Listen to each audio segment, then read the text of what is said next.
Last time on...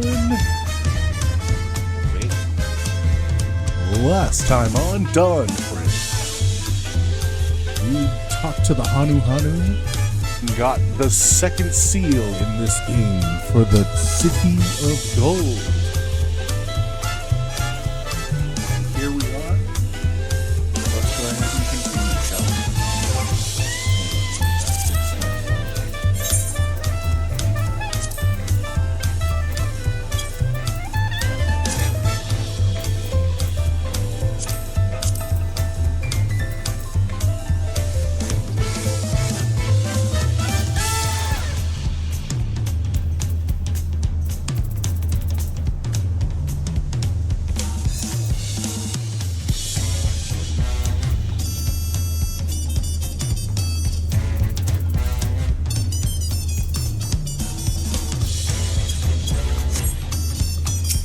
Let's go.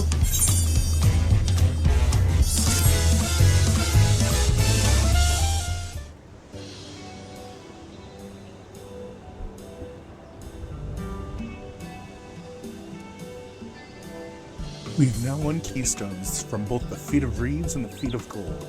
Really, that means our approach to the contest was the right one. So it would seem, but by continuing to retrace Guru Jaja's journey as presented in the saga, we should find the remaining electors in turn.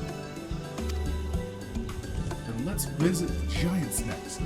Like Kryl said, the fact that they were searching for the Golden City might mean they know something useful. The home of the Yakuya is in the upper reaches of Urkapacha. Unless you're keen on scaling the cliffs, you'll have to take the long way around through Kozamuka. This route will take us close to the Moblin village, which is another important location in the saga. Since we'll all need all the keystones eventually, it makes sense to pay them a visit while we're passing through. So we call on the Moblins first then. Let's head there right now. I'm afraid right now is going to be a problem.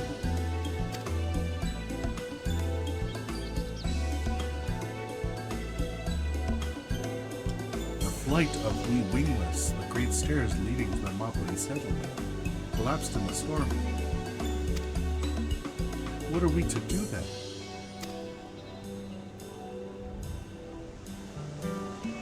There is an alternative, but it requires preparation. Until it's ready, you could rest at the cabins or see more of the city, whatever you prefer.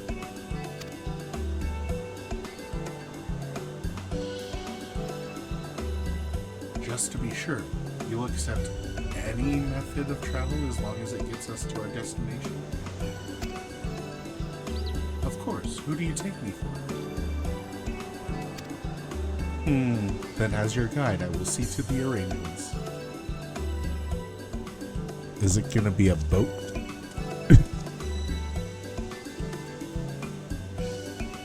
Well, it seems we have some time on our hands. Let us make the most of it.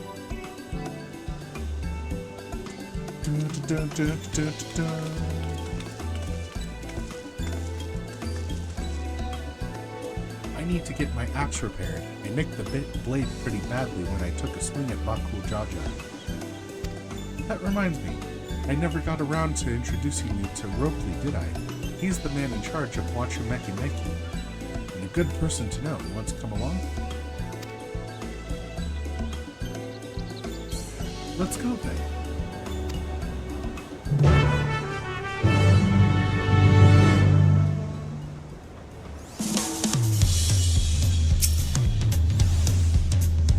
Ready? The markets of Wachumeki Meki are to the east, on the other side of Bayside Heavy.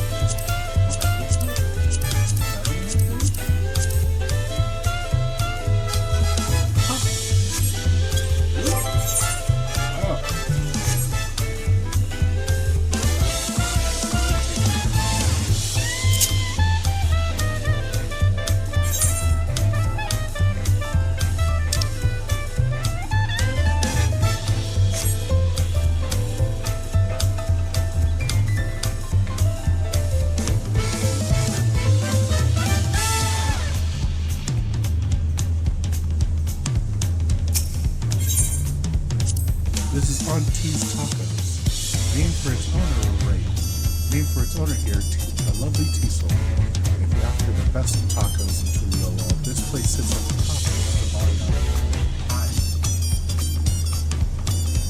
You say that for probably only ever eat. Some of my mind for it. Sorry, tea soul. It has been a while, hasn't it? I swear I'll stop for a fight and protest later. Once the contest is over, who knows how long that'll be.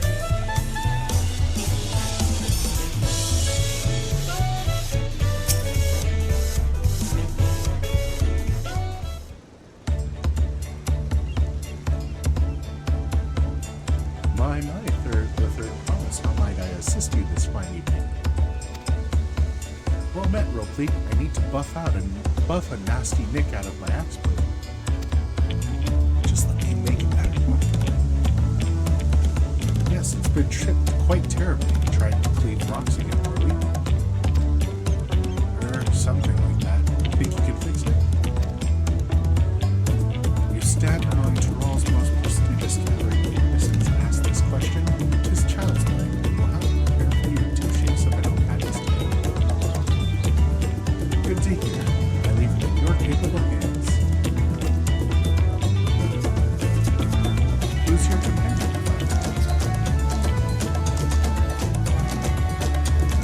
This is Hildebrand, a great adventurer from across the sun.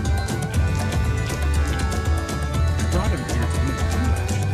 Talking like I was is a much better. Then allow me to introduce myself. I am Roby, humble representative of this grand center of trade. Pleasure to meet you, Hildebrand.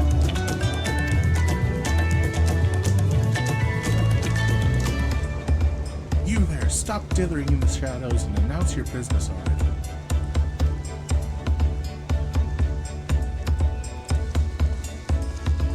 Oh, it's what's his face?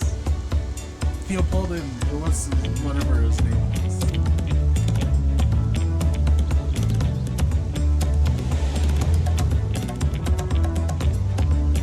Dude wants to get a fresh start.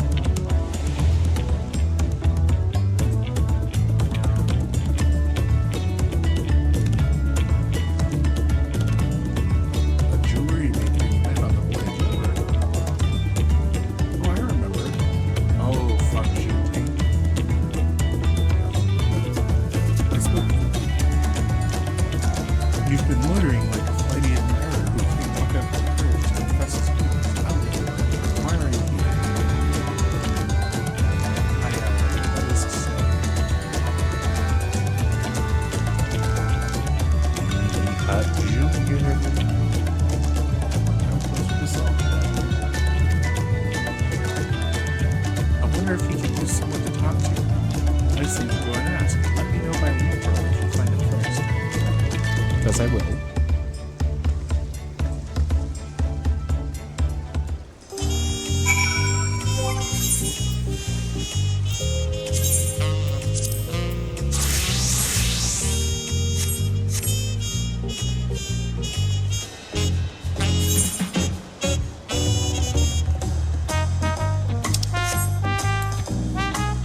conversing with Master Robley. But wait, even before having the ship.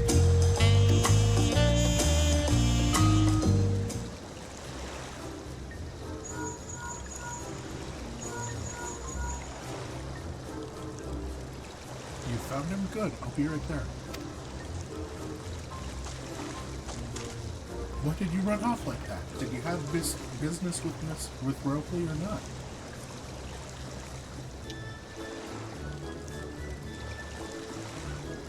Please, you needn't concern yourself with my fears. I am undeserving of such attention.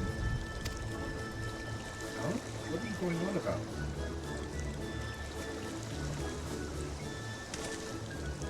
I beg of you, do not ask me to explain. Do not. Sorry, but the more you tell me not to, the more curious I become. Besides, you look like you need a friend.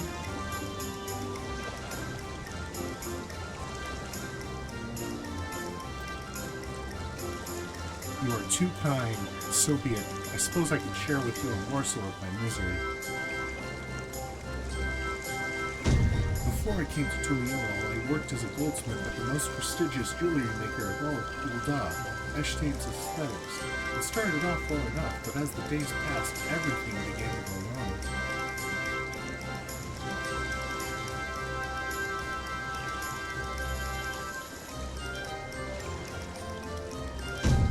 Compared to the masterpieces of my talented colleagues, my products were lacking, mediocre.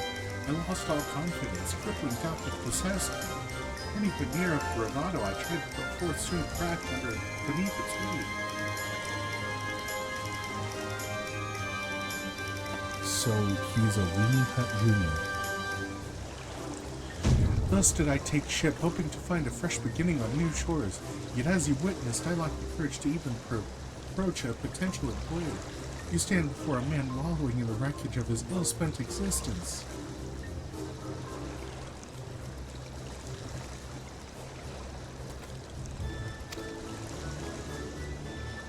Alright then, you offered a morsel, then served us the full course.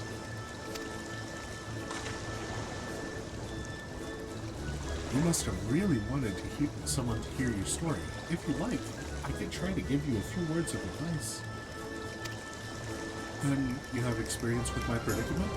Of feeling terribly inadequate compared to your undeniably superior peers?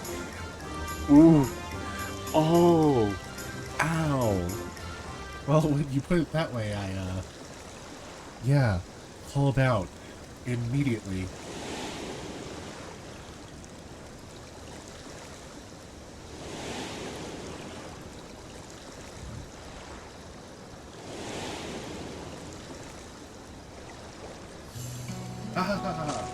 Not me. I'm what? Third promise of Puliola. No. Daughter of the Dawn Servant. Oh, of course, you're a member of the royal family. Please forgive my presumptuousness. What of you? Have you ever measured your work against that of your colleagues and found yourself wanting? Absolutely.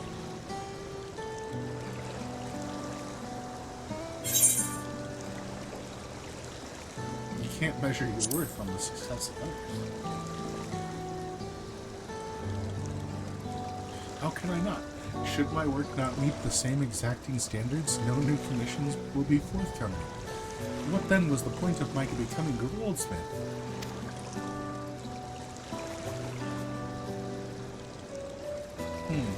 Looking back, 'twas my father who inspired me to take up his trade. His exquisite creations brought radiant smiles to the faces of his clients, and I admired him deeply for it. But in the course of striving to be as great a goldsmith as him, I lost sight of my original motivation. All I ever wanted was to spread joy through my craft as he did.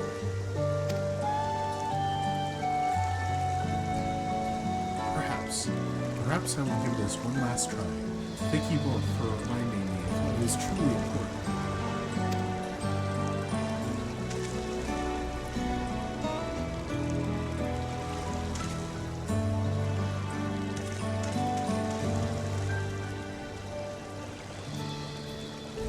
What is truly important.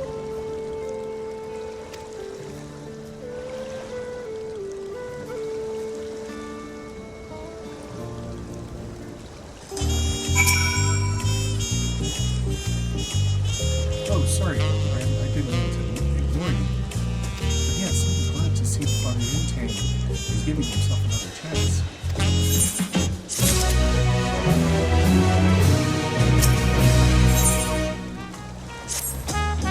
I can't help but wonder if Father Yintang will follow through. Let's see if he's actually gone to talk to Rope.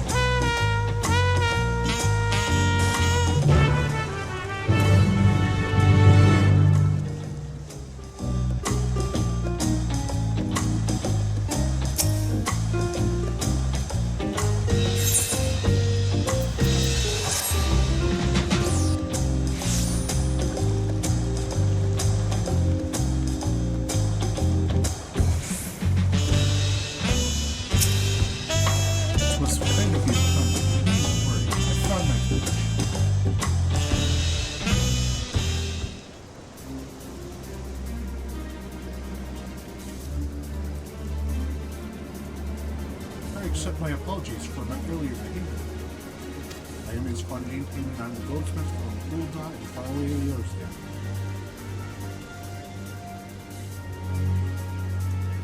I realize this is a bold request, but I should like to continue practicing my trade here and watching my community. If you will have me, ask only for the opportunity to bring happiness to others with my creations.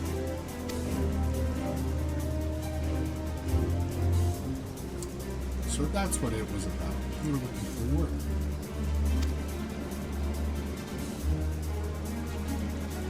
Consider yourself hired. Watchumeki is always in need of skilled craftsmen and women. I have a necessary paper. Would you like to start now? Yes, of course. I must thank you both again for your sage and timely advice. I don't know that I was all that helpful. But you were. Had you not come to speak with me, I would not have had that moment of much needed self-reflection.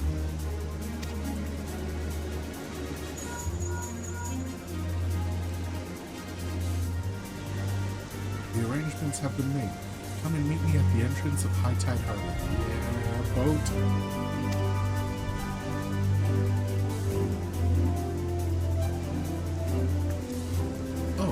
Forgot. Do you have my axe ready, Roper? Ready and waiting. Behold the sublime touch of a Watchumeki artisan. My axe is still better. Oh, it's as sharp and deadly as the first day I held it. Thank you.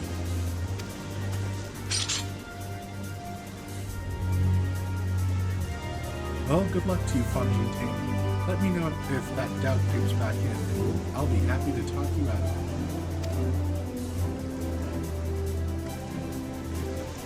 As for us, we should head for the harbor. Wouldn't want to keep Baronville waiting.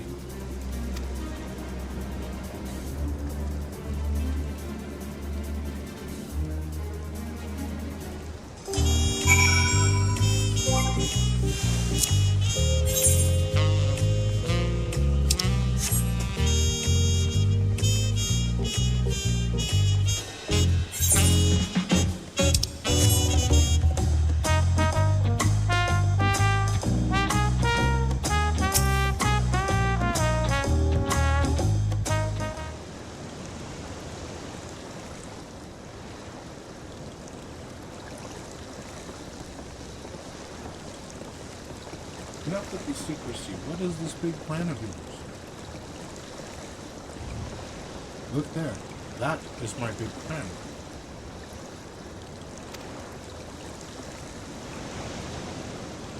Yep, it's a boat.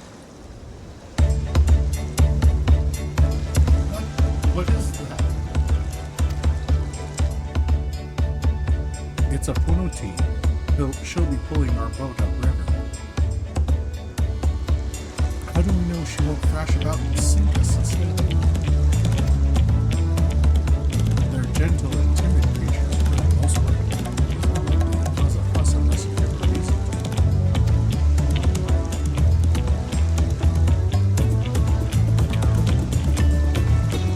First up happens, now continues.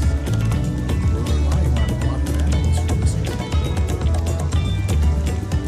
We should be thankful that we have an animal expert to protect them.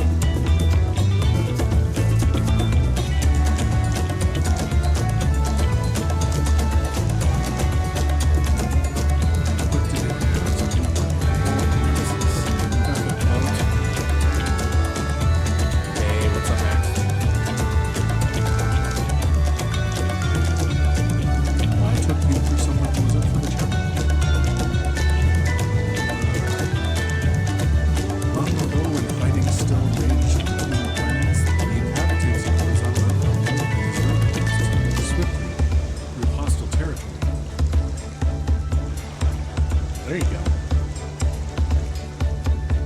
But the vessels see little use with her all now at peace, so I was able to borrow one of the few which remained.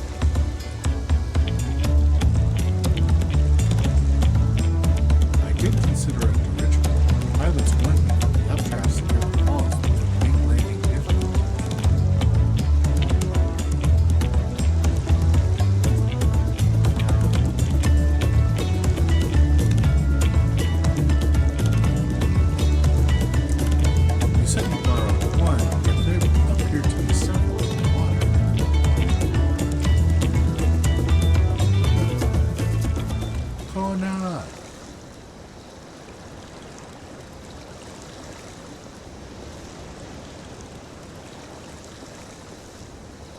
Matu. Traveling up the river, I presume? Seems that way. Does this mean you've earned 2 keystones already? I can't believe how well you've managed despite undertaking the contest alone. I bet he's not alone. Bet there's 2 Archons that he's been working with. I was never alone. I have had my own entourage with me since the beginning.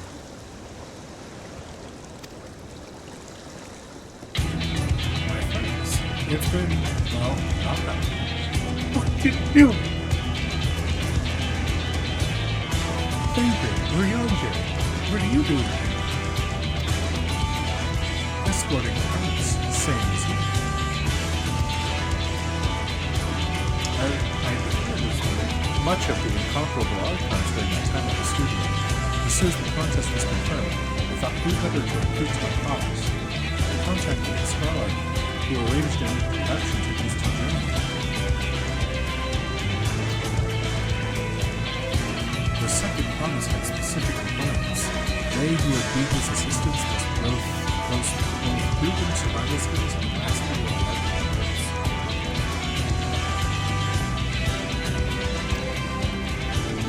Thus, David and I received the summons. My own studies concentrated on technology which our people could readily use, such as inventing a form of magitech and clever engineering. Where magic was concerned, I covered the only foundation. Only the foundation. But you 2, I expect you have other reasons for accepting the guide. A few. The nation of Tuliora spans an entire continent. Depending on who lives the throne, the world may be plunged into instability once more. Ever have we striven to preserve peace? Where is our place if not here? We did our due diligence, of course, and made sure of who we were working with before invading them to agreed to this endeavor. He's even more opaque than Ryanje at times, but is surprisingly. That's quite enough of that. We must be known.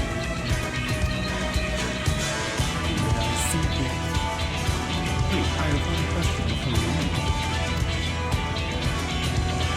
Conan looked him at my buddy for the throne. As Conan's entourage, does that mean you resolved to defeat all of his opponents, including us? We're sworn to do all in our power to win this contest from home, even if it means competing against our own opponents. Let's go. We intend to hold nothing back and expect you to do the same. Yeah, but you guys are screwed. How about this team?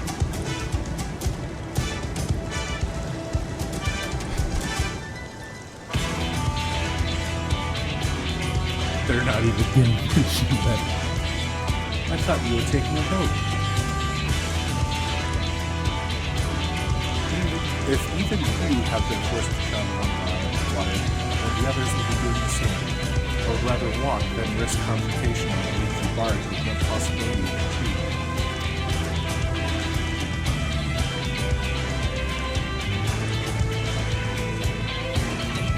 It's true that I can't stand boats. But I trust the route Eric and I picked for it.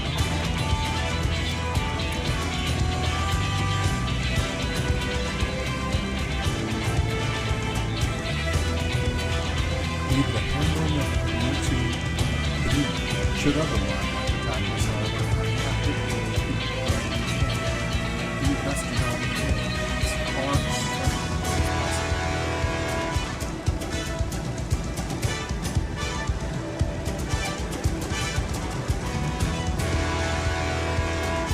Let's go. We shall remain on deck and stand by. Although it may be wise to have at least one of us sit in front of everyone just in case. I'd like to stay on the deck, eager to put my pictolets into the proof. And I'll take any chance to shoot that I can help you out on the battlefield. And the crowd will see you on the market.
first dungeon.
Let's go.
hold back.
This is as far as we can go on foot, it seems.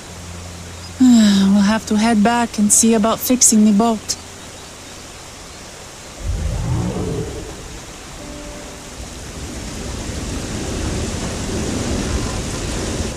Hey! Everyone all right?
I should be surprised if she was, even without the nausea or the smell. There's a mountain shelter nearby, a resting spot for those who descend the stairs. I suggest we can trace it. That would be a welcome respite. Have we the strength for a short walk if we're not? We can rest along the way too.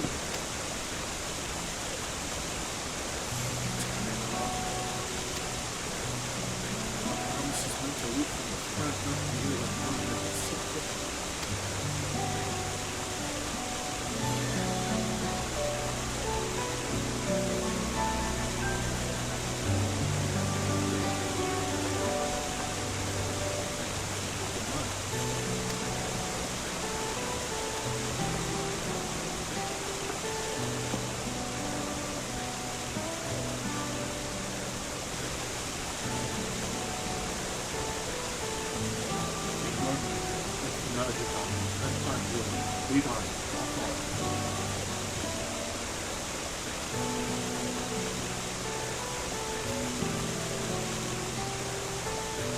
Very well, but if I might say that,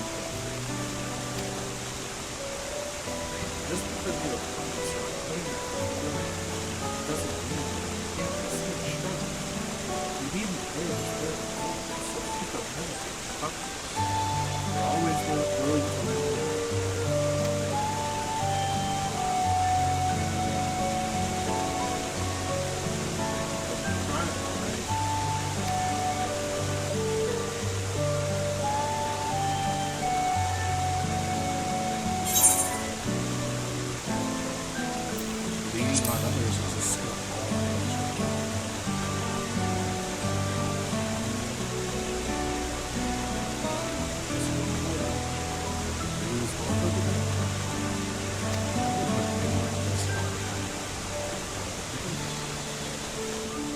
I've always believed this is my problem alone, but perhaps you have the right idea.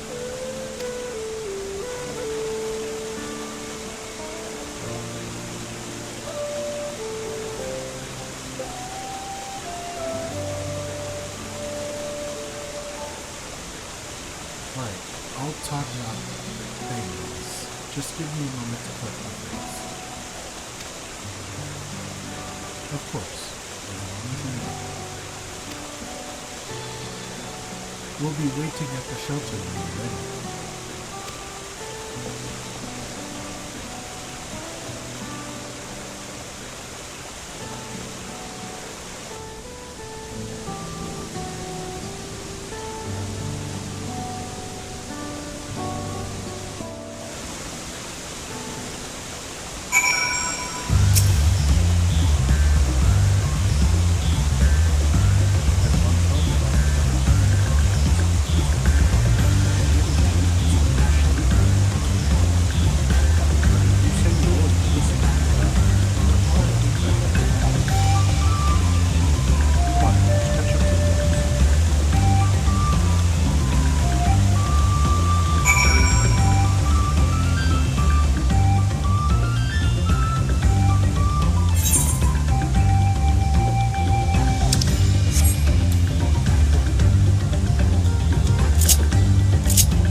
stop here for the night.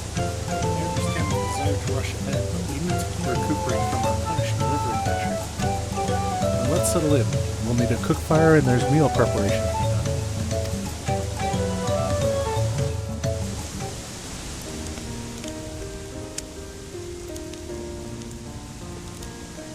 I've been meaning to ask, but how does one become the adopted child of the Dawn Servant? I was but a ball of fuzz at the time, so I don't remember much. My earliest memories are of life in the palace. All I know is that I was born in Ikbrash, a village in Yaktel.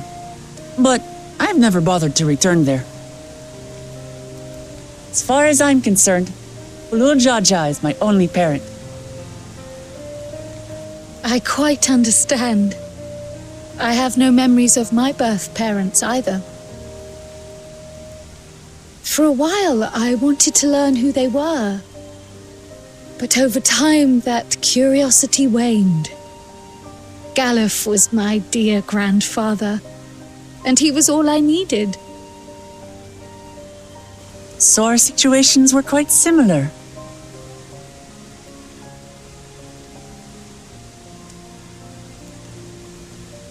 Even though Papa already had a trueborn son, he raised me and Kona with no less love.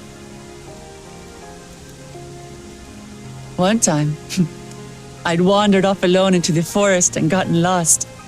Before I became a meal for some beast, Papa dropped everything and came to my rescue. I was scared and sobbing and ready for a scolding. But the head of resolve praised me for surviving the ordeal. I did get my lecture from the head of reason, though. He went on and on about the dangers of the jungle and all the horrible ways I could have died. Growing up, Papa was kind and patient, but a tyrant when it came to training. Now, of course, I realize he was preparing me for my duties as a promise. For all the good it did. There's so much I failed to learn about my own country.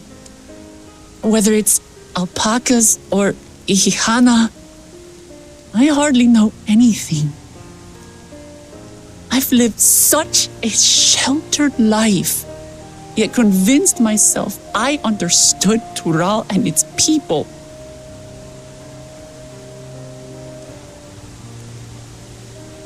I don't have Kona's education or Zoralja's strength. I'm all bluff and bravado, not fit to bear my title. Alphino, you have anything to say right now?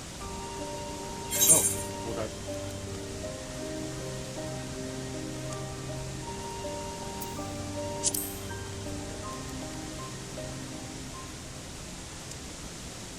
Why? Because my father built a nation where everyone can live in peace, and I want to keep it that way.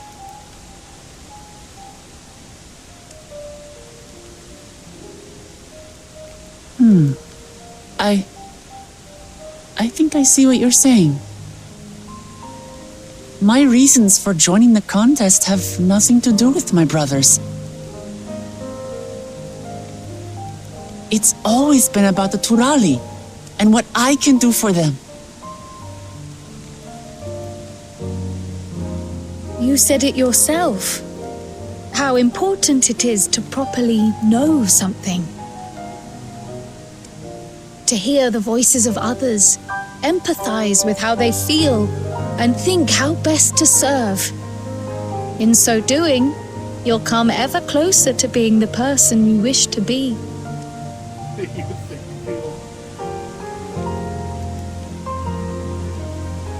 I'm sorry, everyone. I've been a fool. From this moment on, I'll stop trying to be the promise I'm not. I won't feign strength to hide my weaknesses. Step by step, I'll learn all there is to know and love about Tulihyolal and my fellow Turali. Does she see the point of this whole bit? It might not be the smoothest path, but it'll be a path of my own making. I will find the city of gold for all of us, along with the answers you seek about your grandfather Kryl. I swear. I appreciate it, Wuklamart, but you needn't take on that burden as well. Galuf Baldessian dedicated his life to protecting people from all manner of threats. As his granddaughter, I wouldn't wish to endanger others for the sake of a personal investigation. So let's just concentrate on winning the contest. We have a shared goal, and, if at all possible, I'd rather we enjoy the journey.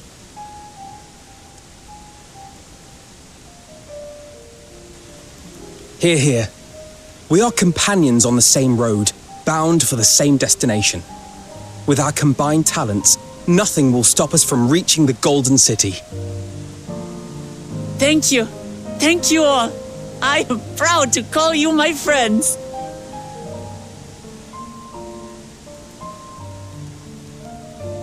Look at Mira being all cool in the back down there.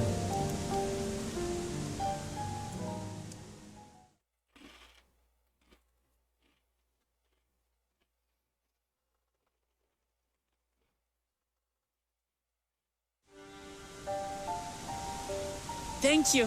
Thank you all. I am proud to call you my friends.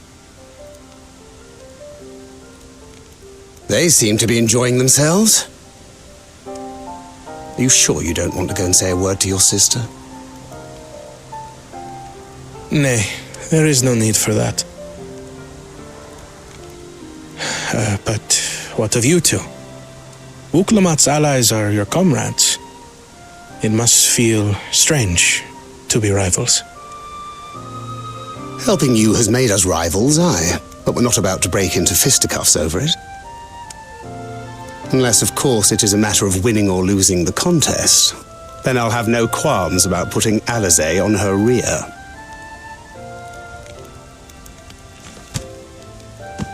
Despite our long history, never have I been given the chance to test myself against our companions.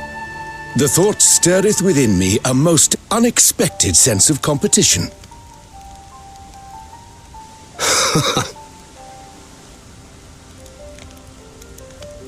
Lamachi has surrounded herself with distinguished figures indeed. One of the Studium's finest graduates, the head of the students of Baldessian.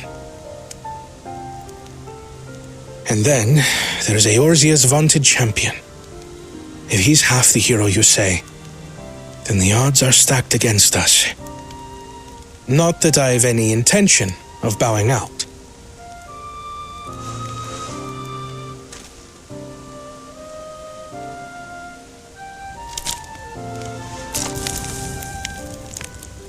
Our time in Urkelpacha only served to strengthen my resolve.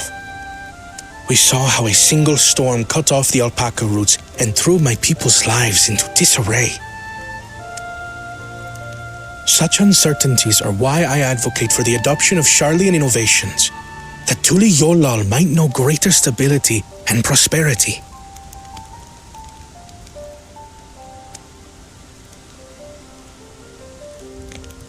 Our nation can change for the better, and I will be the man to change it. Well, it's a start. I imagine your experiences on this journey, all the things you'll hear and feel and think, will help you refine that approach. He speaks like his idea and Wuklamat's are mutually exclusive. But to return to the subject of the rite, I'm a touch concerned by the condition for victory. The claimant who breaks the seal becomes Dawn Servant, not the one who performed the 7 feats first. The would-be victor need only possess the 7 keystones.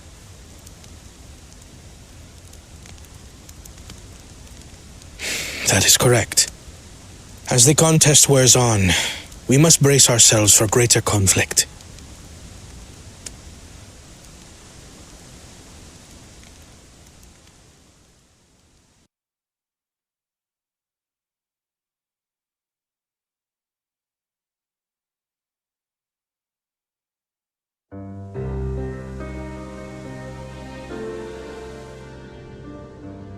Your rivals still lag behind.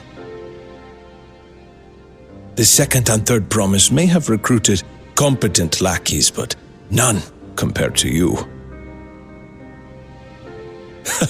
How can they hope to compete with the resilient son, the only child ever sired by a two-head? Only the ignorant or foolish could fail to see that you were born to be Dawn's servant. Such titles mean nothing.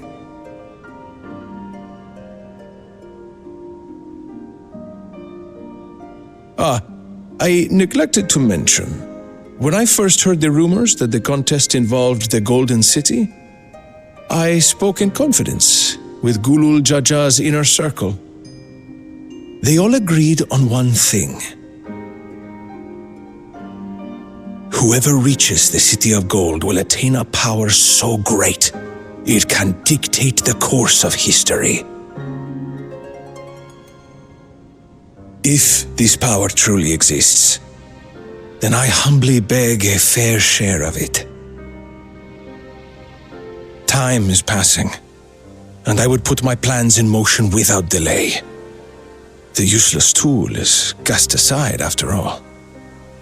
And just so there is no misunderstanding, you consent to this course, no matter who is made to suffer. In battle, everyone bleeds. The Dawn's promise is no exception. What better lesson to teach our people the folly of war?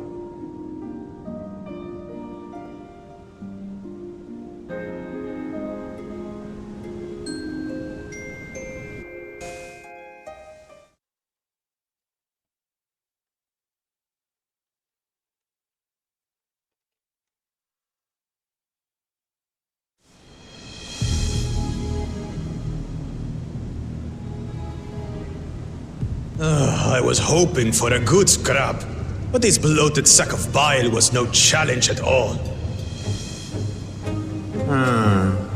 I wonder if the house cat is dead yet. Be ashamed to lose a plaything, but we'd still have two more. If I may ask, Chosen One, what are your plans for Tuliolal after you take the throne? Plans? What makes you think we care about all that? We care only about the contest and proving our superiority. That would surely please Mother and Father. Yes, and when we become Dawn's servant, we'll drive out the weakling masses and invite our kin to live in the city. Fine idea! Our family deserves better than that rotten jungle. Back to it then. We must catch up to that one-headed pretender and remind him of the natural order. I made it. I thought we were missing someone. Where have you been? Oh, I feared I was done for when I fell from the boat. Yet somehow I made it. Oh, my arms, I can barely lift them. If I could just rest a moment. Just die. Just that. You expect us to wait for you? Those who can't keep up will be left behind. My brother has spoken. March, or be fodder for the beasts. But I followed the teachings. Everything I've done, everything I've sacrificed, all has been for the blessed seedlings. Wait. Don't leave me behind! I'm begging you!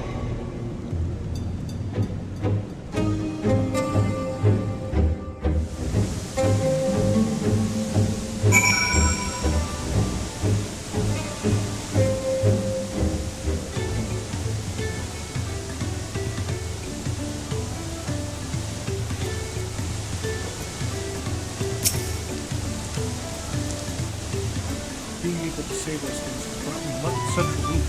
It's like a stone has been lifted off my chest, and I can take a full breath at last. I don't want to encumber myself like that again.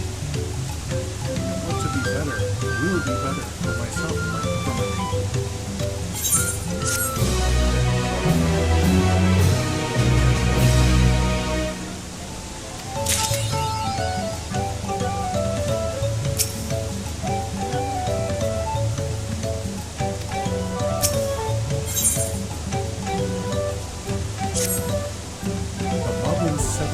Griffinshire is not far from here. Be warned, the road we will be taking is a favorite hunting ground for bandits. The stairs currently impassable. There will be fewer travelers, meaning brigands will be desperate to get these ambushes. Oh, not considering present time. I suppose my concern is important. Bandits on the road? What have Zeralja and the Landguard been doing? Seems it's up to me to restore order to the and off she goes again. For now, we'll head west and aim for the bank of the second river.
these bandits? Apparently they're not foolish enough to attack a party of this size. Earthenshire is just a little farther ahead on the opposite bank of the Yakabekzoma. But let's remain vigilant all the same.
This is it, the village where the Lay of Pots from the Tuliyola saga took place.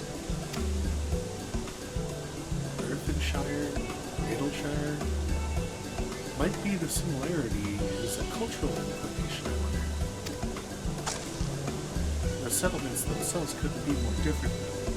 Each shire appears custom built to resemble Pots, while the other is a repurposed town.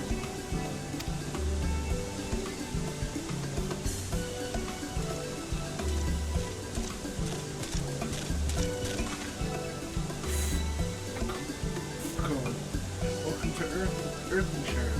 Do I have the pleasure of happy greeting the third promise and her retinue? That's us. We're looking for the Dawn Serpent's elector, if you happen to know who that is. We're exchanging tongue flaps with her right now. Redderock is the elector you seek. Oh, that's helpful. We can cut straight to performing the feat. As much as Redderock would like to do just that, we have a much more pressing worry. The storm which hit our village shattered the cliffs and dropped rocks on our brain cases. Many help hands for the Potsworn were injured. This is no time for feats or metal tests. I'm sorry to hear that. After learning what the storm did to the stairs, I feared you'd been caught in its path. Not to change the subject, but what are the Potsworn? Goldsmith contracted to work for the Moblins. The word comes from the pot-like workshops where they practice their craft. The Moblins provide these Potsworn with tools, materials, living quarters, everything the artisans could possibly need.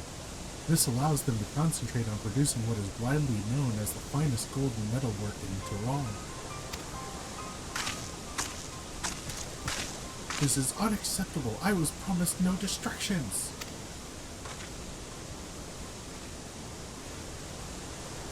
If this is the best they can offer, I shouldn't have never left Wachumeki Neki.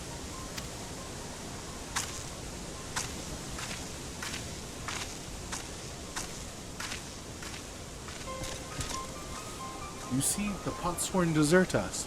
Without enough healthy help hands, we are failing to uphold our side of the pot pact. Should all our Potsworn leave, Earthenshire will grind to a halt. We have to do something and do it soon. Then let us stand in for the injured helpers. It will give me a chance to learn more about your people and your village. If it brings us closer to beginning the feat, then all the better. This isn't strictly part of the contest, so don't feel obligated to join in. Take a rest while you can. I can use it.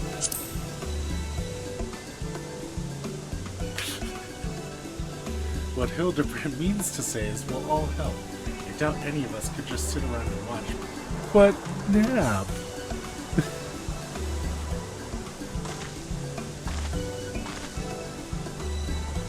I was hoping you'd feel that way. I actually wasn't sure I could do this on my own. We'll take every help hand we can get. Red Rock Truth swears that once the Potsworn have their perfect workshops again, we will commence the feat with all haste. You and the third promise can assist Helphand Rockarock.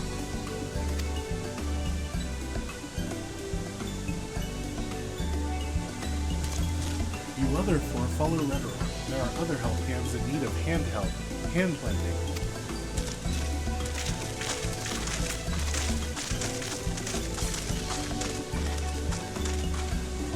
I really appreciate you pitching in. I really could have used the nap. I meant what I said at many fires. There'll be no more feigning strength, no more playing at being an invincible promise.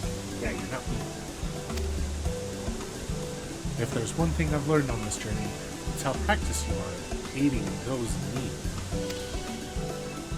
And I mean to make the most of having such an incredible mentor at my side. Alright. Well, let's find this rock fellow and see what we can do for him.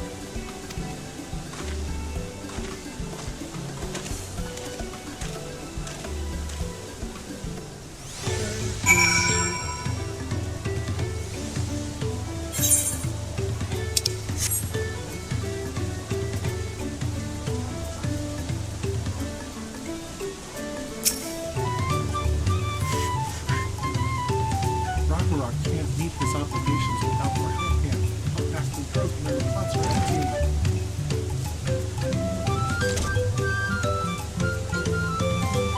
You've come to aid Rockrock. Rockrock accepts your hand and enjoys all smiles. If we can offer the plots when we promise to live with them, we might save the day yet. But I don't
Oh, the level's too.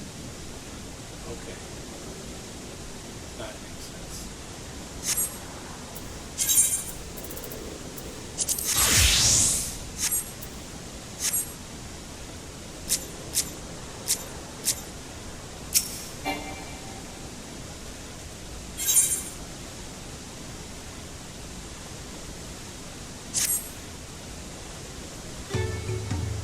What Rockrock needs is for new help hands to create good living for Potsworn Kahe. The help hand assigned to Kahe was hurt during the rock rain, so Rockrock took over, but he knows nothing of Kahe. What does Kahe want? What does Kahe need? Help hands do not follow the Potsworn straight. Our job is to observe and anticipate, compare things with guess them. These guesses can be Rockrock. Find out what Kahe is like.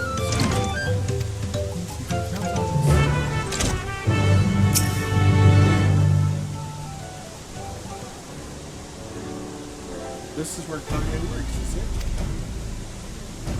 Here. Let's take a peek inside them.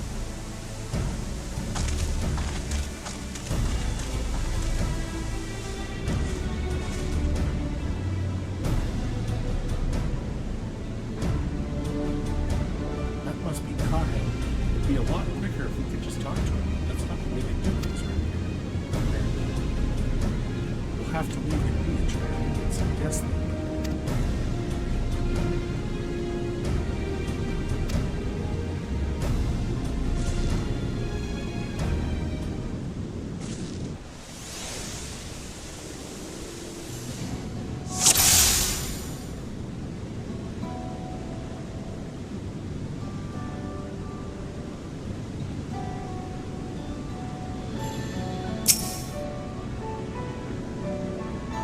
He's barely touched his meal. That dish is meant to be eaten hot or it loses its savor.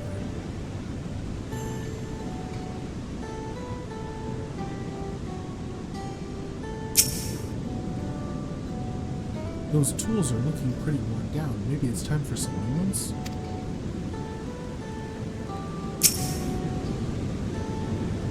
He must be boiling sitting so close to the furnace, and there's no airflow to speak of. How could anyone work in its stifling heat?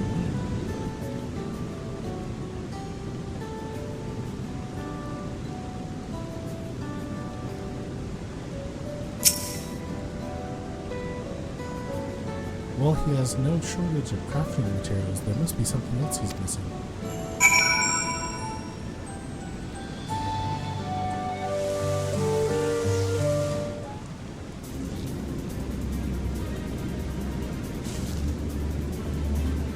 Taking a good look, I think I have an idea of what things Kage might want to improve his working conditions.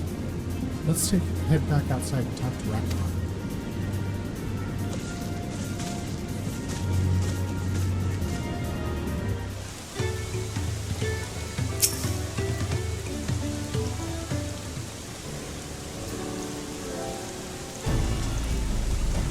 You made your observations. What did you guess there? First off, I noticed Kage hasn't touched his food, and an empty belly can't be good for his concentration. Maybe the cooking isn't to his liking? But our food is very mouth-pleasing. Why wouldn't he want to eat it? But Rock is sure of nothing when it comes to Kage's taste. I can help with that. Another corner is also a head smell. Well, everyone has their personal preferences. There are some they tend to share. Like an aversion to peggy conditions. If it was brought to him like that, Kage probably wouldn't have been able to eat until it cooled down.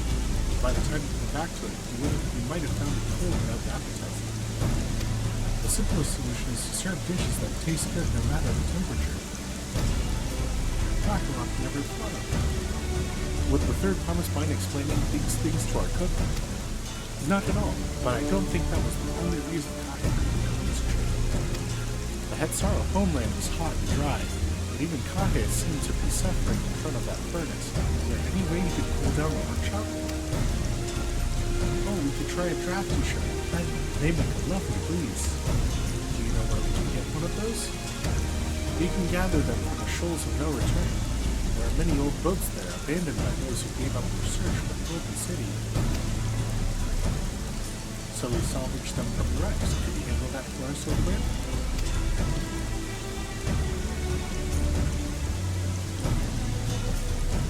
Oh, and one more thing. From what I can tell, Kage's files and saws and things were very worn down, so maybe a new set of tools is in order. Wow, Ragnarok was too preoccupied with stocking materials. A serious oversight which he will rectify. Supplying good tools for good living is a help-hand's responsibility.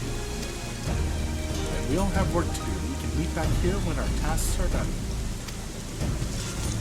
The shoals are no return are past the pass. Through a tunnel southeast of here, we should be able to spot the passage from just outside the village.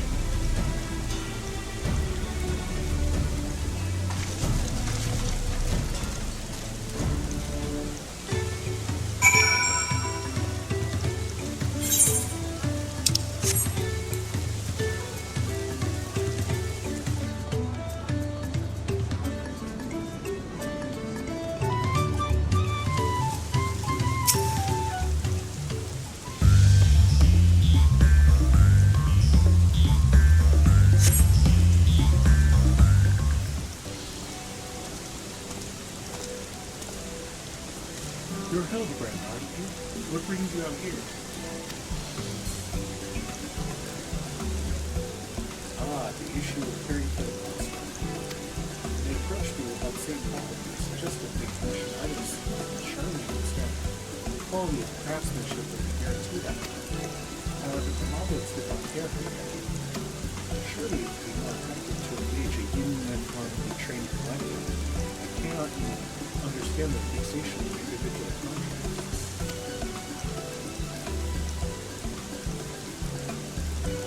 Perhaps the costume will make more sense once we guarantee the costs.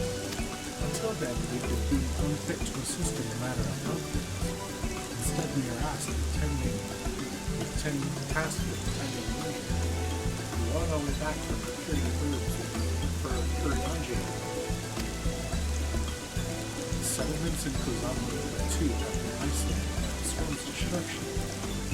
What would have become of the wounded had we not found a way through?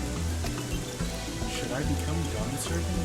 One of my first acts would be to establish reliable trade routes to the capital. And I imagine how much good we can achieve with showing technology. I am not on Shrine. My apologies, I have much to consider. If you will excuse us.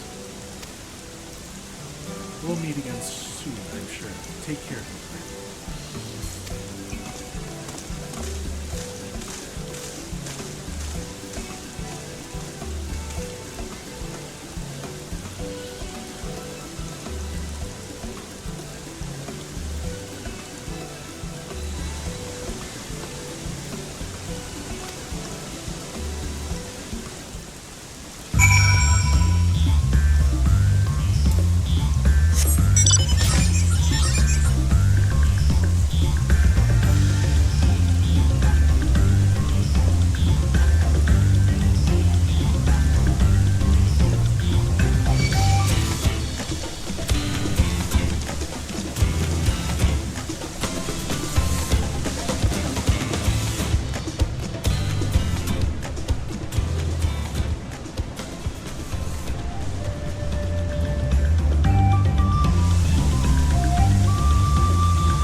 Is that a cool breeze Rock feels?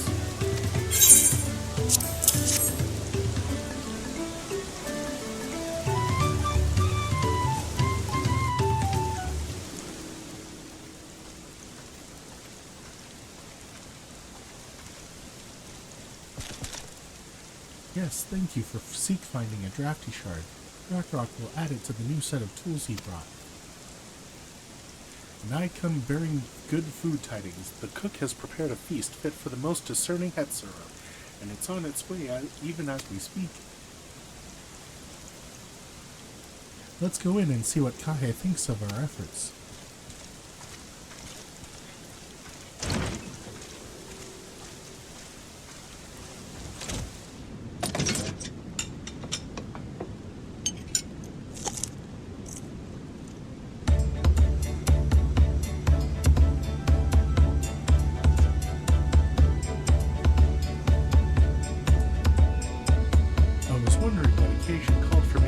So many visitors. A fine meal, new tools, and a welcome source of cool air. Now I remember why I signed up on that.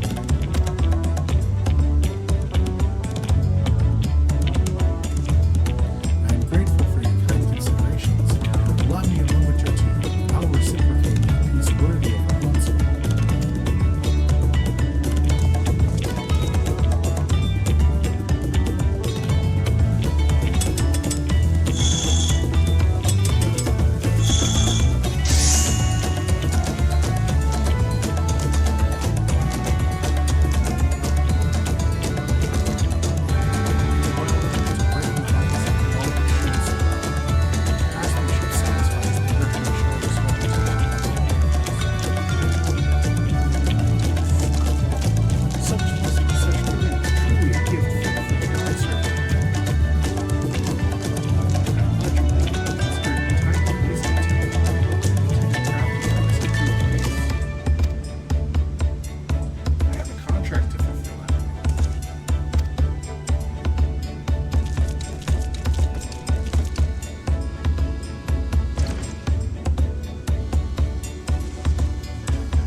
more traditional than most, and the shared ingenuity of Tyrol's various peoples was eye-opening. You lived as a traditional Hetsaro? I have few fond memories of nomadic life.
Bids the claimants assemble in the large building on the west side of the village. I'll head over after finding Tancred and Moriarty.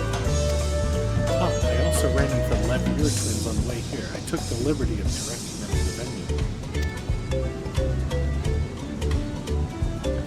We're rivals. It's not his job to make sure I know when he is starting. But even now, he's conscientious to it. Anyway, let's not keep Riddrock waiting.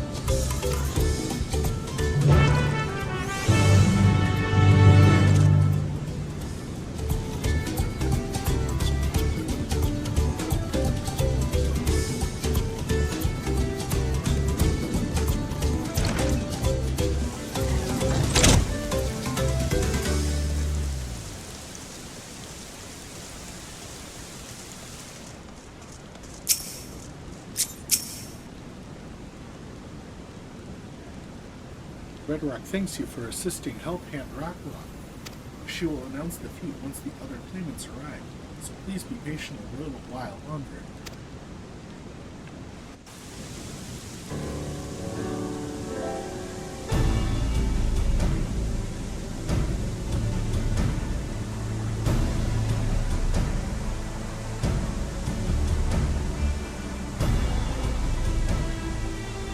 Report that we were able to convince one of the Potsworn to stay. How did you fare?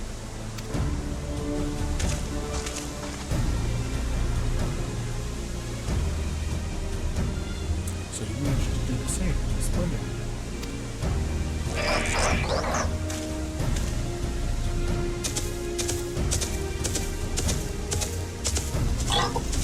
Welcome to Earthenshire. We support your plans for salt-crossing the new Potsworn Main.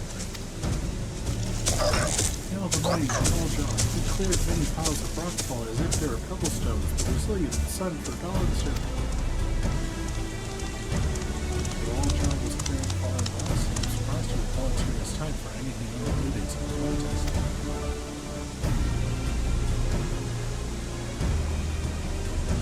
Oh, well, meet again.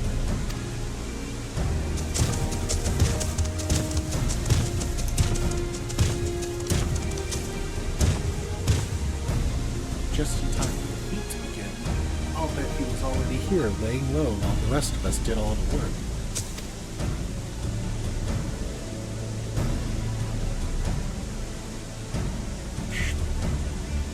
Claimants, your attention please.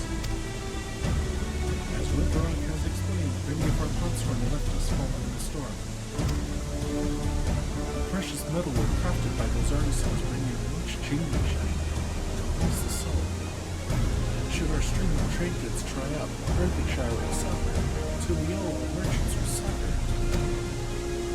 So Redrock sets you this feat. Each of you are to find one clever-hand goldsmith to bring back here to us. So we're to recruit new Potsworn. Makes sense for the feat of pots. Calling this a feat does not justify taking advantage of the claimants and their influence.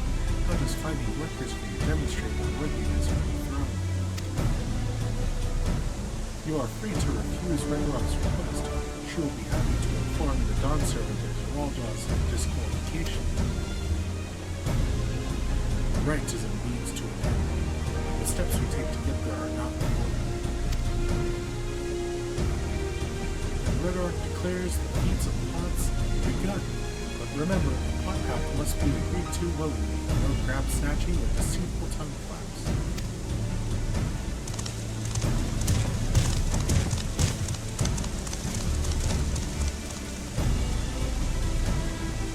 The Elector said nothing to take the building artisan of the rival, which is exactly what we should do.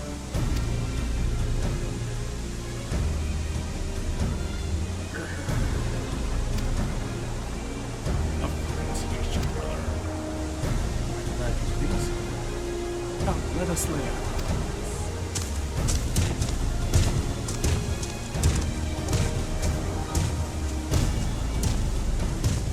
Nasty bird is up to something. He may seek to delay us again as he did on the river. We can but remain vigilant while we plot our course. What do you think?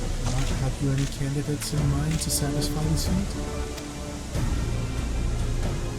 I know some artisans among my supporters, but they're all in their twilight years. I couldn't ask them to give up the comforts of tuning the world to live in this remote village, no matter how ridiculous it may be. Meanwhile, Conan probably has 100 young craftsmen to choose from. Not that I'm comparing us, you understand, it's just a statement of fact.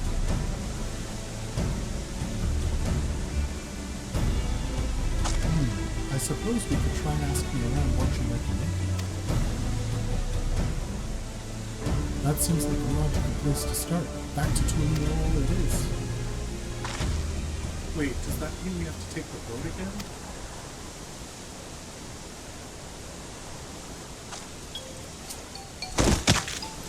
Oh no, I can't do it. I can't stomach another boat ride.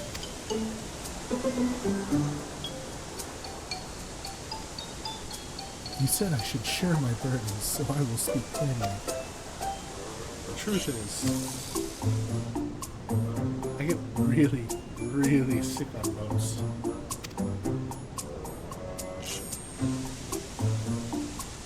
Yeah, we know. Look, Lamont, this is hardly news.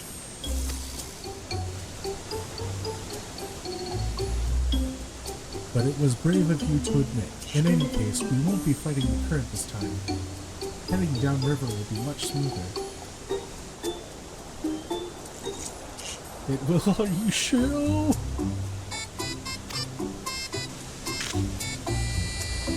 I'm positive. Mostly.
Greetings, Thread Thomas. What brings you back to watch your Menki?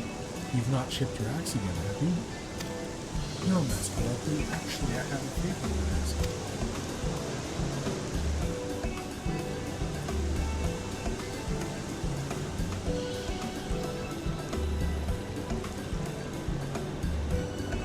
So what do you think? Do you know any craftsmen who might be interested? Filching my artisans for the Muggins, eh? Well, seeing as it's the third promise making you request, I'm willing to look the other way if one of them decide to take you up on it. Only I can't think of a suitable candidate off the top of my head. Who do I know with a masculine goldsmithing that would also have no qualms about relocating to Wiltshire? What of the Ozan man who just started working? I figured it would be him. You mean Fan Jinping? He did say he was employed at some fancy jewelry store from across the Seoul. Considering the distance he's already covered, I'd like to think he wouldn't mind moving a little up the river. That said, he only just got himself a new job. Is it too soon to ask him to sign a pot-back? There's no harm in making the offer. Once he hears how well the Potsworn are treated, he may even jump at the chance. Either way, you won't find Fan Jinping at his workbench at the time. He's finished for the day, probably enjoying a meal over at Zabali at the time.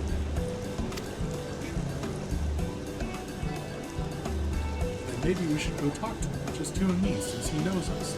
Wouldn't want him to feel intimidated by having to deal with crowded new places. The two of us can handle this. Take a rest at the cabins.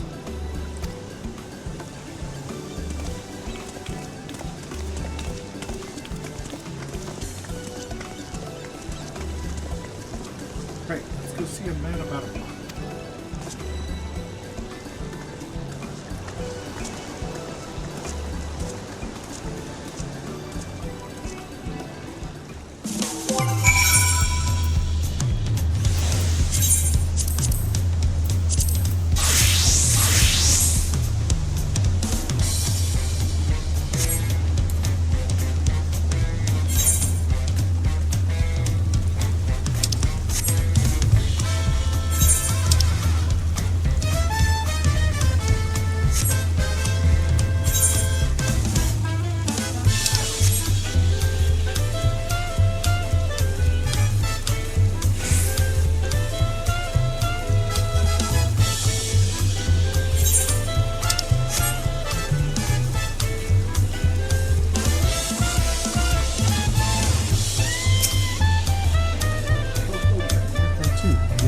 Said she wanted to chat. I've just finished eating, so shall we find a quiet spot outside?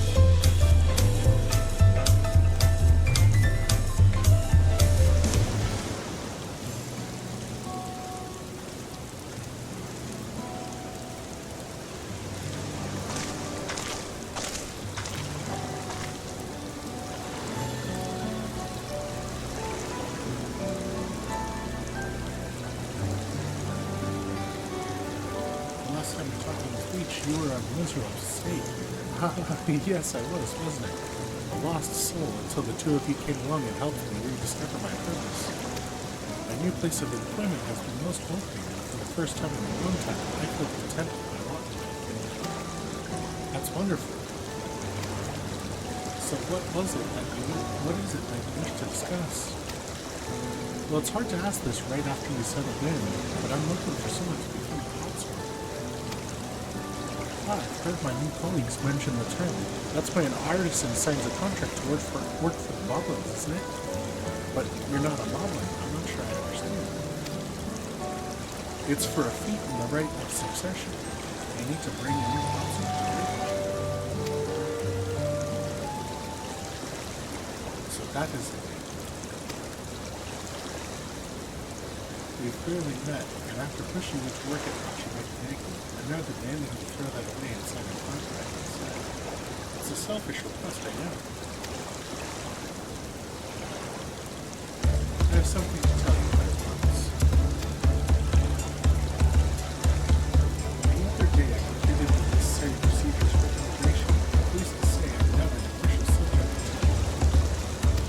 I've since endeavored to learn what I can of the new nation, beginning with the right of succession and its claims, including the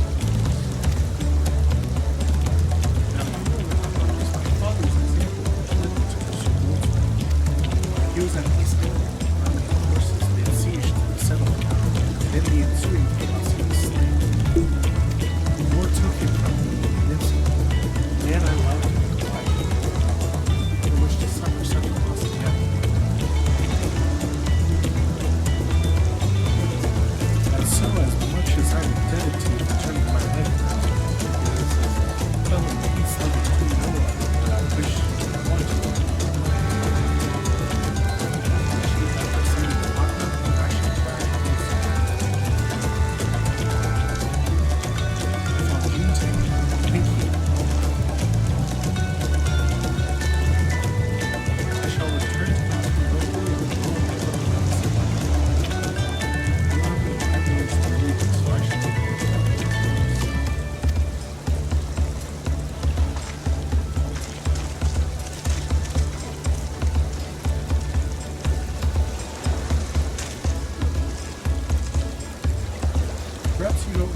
Perhaps you remember Rook Rebu, owner of the Chevalier of Time. I'd like a word if you don't mind.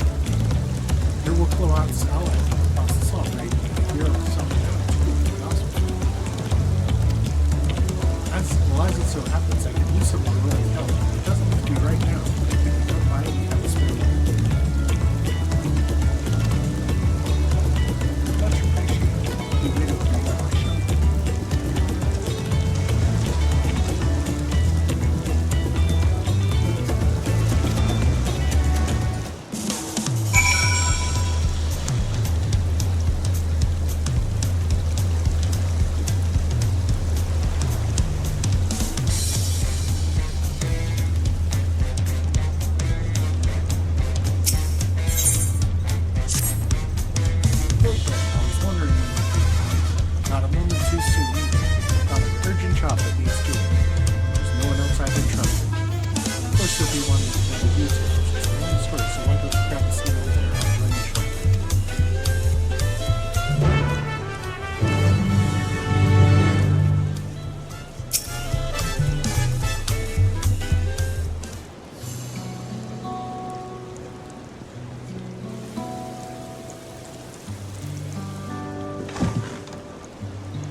To introduce myself properly, I'm Brook Evil, proprietor of Chevalier of Time. As you know, my establishment is open to anyone.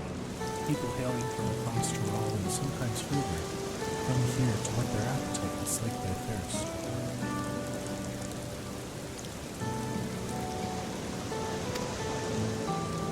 Given how we turn no one away, it's inevitable that a few bad apples might mix into my motley patrons. Therein lies the rub. Particularly rough patrons here not long ago.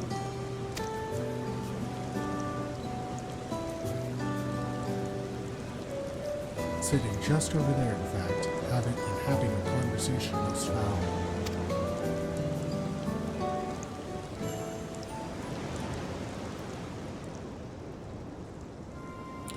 I thank you all for coming here so far from your respective homes.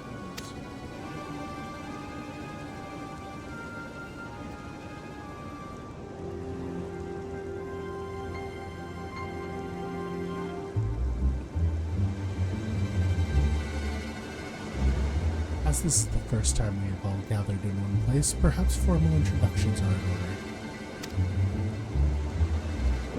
I am...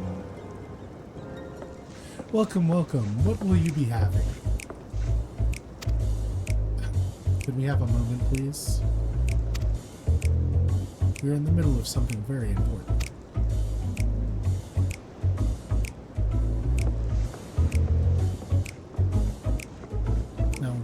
Where was I? Ah yes, I am Apyahi. If you are sitting here now, it is because I have personally invited you to the Passage of the Unbound, a secretive, villainous order with ambitions to sow discord throughout the world.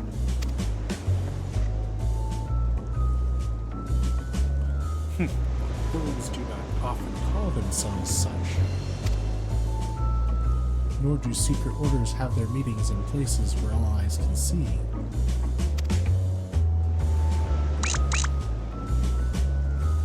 What do you know? Your snide remarks only ruin my carefully constructed atmosphere. If I had time to think of a suitable slogan, you would understand that birds are everything. But I digress. I invited you all here for one reason, to throw the world into a mire of chaos, then watch its nations crumble. What else would we call ourselves if not villains? Dumb.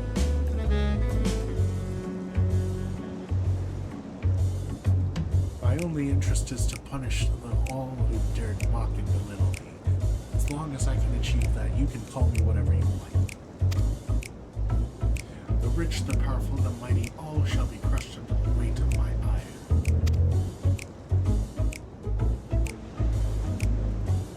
A grand design for a group of 6. Even if we manage to muster others to our side, there's a limit to what we can accomplish.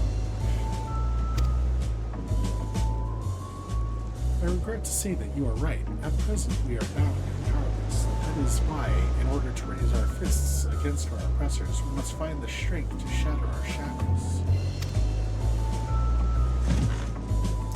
And in doing so, we shall become unbound, like birds soaring up above.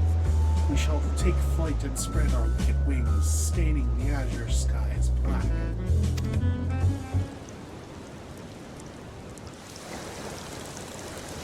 It's raining.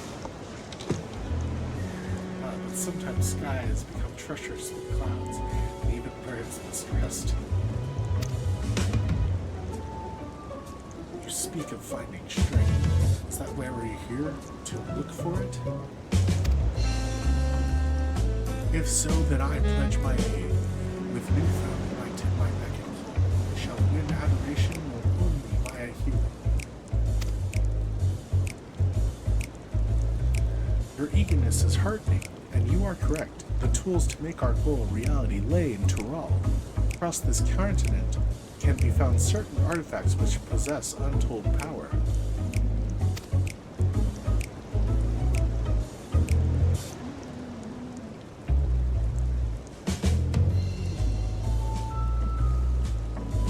Did you say artifacts? Oh ho ho! I sense an adventurous hunt for instruments of devious devilry ahead. My imagination is overflowing with images of the new forms my trickery might take.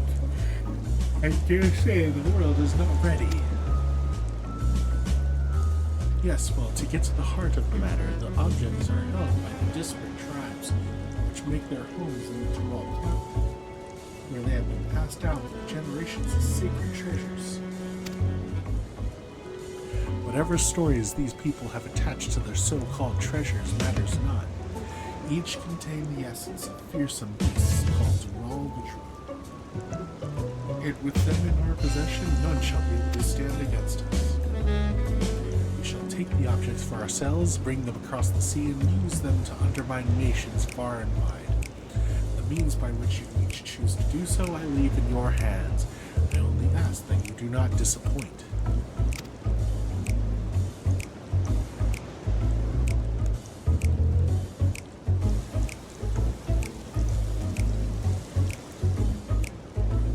Take it there are no questions.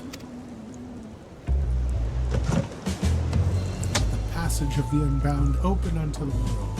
We begin at once.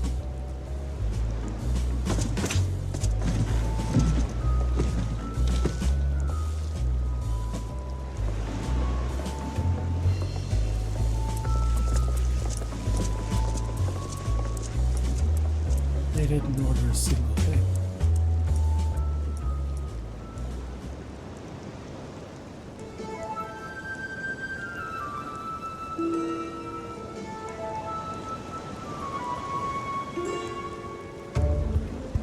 That's the long and short of it. What do you think?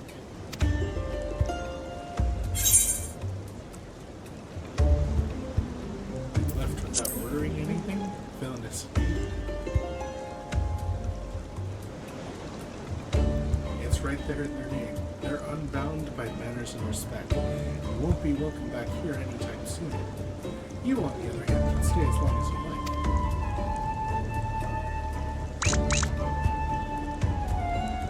Of course, we had a duty to report what we heard to the Landsguard. We did, but it didn't make a damn difference, because soon we learned those unwelcome guests had teeth. Not long ago, women from a remote tribe came here seeking help for recovering a stolen relic. Another came with the same story, and another, and so on. By the time we realized the passage of Unbound was a real threat, they had one and all made their way across the sea with their ill-gotten gains. Each tribe has sent one of their own to recover what was lost, but being in strange lands, they're at a disadvantage.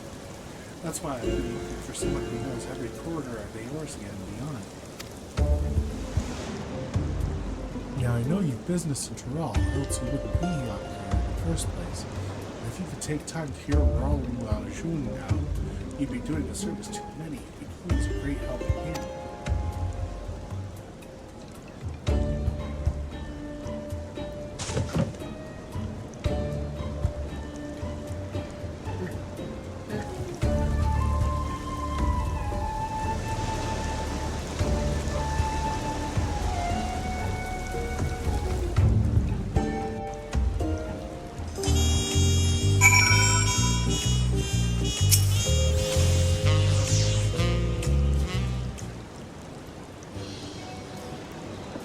Greetings. Allow me to thank you personally for lending your assistance in this matter.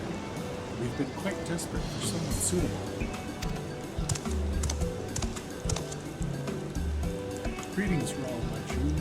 At the risk of becoming a daily nuisance, I must ask, have there been any developments you might share?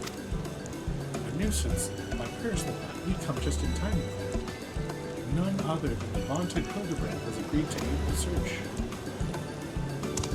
Finally, a fortunate turn. So long as our sacred treasures are in wicked hands, our homes shall know no peace, to say nothing of the danger they pose to other nations.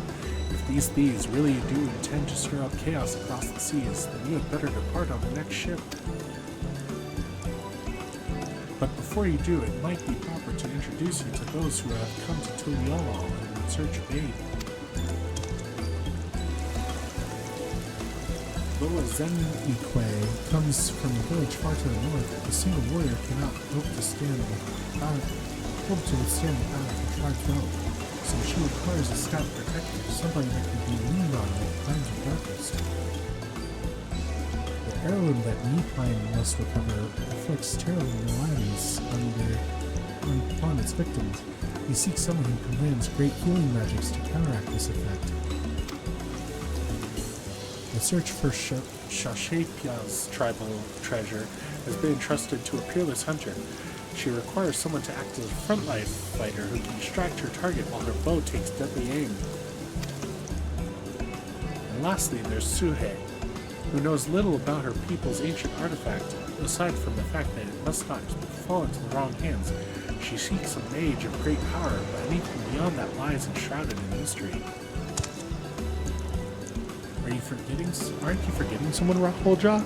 Your crisis is just as pressing, even if you won't say so yourself. Raholja hails from further south than even Mamuk, and has traveled many days and nights in search of someone who can strike down their prey from afar.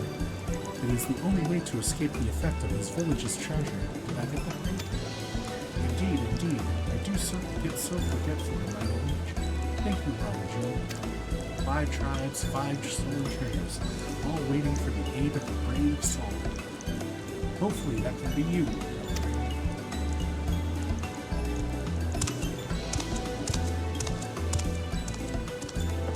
Of course I'll share all that I know on the matter, you need only ask. And know that I will not hold it against you should you only choose to assist only those for whom your talents are necessary. As long as you do what you can, the people of Tyrell, maybe even further, will be in your debt.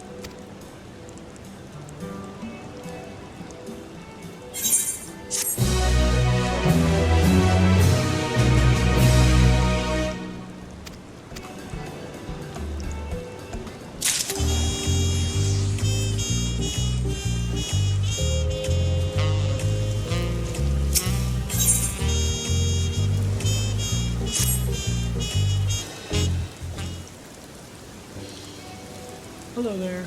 Take it you've spoken with Brookhaven in order to lend a hand? I am truly grateful, but allow me to introduce myself. I am Sasheta, and I travel far from my village in the forests of Dawntrail in search of a brave soul to help us retrieve our stolen treasure. For generations, my people have watched over the Dreamweave cocoon, the vessel in which the power of the Swallowtail Tural of the Draw has sealed. Before its ascension, the Swallowtail warded off would-be predators by assuming the form of more threatening butterflies, poisonous ones on brute skill at mimicry. So it survived day after day, summer after summer, until the dawn of its great new existence. It became capable of taking on the form of any creature that crossed its path. This fearsome power was sealed within the cocoon, and any who possess it command the self-same abilities. Indeed, the wielder too may assume the form of any manner of beast or man they command. Yet this mimicry is not limited to merely physical forms. The wielder may replicate the talents and abilities of their target, so long as such actions fall within their parameters. In an instant, they may become a master of the hunt, a twin blade wielding viper, or a savage brox with claws and fangs to cut whomever they please. It is this power which has protected my village from predators in the forest. While it grants many boons, the forest it contains threats in equal measure. By donning the skins of its most formidable beasts, we've kept ourselves safe for generations.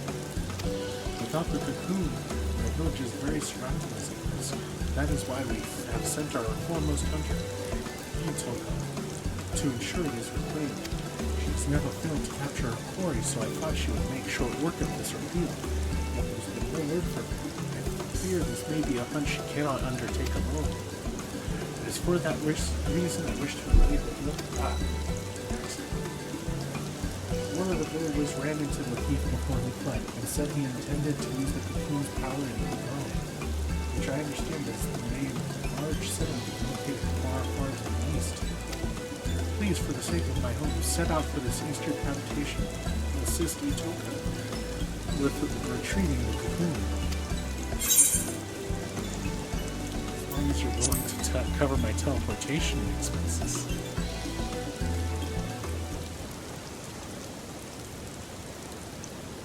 Forgive me, but what is a teleportation? Oh my god. You sweet summer child. Well, if it's a required expense, rest assured Itoka will compensate you for it. She's been entrusted with a fair sum of the village's combined reserves. Whatever she needs to track down this villain, she will have, and so shall you. Upon arriving in the eastern land, search for a bureau woman carrying a bow and dressed in similar attire to myself. If you visit a tavern like this one, I dare say you may find someone who has seen her. Okay.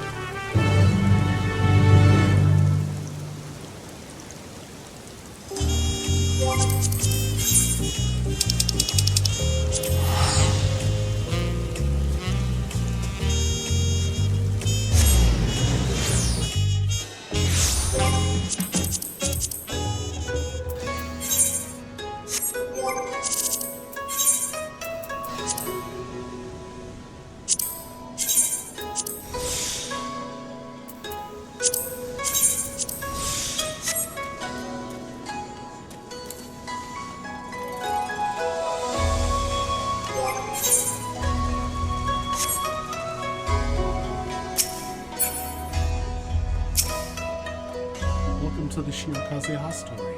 How may I serve you? You're searching for someone? As a matter of fact, I do distinctly remember seeing a bureau woman of that description earlier, but I'm afraid I could not tell you where she may be now. Alas, from Tyrol, was it? Sorry, can't help you. That reminds me though, I heard Tyrol has its own variety of spirits called mezcal. I've been meaning to taste it for myself for an age now, but you have no idea how hard it is to get one's hands on a bottle of beer.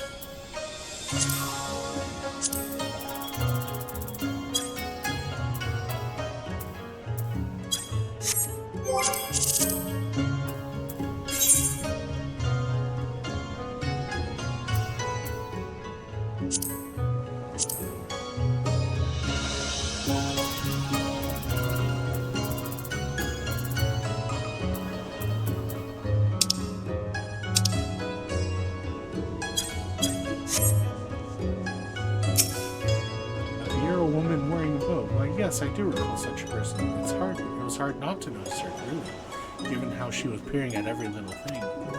She came from the distant lands to the west. No doubt, Kugane is quite an unusual sight for her. With any luck, she'll still be where I saw her, in the vicinity of the Sekisei Gumi barracks. I'm in trouble with the police.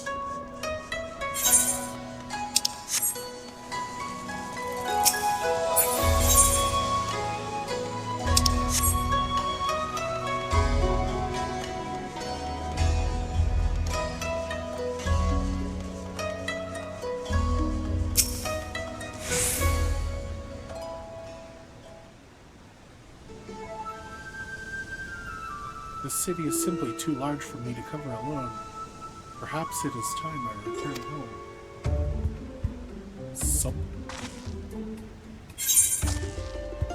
I've come to aid your search, Itoka.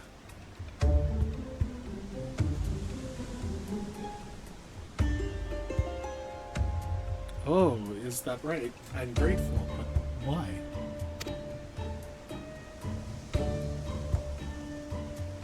I see. So Shepya always was a worrywart. Won't deny I appreciate the help. Ascertaining the whereabouts of the cocoon has been no easy task.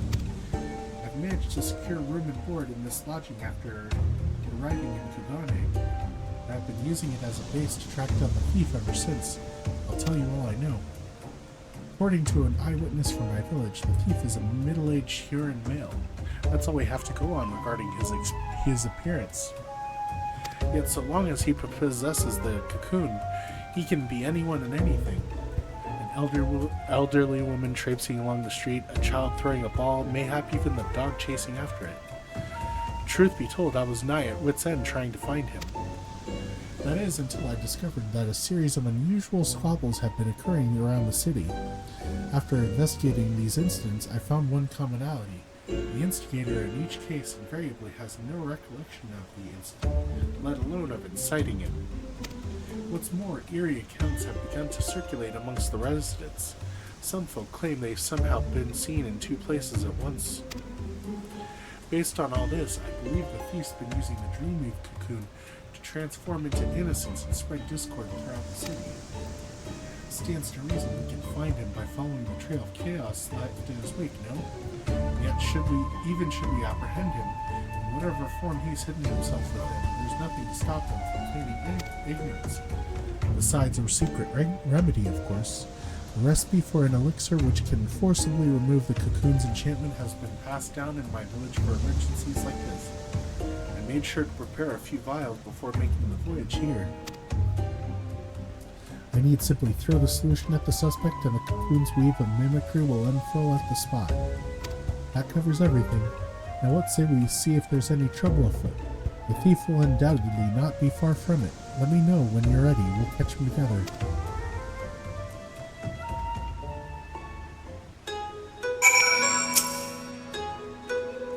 Ready to set off then? Perfect. I see we begin our search with the markets. I recall a great number of people gathering in the Rakuza district. I believe it was called.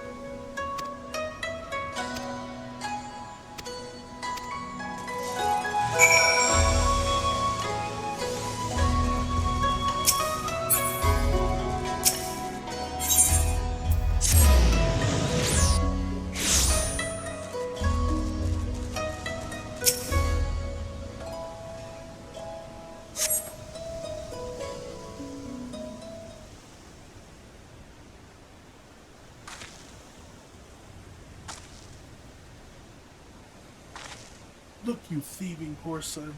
I told you this isn't enough.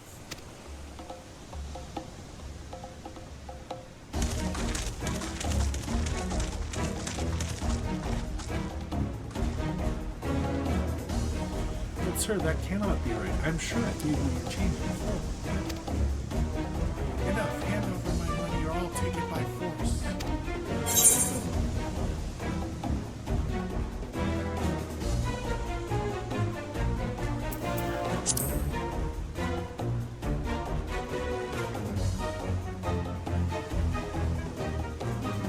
But isn't it obvious no one gets so worked up over a handful of coins unless they're looking for trouble?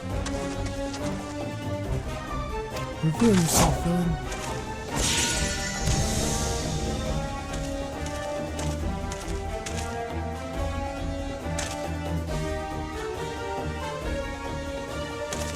What in the place do you think you're doing? Oh, sorry. Very, very sorry. Oh dear. 1,000 apologies, sir. I've gravely miscalculated your change. I will return what you're owed immediately. I beg your forgiveness.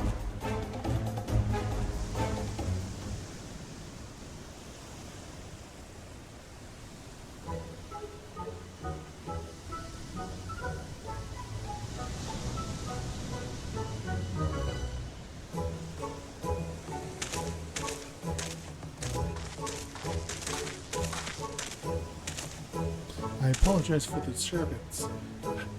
How dreadfully embarrassing.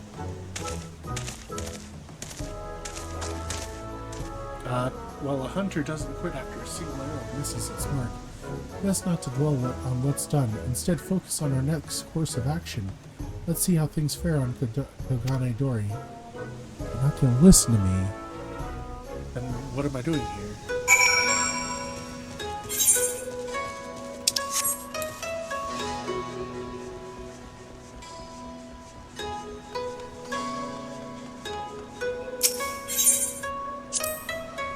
To think that all of this was wrought by mortal hands remarkable.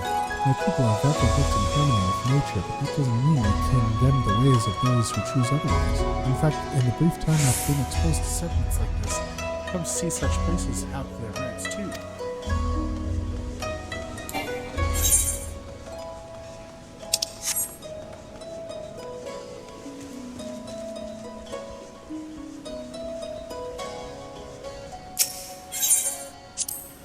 I can't believe how impossibly vast it is.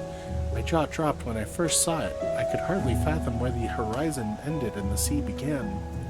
Before arriving in Tuliolal, I'd imagined the sea to be merely a much larger, saltier body of water than the lake back home. There we would race from shore to shore. To attempt the same here, I fear, would have fatal results.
You down where you stand, your lecherous lummox.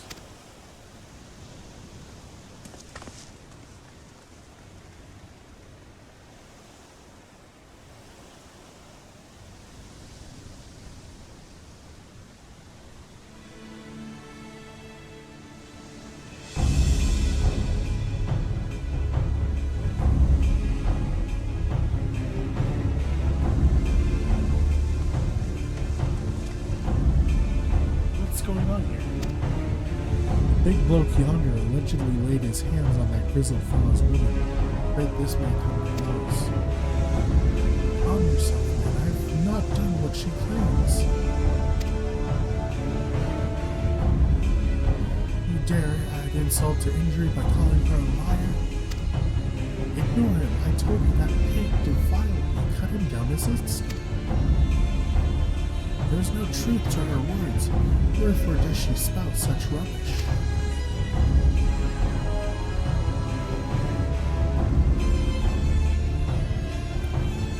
Come and give me strength. Cut the bloody brute down already. Yes, not less than your head shall serve as penance for your crimes. Very well, let my blade prove my innocence. It's your blade.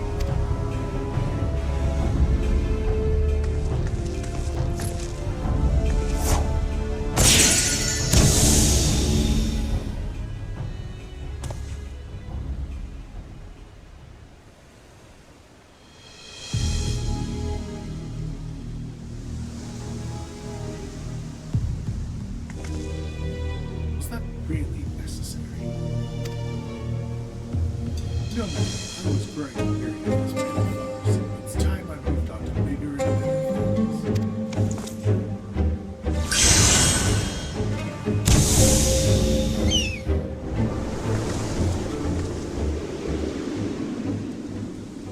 Oh no, you don't.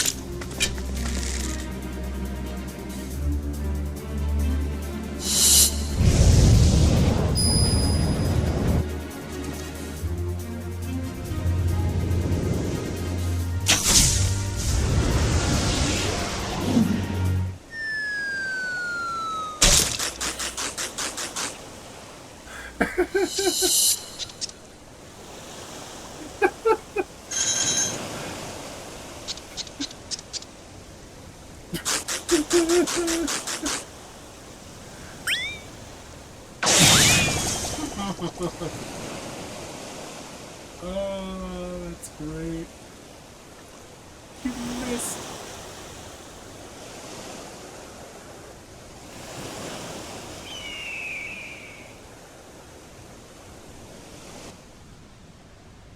How odd. My bow was more out of tune than I realized.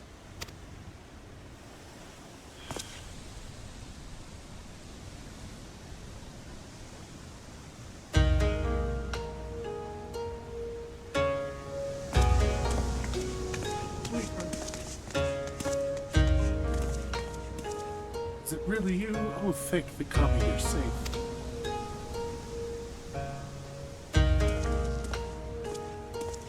I found her lying unconscious in a nearby alleyway. She could only vaguely recall being attacked from behind before losing consciousness. So the villain knocked her out before assuming her visage in a ploy to deceive her husband. I fell for the deception like a complete and utter fool. I do not even know how to begin to make amends. There are no amends to be made. You simply acted as any husband would. Due to your involvement, this matter was resolved without bloodshed. The Sekisei Gumi thank you. It is regrettable, however, that the villain managed to escape. A criminal who can change their shape at will is exceedingly dangerous. Know that the Sekisei Gumi will alert the populace to this menace and remain vigilant for any suspicious activity in the city.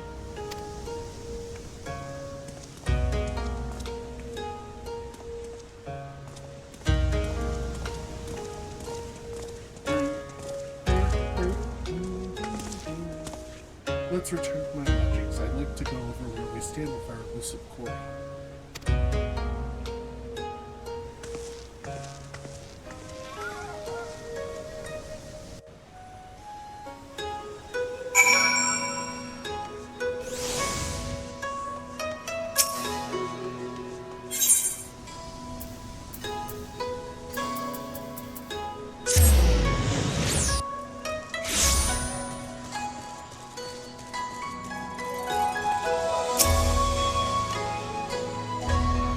The thief has been using Taku's power of mimicry to incite conflict around the city. What he hopes to accomplish by doing so, however, is still unclear. And so long as he has this power, our sole means of tracking him remains the havoc in his wake. a trying trail for any hunter, but I'm heartened to have a warrior like you beside me as I tread it. We'll catch him together, and when we do, we'll mete out the justice he deserves, Hildebrand.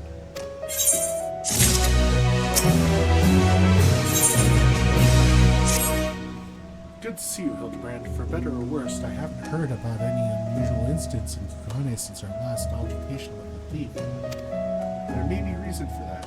Do you remember when he claimed he was moving on to bigger and better things?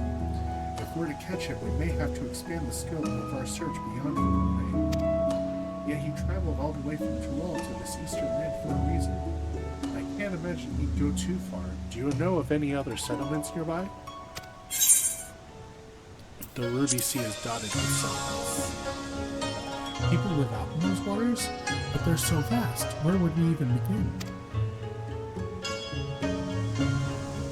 Ah, so the Bakufu has an outpost at Ruby Price. That sounds like the perfect place to start. Let us make our way there and rule ourselves in the soldiers. If anything out of the ordinary has occurred, no doubt we'll be aware of it, shall we?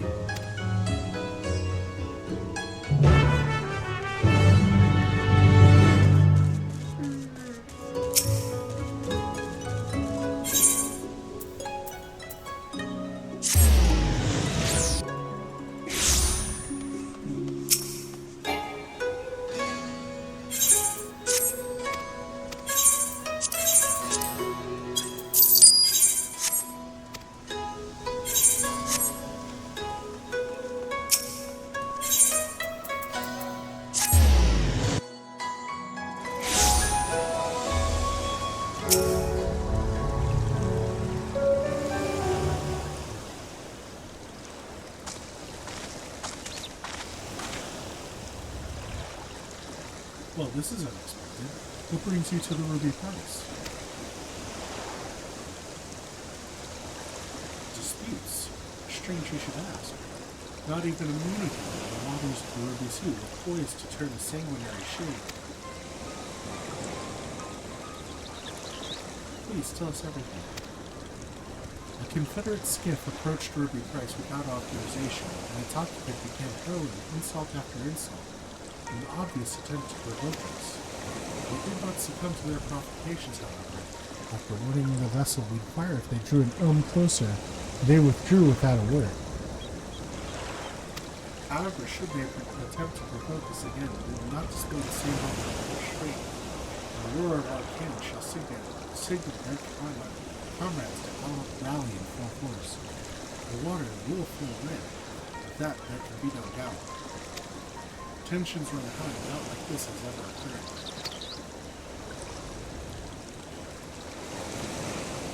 I see. Thank you for the information.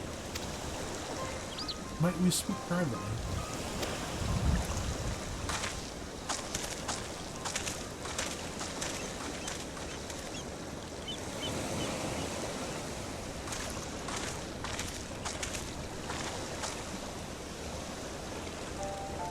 Based on the testimony just now, I gather there's an agreement in these waters that Confederates are not to draw near Ruby Price, guarded as it is by Bakufu sentries. If that's the case, then as the soldier stated, I can only conclude that the vessel earlier was attempting to incite a dispute between the two factions, which fits the modus operandi of our quarry, wouldn't you say? Perhaps it was he who sailed here under the banner of the Confederates. Whatever the case may be, we have nothing but conjecture. We'll need solid evidence before we can alert the soldiers here to this threat. I doubt they'll heed our warnings otherwise. First, we need to verify if any members of the Confederacy actually approached the Ruby Price. Do you know where the base of operations can be found?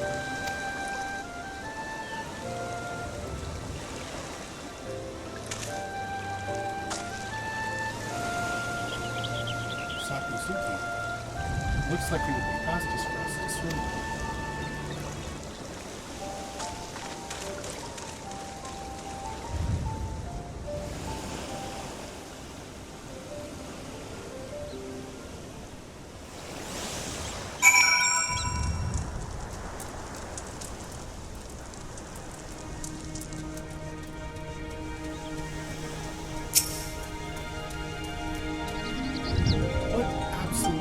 Not a one of my Confederate brothers and sisters will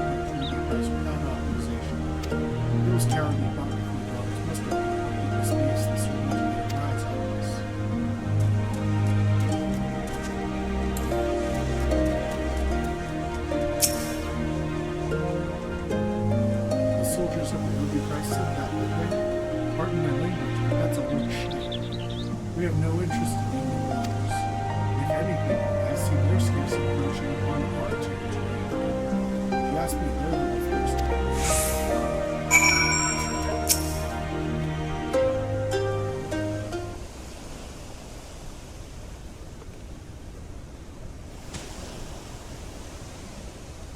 There you are, Hildebrand. Listen to what this person has to say. The situation is more grave than you thought. I'm thankful you came, and not a moment too soon. Captain Rasho hasn't been acting himself, you see. Normally where he goes, Tansu goes, but not today. He showed up just earlier by his lonesome and ordered us to gather as many heads as able to join him on the island of Becca to attend to some pressing business. Normally I'd be obliged to the captain without a moment's hesitation, but I had a feeling something weren't right, so I asked him what manner of business. We're gonna set the ruby price ablaze, he says. The bloody ruby price. I tried speaking some sense into him. He weren't a mind to listen. Walked off saying he has no need of old craving. Bastards. See? Look, I don't know what's gotten into the captain, but it can't be anything good. Please go to the Isle of Becco and stop him. Him and me comrade before it's too late. This last show acting strangely can't be a coincidence. We need to get to that island and quickly. Do you know the way? Got it. We've not a moment to waste.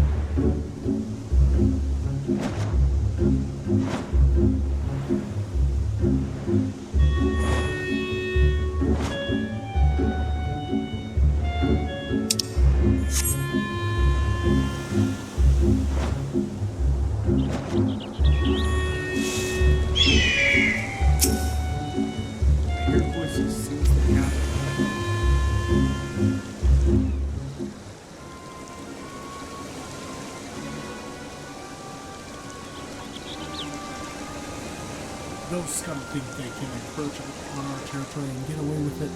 I'll be damned if we will.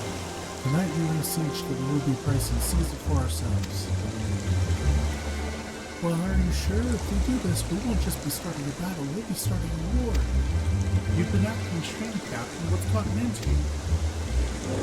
Silence! I didn't ask for your bloody opinion.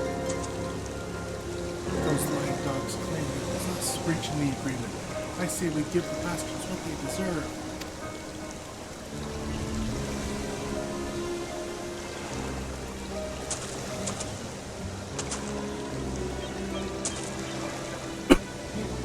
You are not welcome here. Be gone if you value your lives. You are a terrible actor.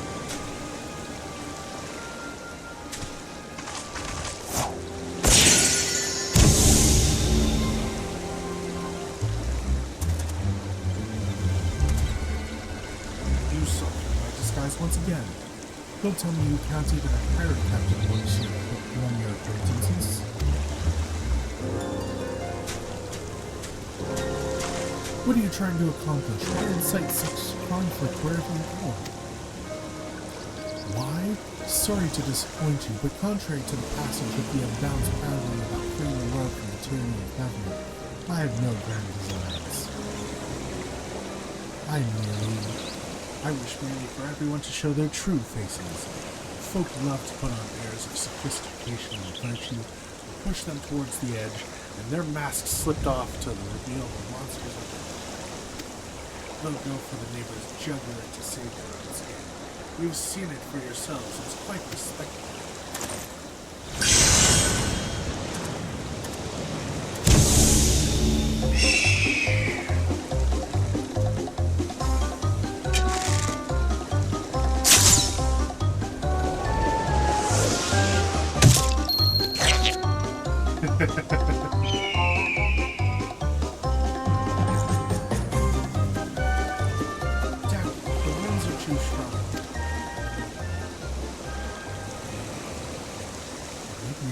Shot.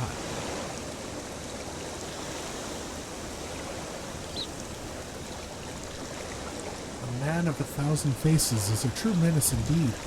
We'll return to Onokoro forthwith and alert the captain.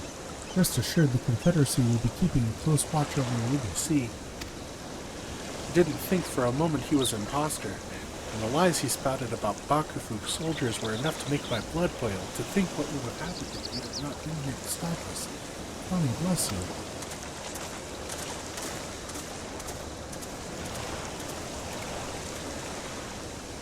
All he wants is to expose people's so-called true faces.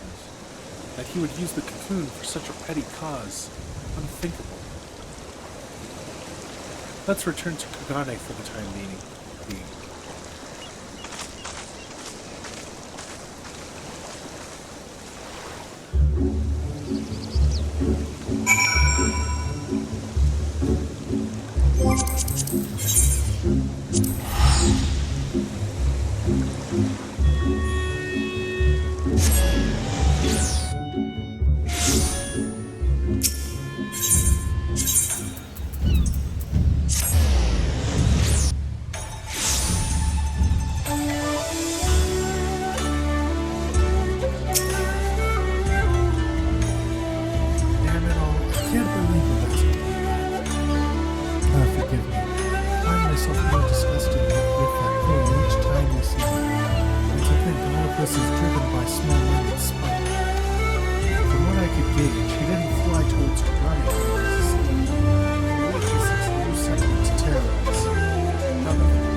Ropley, I'm sorry to have to tell you this, but,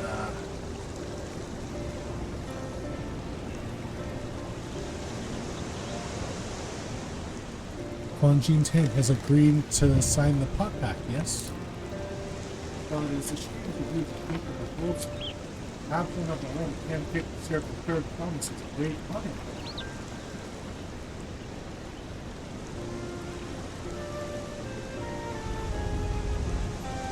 I appreciate your understanding. Of course, if you happen to know any other talented artisans, regardless of their expertise, I hope you send them my way. It could even be yourself if you're so inclined.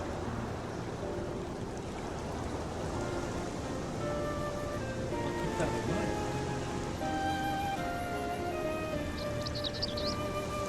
Though my time here was brief, I'll not forget your kindness, Master Ropley. I'm blessed to have these workshops be my first home in Tulio. Come back to us if the moblins cut you loose. I'll always have a job at Wachumeki making.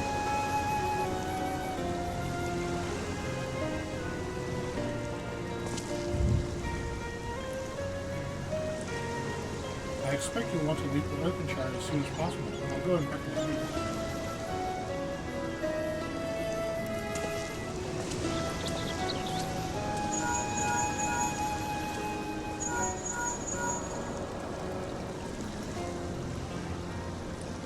What became of Quan Jin-Ting? Were you able to find him? I did, and he agreed to become a consort.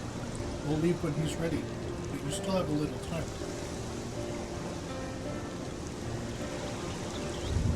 Splendid. We shall meet you anon.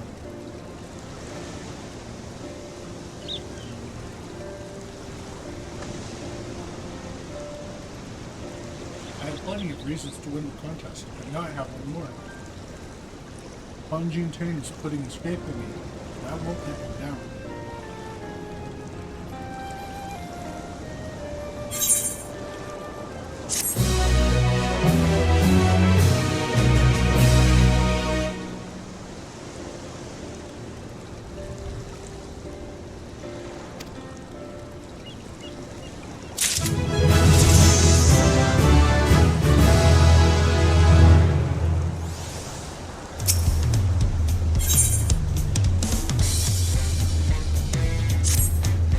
Right then, I have some things to take care of at the palace. Well, you can pass the time however you like. I suggest you head back to the palace.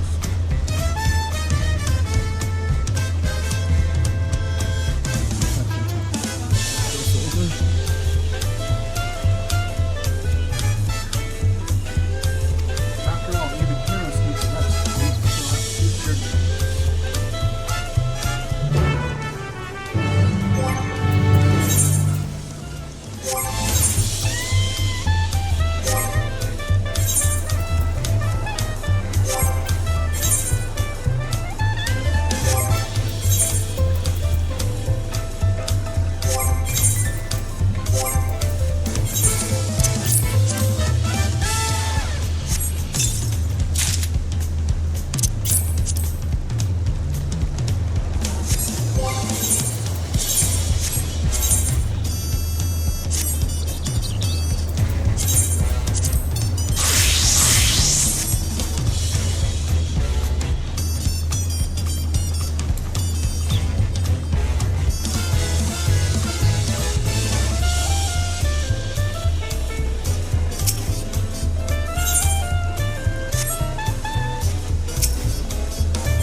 servant awaits you within. While I was not informed of the reason for your audience, in terms of attire, I would suggest full battle regalia.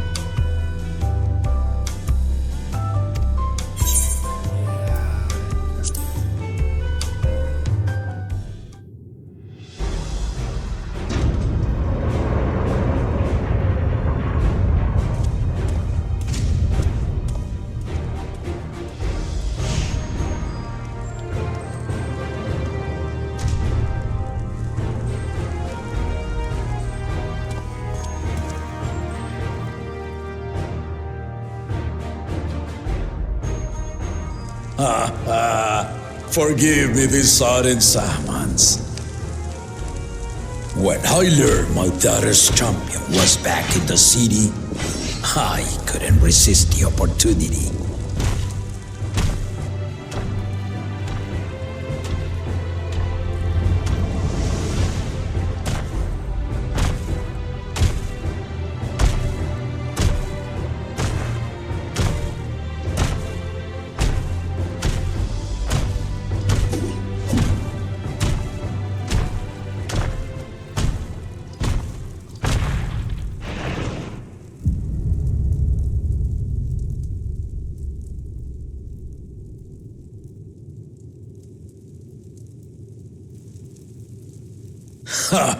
And they call me head of resolve for good reason.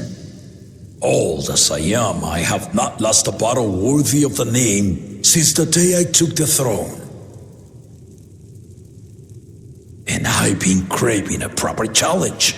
The lance wielder, Stinian, he fought well enough, but our bout was ended before a victor could be decided.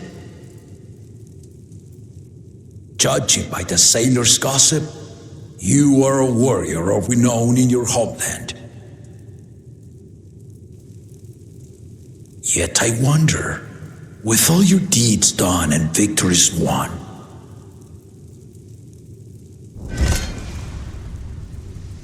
are you warrior enough to stand against me?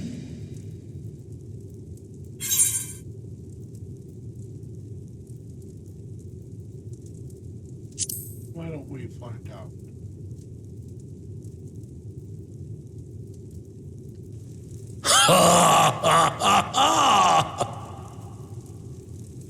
A spirited answer. Why not indeed?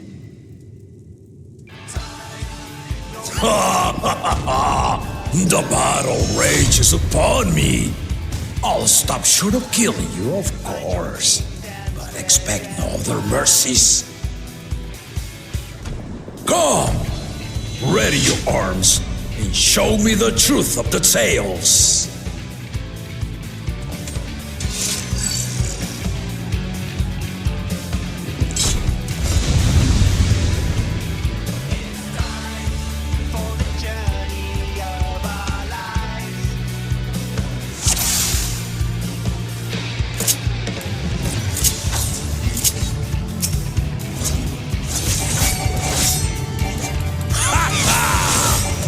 Give it your all!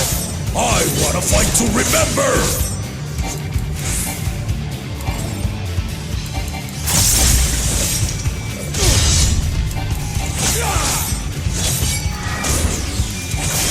Let's test the waters.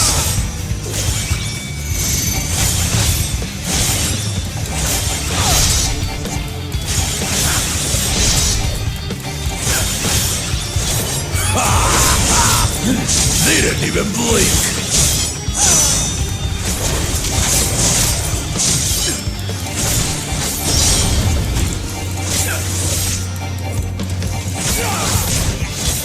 Have you ever fought a viper? Ha! Let's see how you handle this.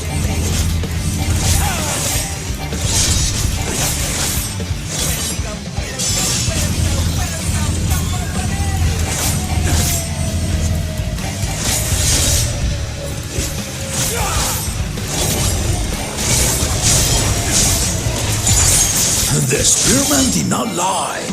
Very well, then.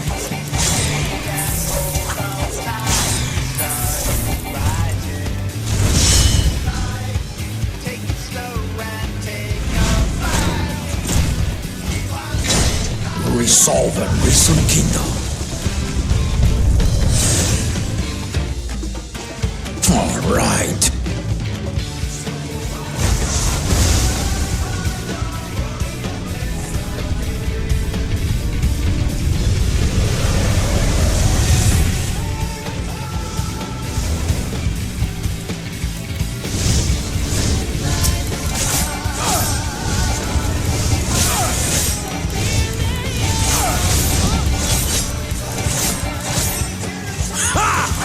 Did you think you had my measure? Take this!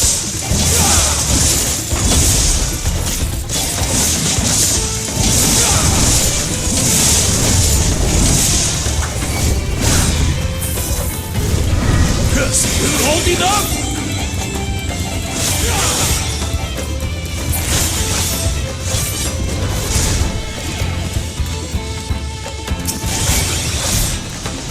We're far from finished!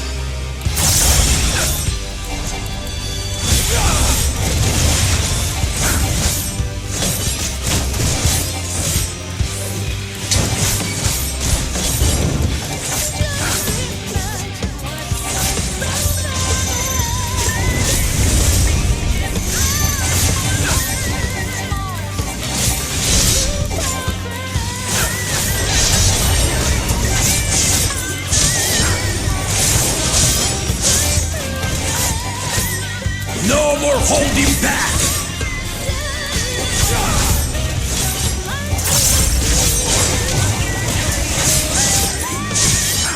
Stay alert!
truly made of.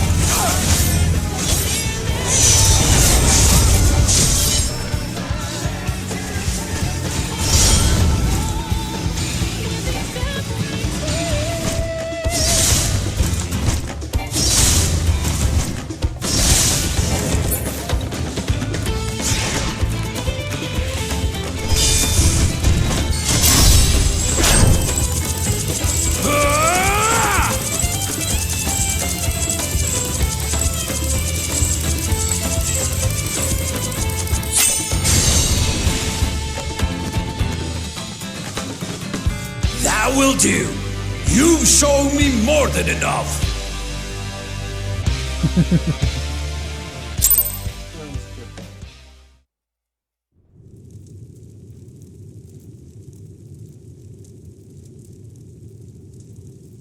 I brought my full strength to bear against opponents before, but you are the first to withstand it. Even with my head of reason asleep, I never expected you to give me so much trouble.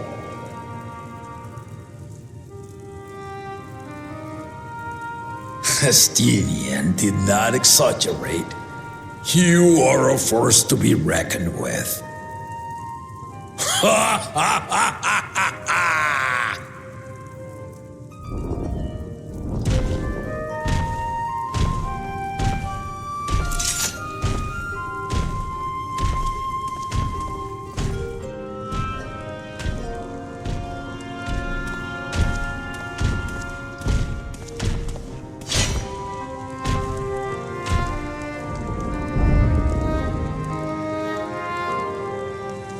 Now, a confession. I said I crave a challenge, and that was no lie. But I had another reason for calling you here. I had to judge for myself if you were fit to attend my beloved daughter. Sorry, I'm married already. In some respects, she is much like me. Hard-headed and prone to rush into danger. But one with your talents could readily dispatch the threats that bar Lamachi's way.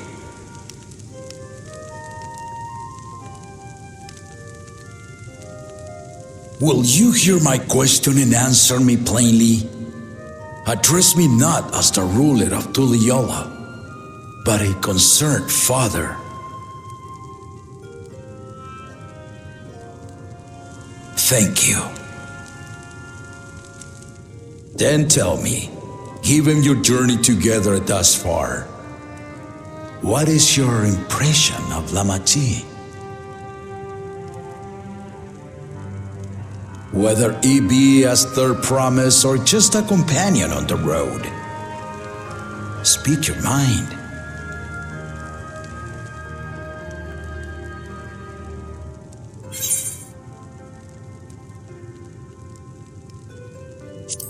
He is young but has potential.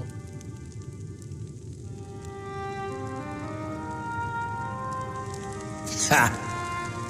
A tactful response, but agreed. She is not ready for the throne. Not yet. Lamachi thinks she understands her many peoples, their histories, their cultures, their beliefs. But she knows only what she's seen in the capital. And it's not only her who concerns me. Even this early in the contest, you must have realized. As potential rulers, all four claimants are lacking. Yep. This is why I elected to hold the right of succession. Not to choose a fitting candidate, but to cultivate one.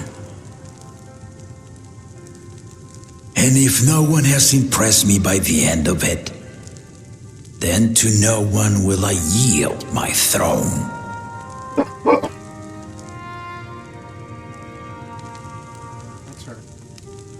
As a parent, I pray that my children rise to the occasion. With outsiders dragged into my game, I am also hopeful that the different perspectives you and your companions have to offer will inspire them to grow. I imagine you in particular have traveled many lands, know many peoples and cultures, loved them and being loved in turn. Guide Lamachi as you think best. Walk at her side and, when needed, push her to walk ahead.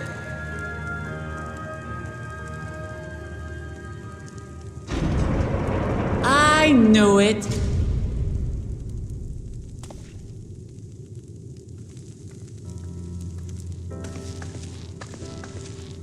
There I was, about to sit down for some of Namika's cooking, when I heard that Papa had sent for you.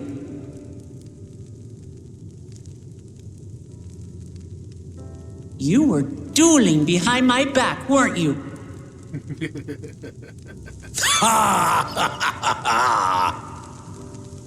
I see there is no point in denying it.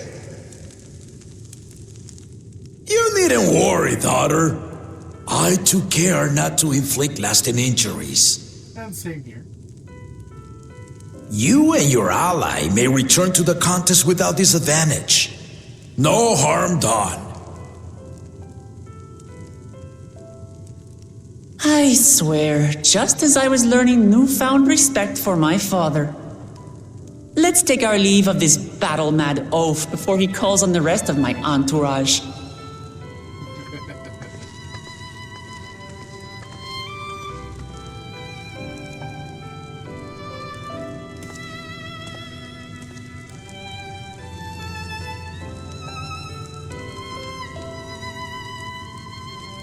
Watch over her, champion.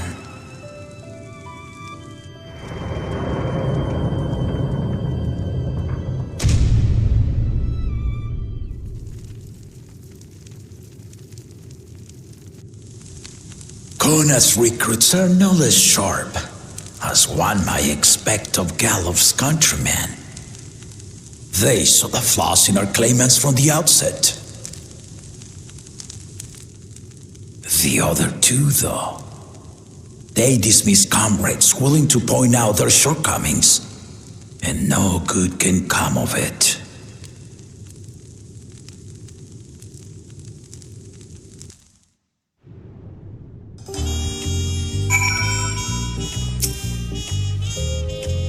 He had his way, probably keep going until the day he dies.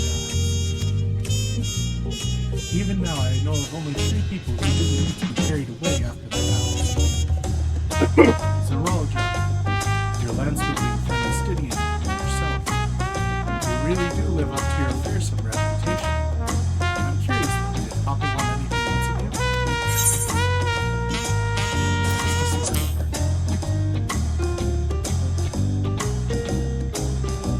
Well, if that's all it was.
I've otherwise asked everyone to meet at the forward cabins.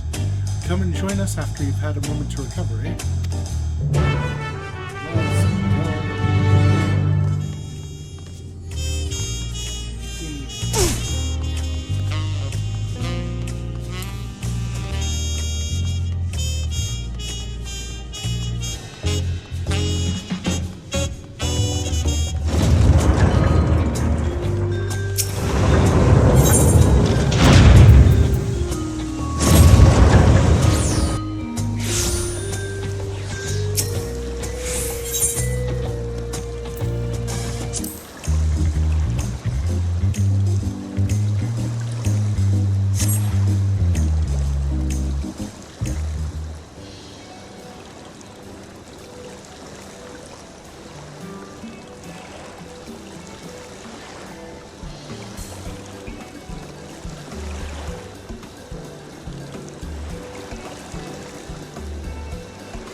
Sorry to keep everyone waiting.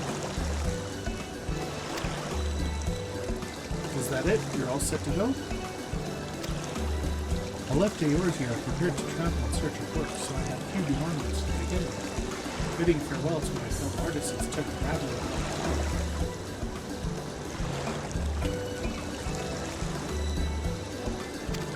Again, I appreciate you making this commitment for me.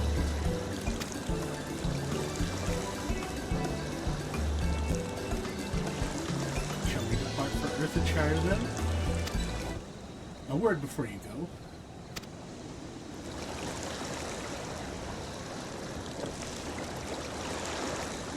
What's Wakiva doing?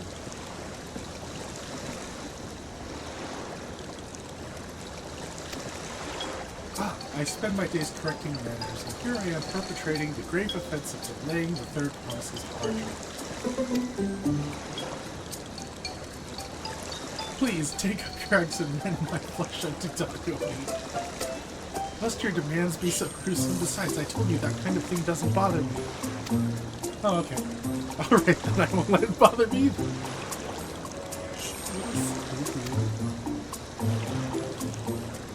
What was that all about? I come to the city to purchase supplies when I spotted your entourage getting ready to leave. You seek the city of gold, if I'm not mistaken. That's right. It's the final step to the right of succession. If you know anything about the subject, I'd love to hear it.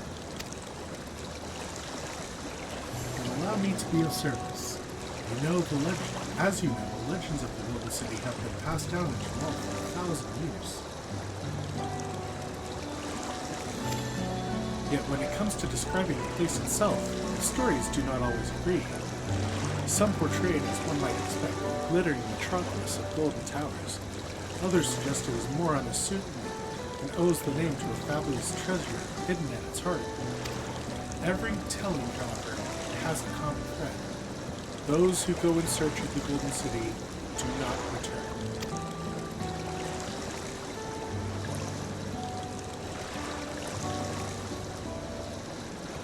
The lesson to be learned from this third promise is that to seek the legend is to court death. I must implore you to proceed with the utmost care. That is all I wish to say. I shall pray for a safe journey.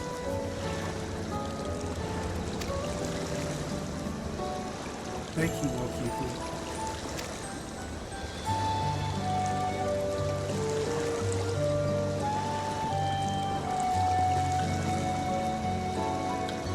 What are we to make of these cautionary tales? If every expedition has ended in tragedy, how then did the Dawn Servant find the city and return without incident? It seems the legend originated with the Nakuru. Speaking with them remains our strongest lead. The lead we shall follow in time, but first let us see Fun Juntain safely into the Moblin's care.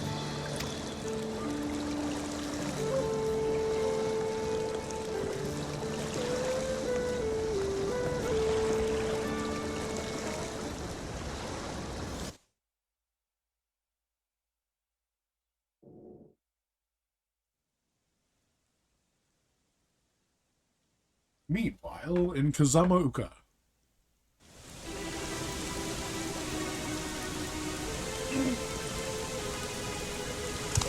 Finding a willing artisan was even easier than expected.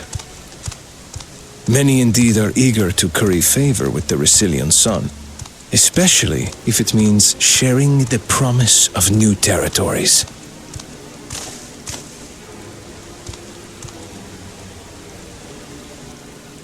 Those who prove useful will have all the land they desire.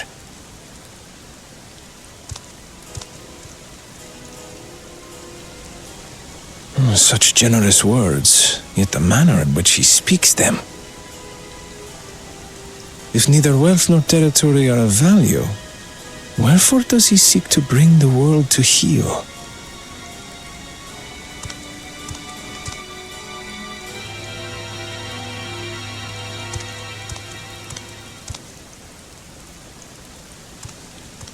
Step aside. Remind me. There was no rule against poaching craftsmen from other claimants. Was there?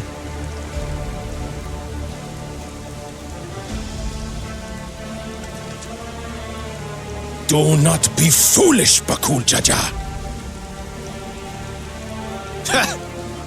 Foolish would be carrying on with these dull feats when all I need to win are the keystones. And besides, it's long past time I humble this arrogant one-head. The Dawn servant may have sired you against all odds, but there is nothing blessed about your birth. Only a two-head is fit to rule. Only we are worthy. Draw your weapon! Face me in battle and learn your place.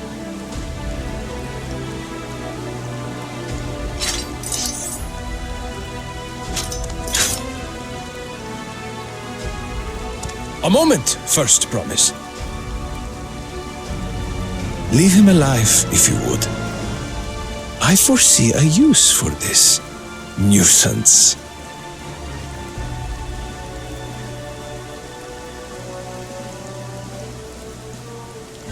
Too scared to make the first move?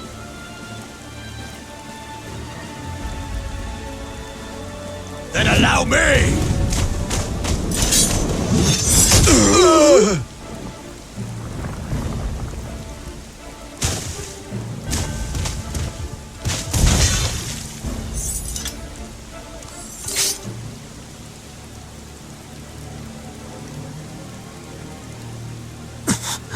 But he's just a runt.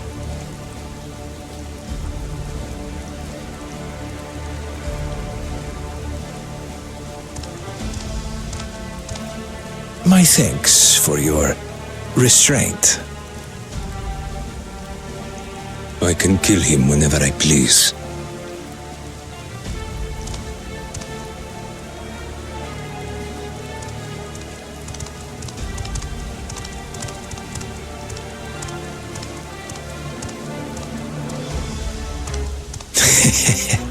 Your part in this is far from over.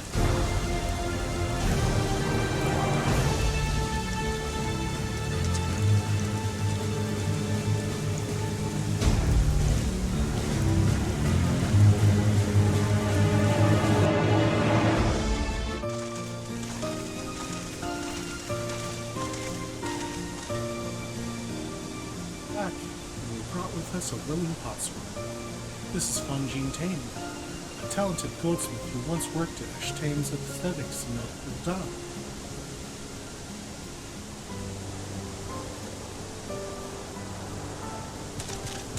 Wonderful, impressive. You are the first to return, Third Promise. And with a unique artisan from across the Salt no less, we welcome you and your unique skills to Earthenshack. Help Hand will show you to the work pot.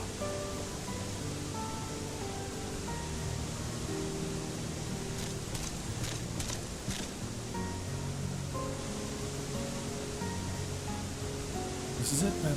I look forward to hearing you proclaim Dawntrail. Thank you, Fontaine. I'll be sure not to disappoint you.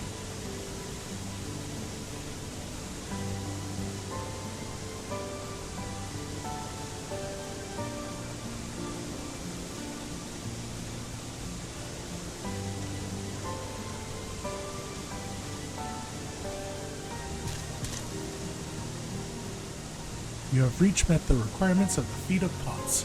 Red Rock presents you a keystone with joy smiles and well-wishing.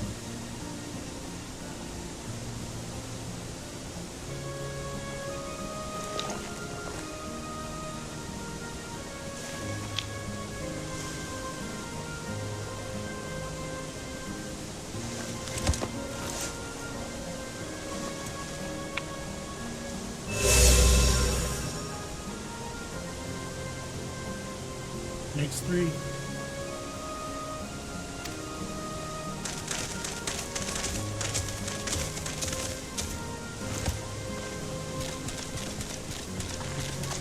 More Potsworn candidates. Come, tell Red Rock your tales.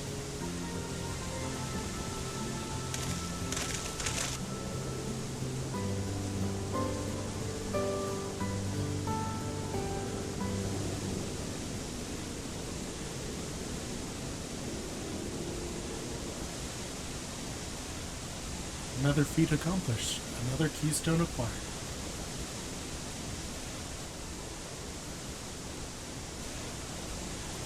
Oh ho, you are doing well. I expected nothing less of Sir Aldra's esteemed siblings. Your cleverness in particular is most admirable, Second Promise. We must have you apply that Charlene knowledge you so cherish, armed to all with weapons of Magitech design.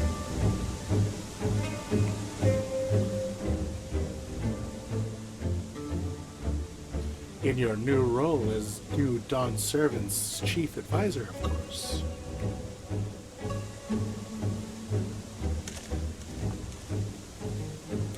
The tools of war hold no interest for me. I wish only to improve our nation through practical innovations.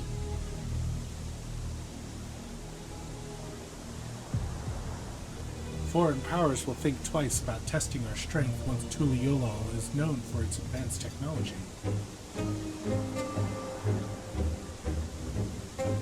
Just as the Garlean Empire was deterred from invading Charlene.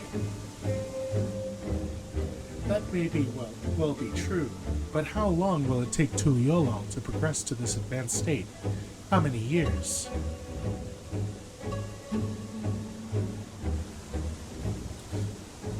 With a collective commitment to education and hard work, it should not take so very.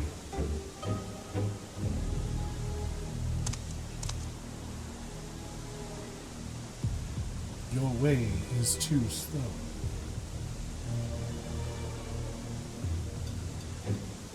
Easier to expand our territory and swallow Charlene whole.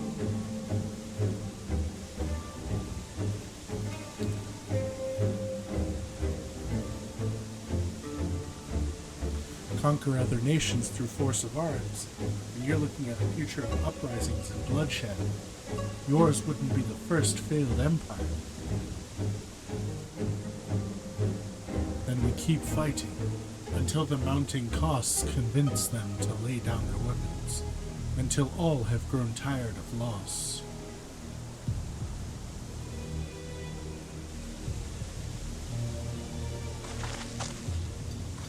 How would such an outcome bring anyone joy? What you propose is a mockery of peace.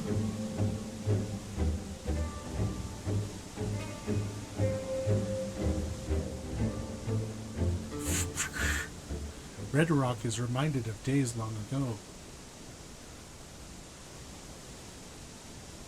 In the time before Tuliolal, there were no pot packs for Potsworn. It was normal to grab snatch artisans and force them to work for mobbies.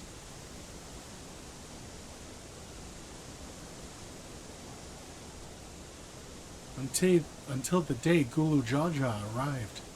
The families of the Grabsnatched pleaded with him, and so he came to Earthenshire. Mobbies are not a war-make people. We feared death had come for us, but Galul Jaja just wanted to talk.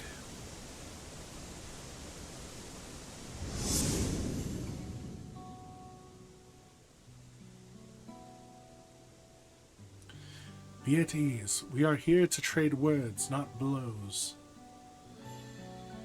The gold work crafted in this village is superb.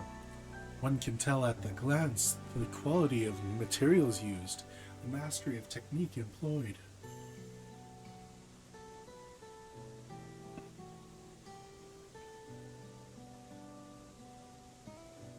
Yet it does not stir the heart. A goblet shaped by bound hands and broken spirit is devoid of luster. Compare that now to works of a joyful artisan.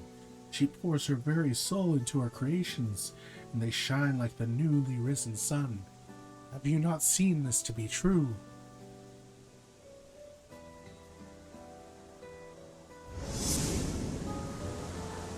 And so began the custom of good living. Happy potsworn make good works, and good works make mobbies happy.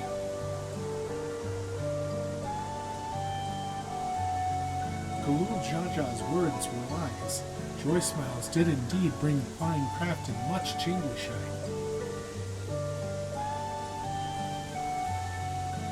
So the head of reason was behind the forging of pot packs. Yes, reason and clever thing changed Mobby's way of life.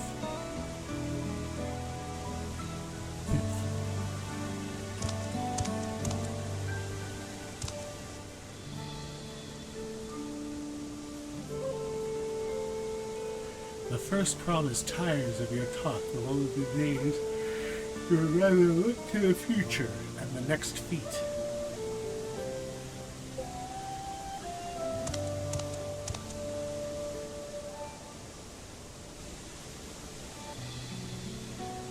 Gross.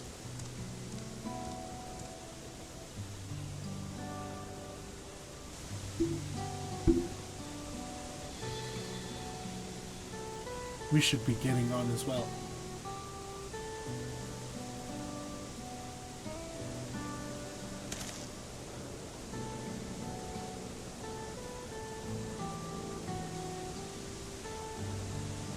But Cool Jaja never did come back, did he?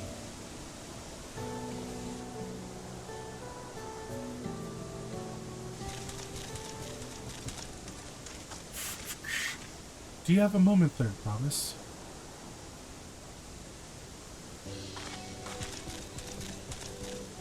Rakarok would repay you for hand helping with Tate. He brings a tale of the Golden City. Really? I'd love to hear it.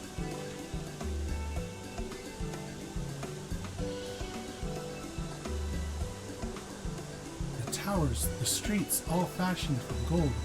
Everywhere you look, every splendor you can imagine. The young, the old, and everyone in between, they live in golden happiness. A city of eternal bliss, forever perched above the clouds.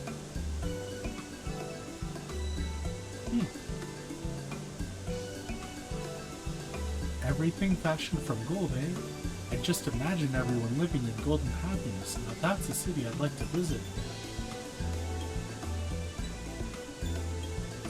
Above the clouds, you say?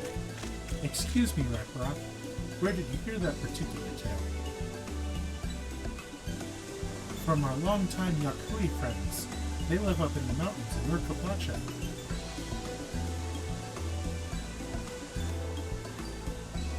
The giants.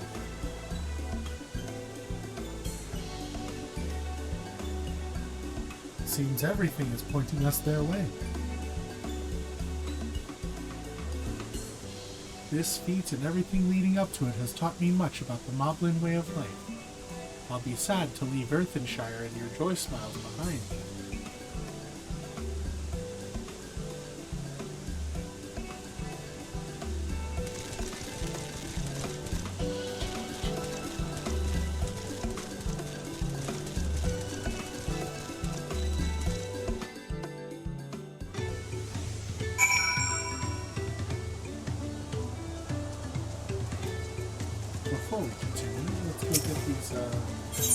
other things. You are Hildred, are you not? He who has been strength lending to Uklama? Could Muvamuk ask that you strength lend her in turn? The matter is this. Muvamuk's craft hand is to retire after long years, but he lip-slips that he intends to fancy craft one last masterpiece before he does so. But for this he needs the hand help of a strange face to the village. Anfrey is his name. He is always very murky-worded with his requests, so Muvamuk is not sure what hand help he needs. If you could exchange tongue flaps with him, she would be very, very happy with us.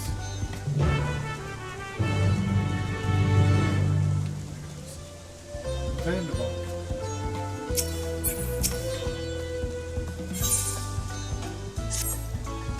Danger straits, danger straits. Vanderbilt's twinkle crafter is not listed. Vanderbilt asks all around the village, and some say he went to pay a visit to the Imperius, Giant's prey place. Prey place is a danger place, full of friend-munching friends.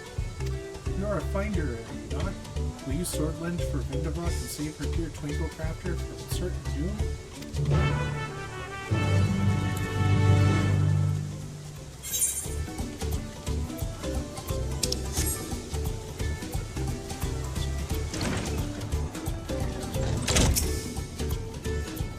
Yes, I'm Chloe. Do I know... Wait, aren't you a friend of the Third Promise, the adventurer from across the water who was asking about the potbacks? I see. Muvamuk sent you. I only said I needed the help of a stranger to Earthenshire. Trust her to pick an honest goodness hero. The task I have for you is but a trifling one, but it's very near and dear to my heart. I want you to find out all you can about Muvamuk.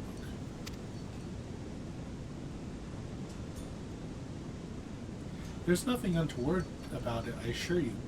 I'm interested in what she's interested in. Her hobbies, her likes, dislikes, what she holds dear, and so forth, but for certain reasons that I'll share with you later. She can't know this. We've been working together for decades, but now as my compact is about to end, I find I know next to nothing about her, or perhaps others who work closely with the Moblins might.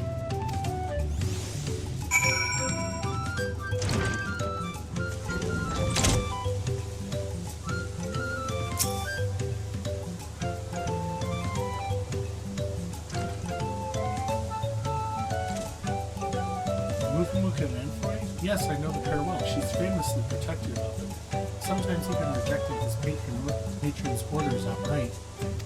It's not that she thinks him unequal to the tasks, you understand. Quite the opposite, in fact. She knows how exacting his standards are, how discontented he would be if his work failed to meet them. So any time a patron attempts to have him lower his standards, or design something differently to how he judges best, Muvamuk will always leap to his defense. As for what she enjoys, while her delight in Anfrey's creations has not dulled at all in the years they've worked together, I should think she likes nothing more.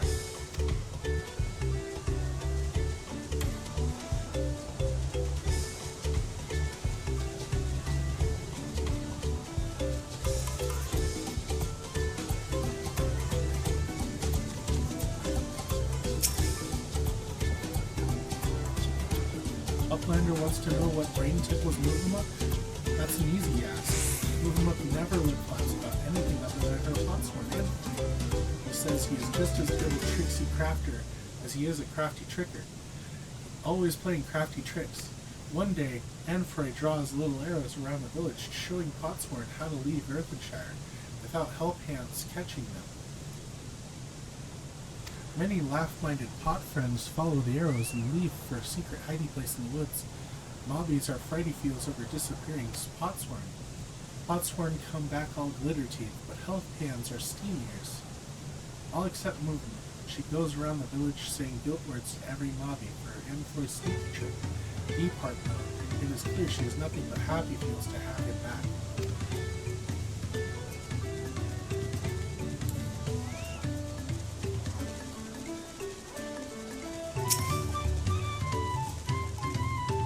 What What does Movamuk value most? Her potsworn, of course. Any mobby who says otherwise is a crib speaker.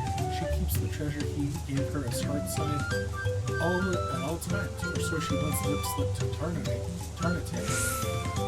He hasn't a flimsy thought what this treasure might be. Whatever it is, it's sure proof of the friend bond between them.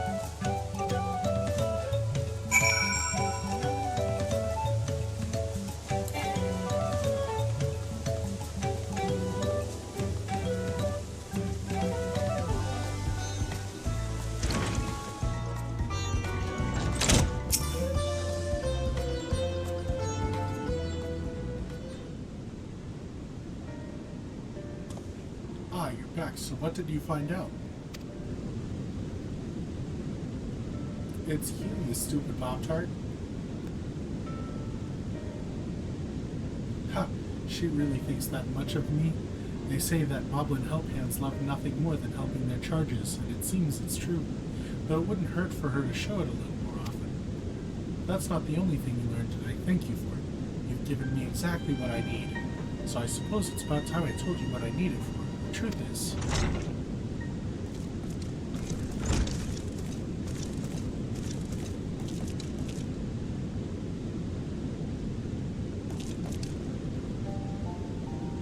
is Hildebrand still hard at hand helping? Yes, he is, so I'll thank you for not bothering us. Do remember that I specifically asked you to leave me be until my work was complete?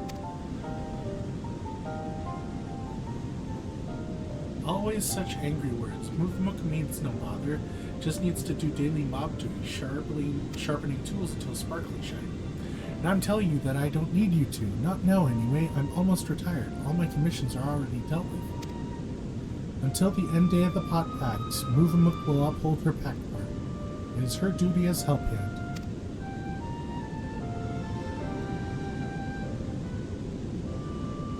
Why do you always have to be so...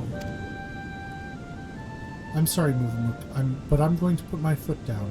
I expressly forbid you from touching my tools until my work with Hildebrand is finished. Oh, poor Movamuk. And Movamuk will do as Anfroy asks, though it makes her shamefaced. She will hand turn to other duties. If Anfroy needs her, he has only to hail call.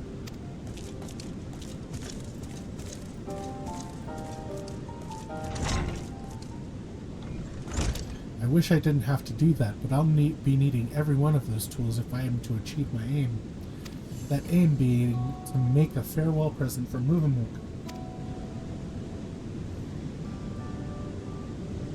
In all the years I've been working here, she's been my guardian angel, answering my every prayer before it even makes it to my lips. Even in these recent times when the help hands have grown too few for the number of potsworn, her service hasn't lapsed in ill. Now that my service is coming to an end, I wanted to do something just for her, to thank her for everything she's done for me. Yet despite her knowing me better than I do myself, I discovered that I didn't really know anything about her at all. I had to speak with her to learn what really makes her tick, but she always brushed me off. Said that her only wish as a humble help hand was to see my wishes realized. That got me thinking, perhaps she and the other moblins might be more willing to open up to someone who wasn't bound by the Pot Pact, someone like you, and by all the gods the plan worked. I have an idea for a present now. All that remains is to craft it. Without Movamuk's help, that might be a little more difficult than usual. If you'd be willing to play help hand a little longer, and make it worth your while.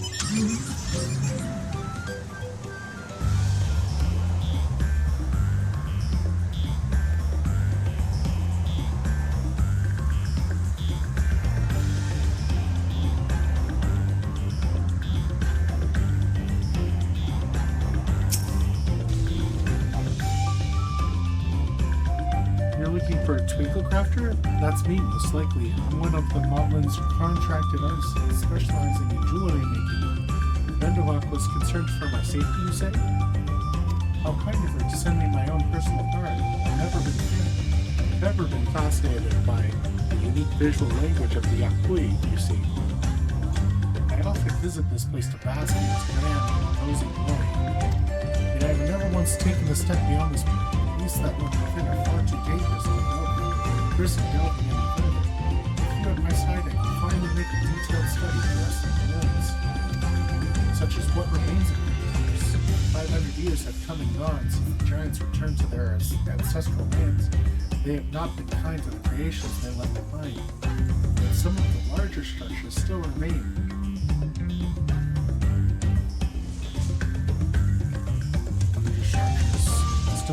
This impressive feat for one. They say the Yakui Tower yawns above even the tallest Chigwang, but I wonder if their architecture might have played some part in exaggerating those tales, its sheer sense of scale serving to inflate the giant zone. But enough speculation, let us press on. Much to discover.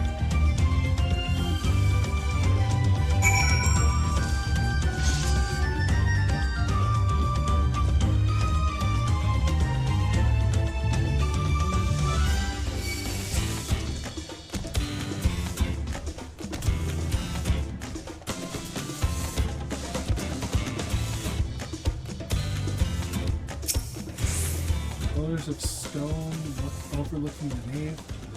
Fascinating, isn't it? A simple combination of geometric shape naturally draws one's eyes to the center, all while maintaining delicate panels.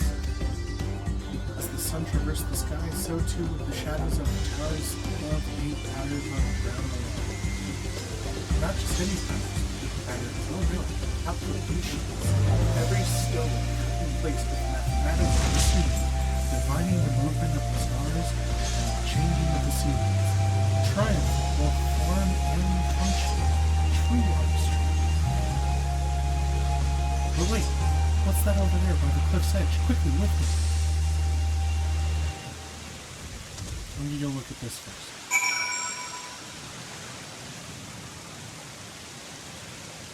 That's a circle.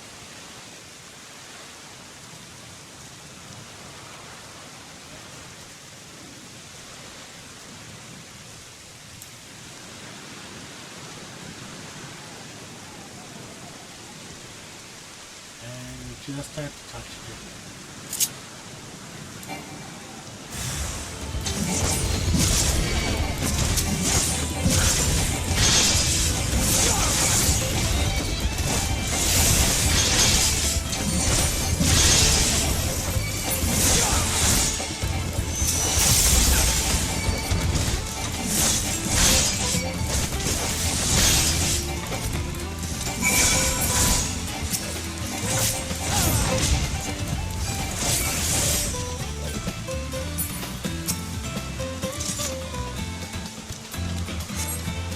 Thank you, and forgive me for racing ahead like that. I was so absorbed in examining every element of this place, I forgot the reason I'd never done so before. But if anything is worth risking one's life for, it surely is. Or just look at this tower. It's surely a work of art. To the untrained eye, it might appear a little more than a pile of stone, but look at how each brick is cut, positioned perfectly to align with its needs. And not a drop of mortar to hold them in place. The engravings, too, surely has some sort of religious significance. They certainly inspire reverence and meaning. Yes, inspiring reverence, that's the thing. Why else would the giants build their temple upon the clifftop? But if not to make daily proof of their predominance over those who dwell between them, those who are beneath them in every way. He's overthinking it. One cannot help but admire that their creation should awe and exhilarate us even now, centuries since they've been done. Thank you, my friend. My passion for jewelry craft has been fueling this. Now I'm positively burning with inspiration. The rough glorious designs connect us through the ages, silk and light, earth and shadow, and eternity.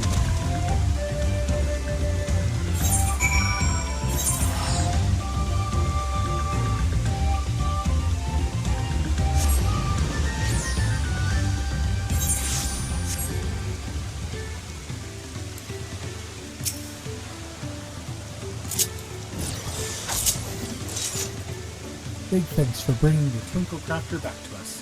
Not only is he safe and well, but full of mind food too. He says he found it in the giant's prey place. And this need for mind food is common amongst the pot farmers. Some try to find it in history, some in nature, some even in firewater.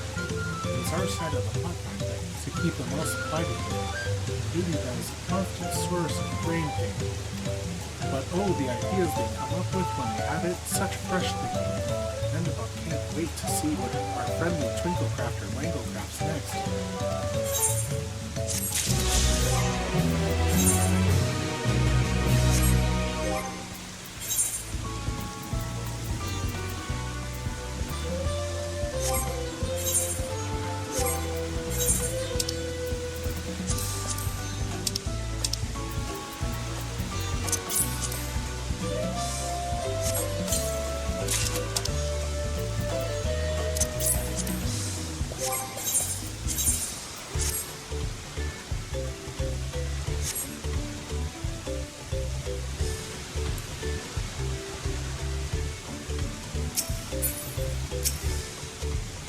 Right, should we go and see the giants next? Agreed, golden mysteries notwithstanding, their village is featured predominantly outside and is not to be ignored. The Mercapacha Highlands should be easy enough to reach from here. And if we leave Earthenshire from the west, there's a road which leads up to the mountains. Let's find that first.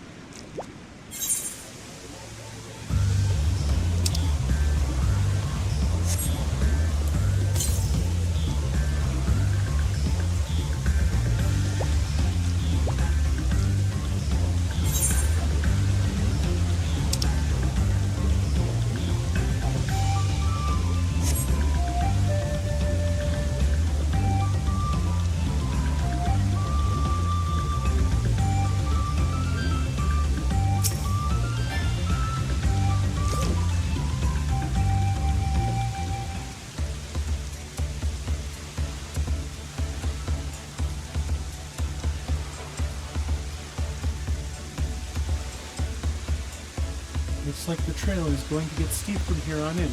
Hope everyone is ready for some climbing. Third promise.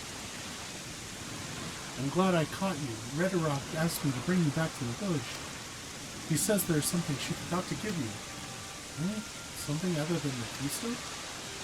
Yes, an item of great importance. Or so I was told. It shouldn't take long if you would please follow me. I wonder what this all is about. Well, no need for everyone to come. I'll be back in a little while.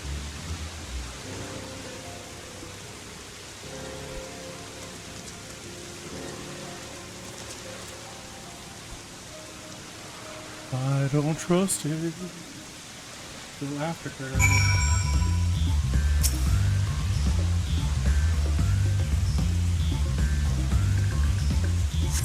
This is taking me quite a while. Let's just keep waiting for now, I suppose. No, I want to go after her.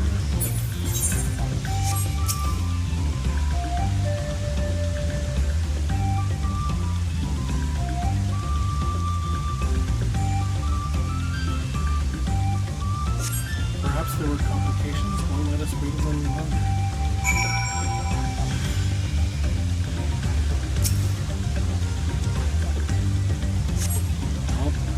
Kidnapped now.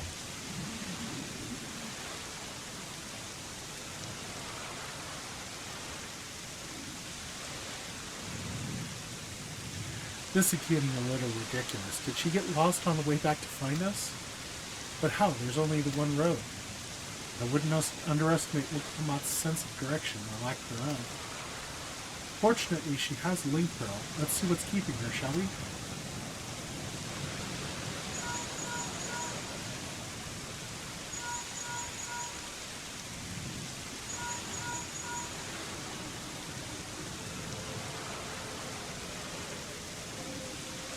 She's not responding. Perhaps we should all return to Earthenshire. So it's Redderock who had business with her, yes? She's been kidnapped.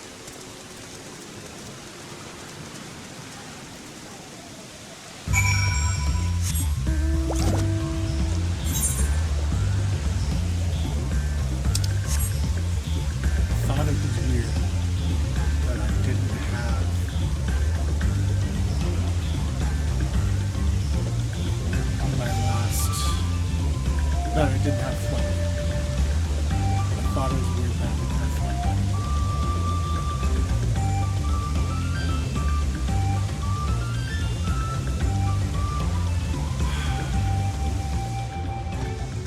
and watch. She'll be like, I didn't call anybody.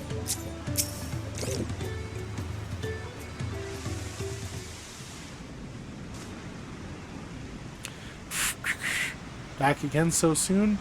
No shit. We've come looking for Wooklamat. Did you not send someone to fetch her? Red Rock did not. Neither has she seen the third promise since you were last here. Yep. Then who was that man who came for her?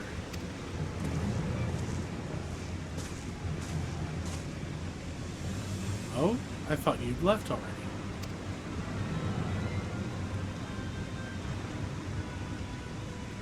Where is Lamati? Is she not with you? Yep. You don't know where she is? How could you let this happen? Oh, look at the doting little brother. That thou shouldst worry for thy sister is understandable, and rather than assign blame, thine energies are better spent on locating her.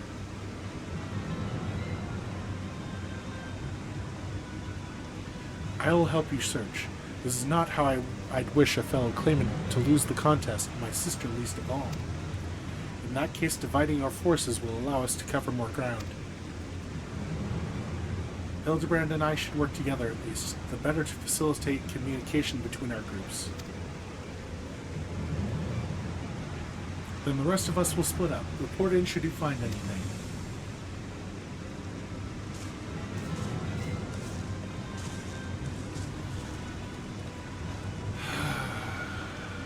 We'll be on our way as well. Right, keep in touch. God damn it.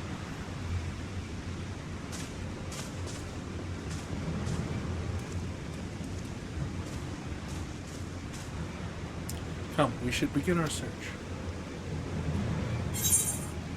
Great. Here we go.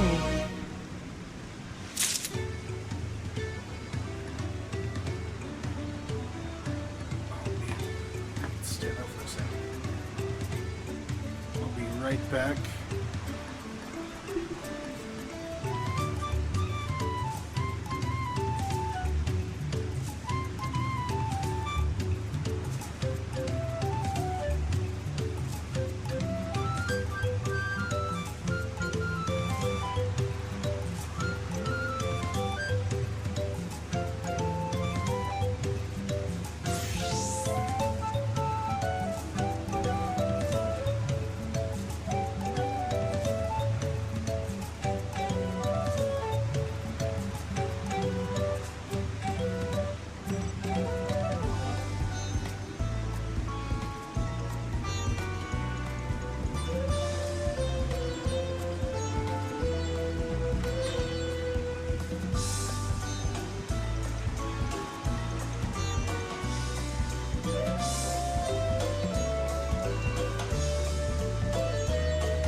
Last time on Final Fantasy XIV Dawntrail.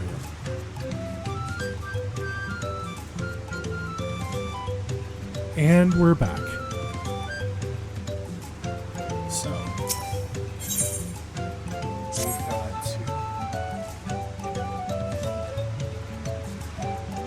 we've got to find the dumb cat that kidnapped.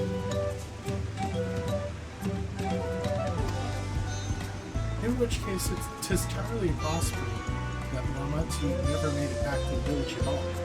The only way to be certain is to ask the sentry to put the station at the opposite entrance.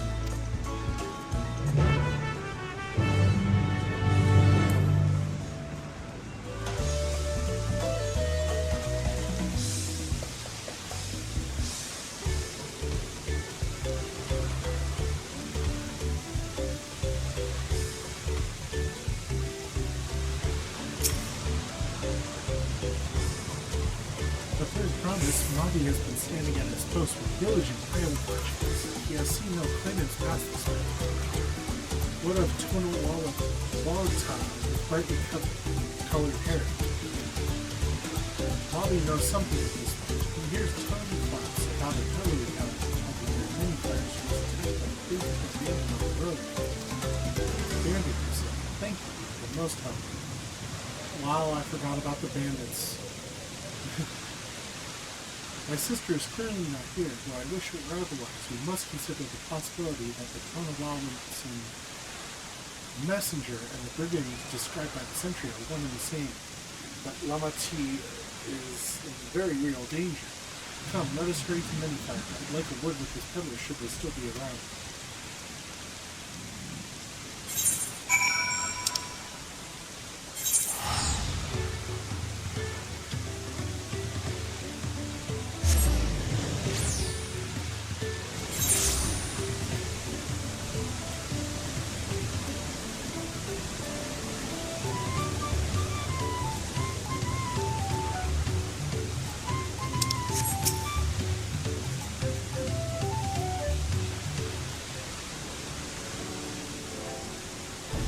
Something I can help you with? I'm told you were a victim of abandonment. Could you recount exactly what happened? My goodness, I thought I recognized you. I'll tell you everything I remember, your second promise. It was that scoundrel Bob Kessa who ambushed me. You know the name of your attacker? There's no mistaking that hair. Only peddler friends have stories of that notorious bandit during his predations.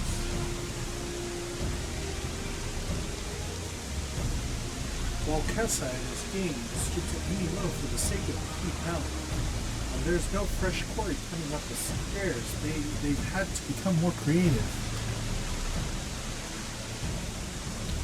Little wonder he went after Lamati. Didn't like he thinks to live for her for one of the sun.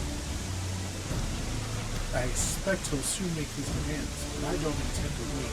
We'll find this villain first and deliver his deserved payment in person. What say you to a small deception?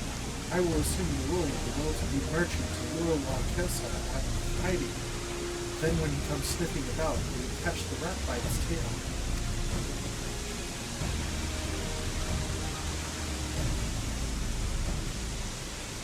An excellent plan.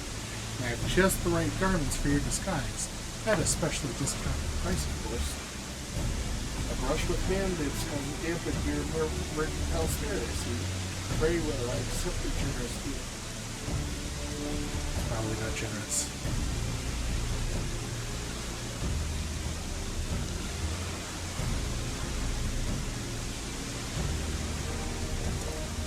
Now we lay the bait. I will proceed into many fires to make my presence. You fall on behind, boasting to those along the way about how you gave me a hefty purse in exchange for rare gemstones. Some such. If Walkessa is as coin-hungry as they say, then a recently enriched peddler should be an irresistible commodity. You let him strike, then we spin our trap.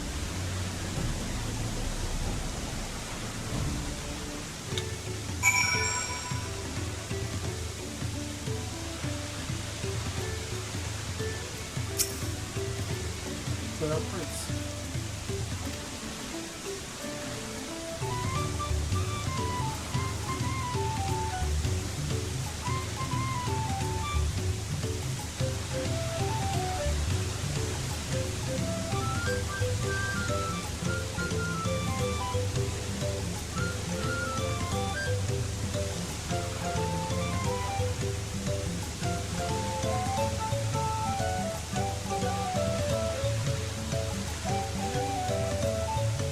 There. That's the Dawntrail. Shows them how happy you can imagine your deal with the nature. Once you put on an appropriate display, we can continue to our next performance.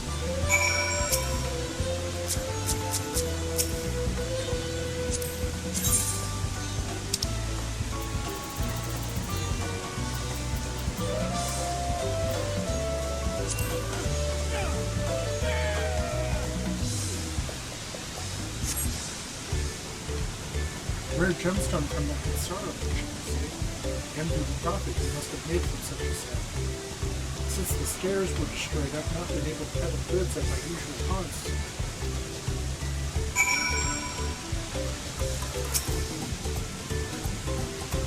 Good start, but I would make certain that all Tessa is aware of it.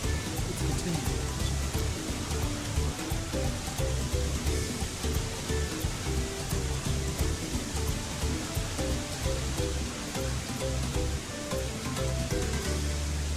That Moblin over there with some amicable conversation. The stage is yours.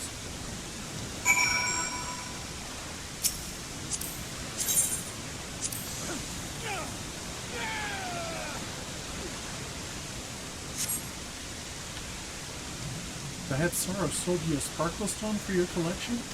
Well, that explains your giant choice piles. Bobby is happy for your happiness. Bobby is also jealous of the merchant and noble jewelry champions.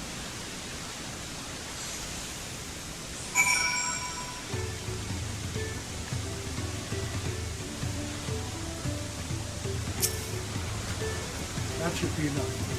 Perhaps one last act to drive it home.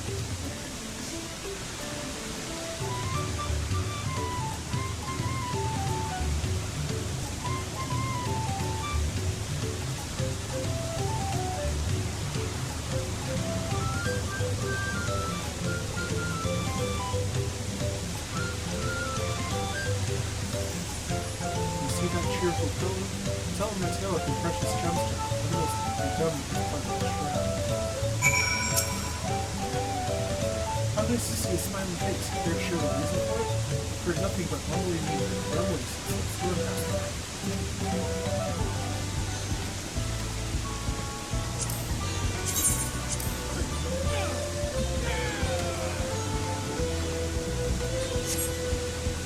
The passing peddler had the very gemstones you sought for your collection, and the shrub. I'll wager the merchant was just as pleased to fill his pockets with the great coin.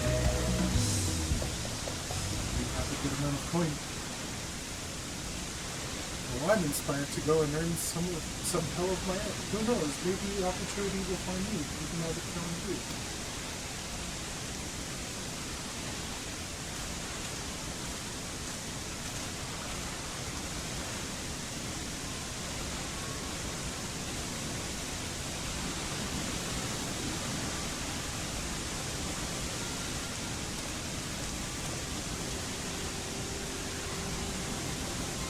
My most valued customer, the profit from that single purchase of yours should see me for weeks of idle leisure. Traveling with such a fat person, no cell service is tempting fate, so I shall make Earthenshire my last stop and return forthwith to Tulliola.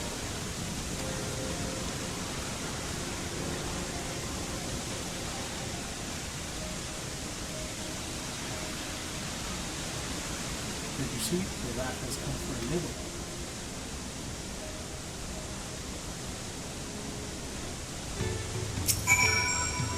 You played your part to perfection. A man of many talents, just as thinker and Moriande described. Now let us lure Walcassa out and spring our travels.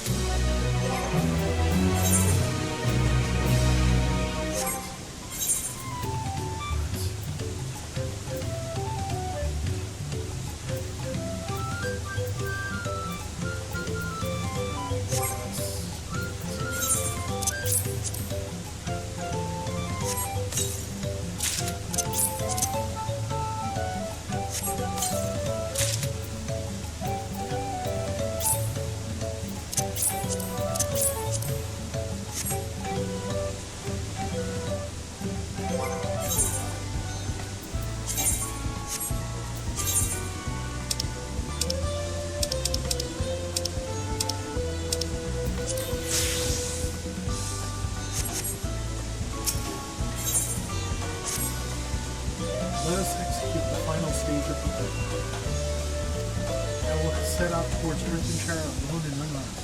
Better to sell the active defenseless merchant. Assuming Lord Kessa is watching, he will likely wait for some quiet stretch of the road before tossing. I'll be relying on you to follow closely behind, remaining hidden until the time comes to start the traffic again. Just remember, we can rely.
This has been good to you, Master Christian.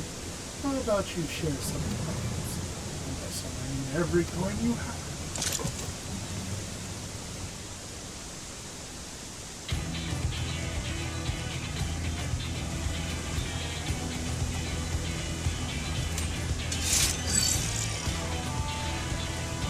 You are that gemstone brother.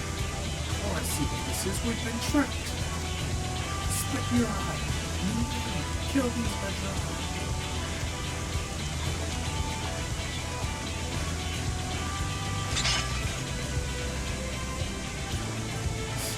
Slippery vermin. We'll have to interrogate his underlings instead. If you would be so kind, then pray leave them in figure of speech.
I was hoping to talk to your boss, but I suppose briefly will have to do it. Wait, that's the second promise. What do you want with us? Think I'm scared of a fancy title? I'll take your royal ears as a trophy as soon as I get free of these robes. I know your king is behind my sister's abduction. Tell me where she is. Eat pocket shit, salt liver. You'll never get answers from us. That's right, we don't serve you. Do not play games with me. Where is Wuklabot?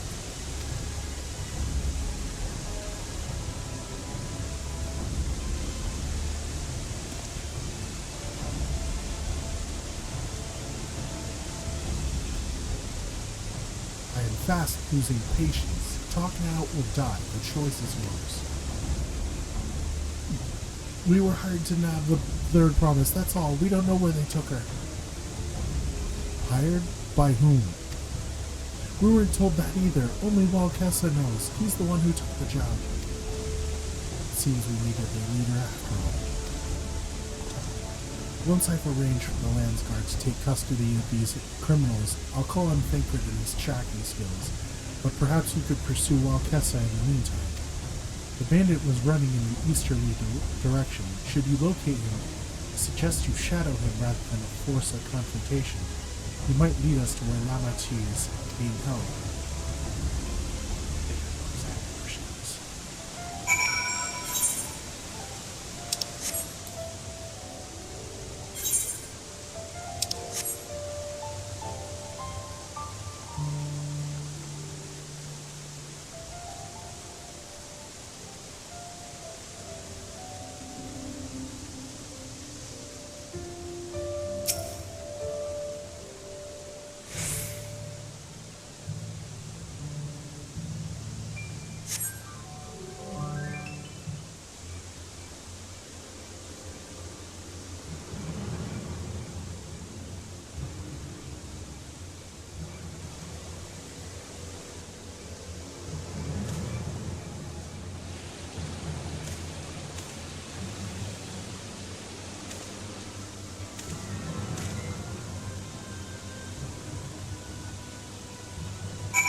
Give it to me now. The Landsguard may be hunting us already. Calm yourself. We had our own share of troubles finding a suitable hiding. Right. We're finished. Take your prize and leave me out of the rest. Such hostility. You were hurting for a coin, and I offered you gain for a coin. Like kindness in the heart. Kindness. You brought a blackened tempest upon us. One look, and I could tell that man was a killer, a butcher, a salted devil in the flesh. Oh, spare me a fearful bleeding. Go on, scamper away now before staring mercenaries like that.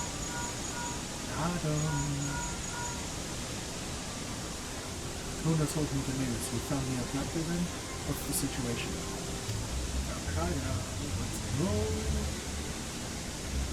And you think the bandits were hired by this Rubigo? Alright, new strategy. Forget Ball Kessa and stay on the Mamunja's tail. We don't want to endanger the third promise. Keep your distance till we're certain they have it. I'll catch up to you as soon as I can.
Better late than never. That Mamulja, he's the one who kidnapped Wook Lamart.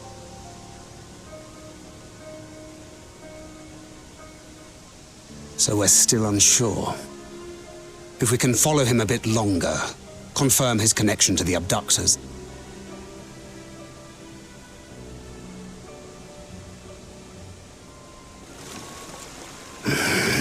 That will complicate matters.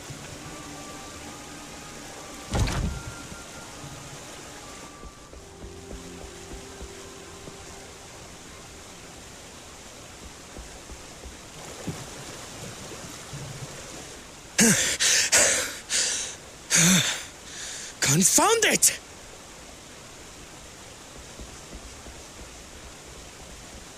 If I set out now, I can trail them along the riverbank. Do it!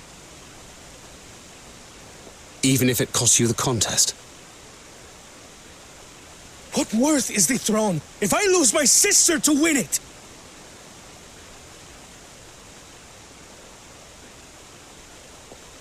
Very well then. I'll send word when I locate her. Till then, I suggest you save your strength. A rescue attempt could turn ugly.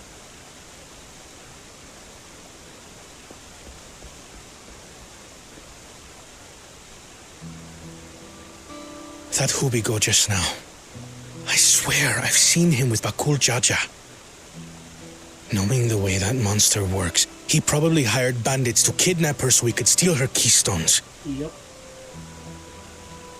But even alone, my sister is more than a match for a gang of untrained ruffians. She must have been ambushed or deceived. Gah! I should have been there! If those bastards have hurt her!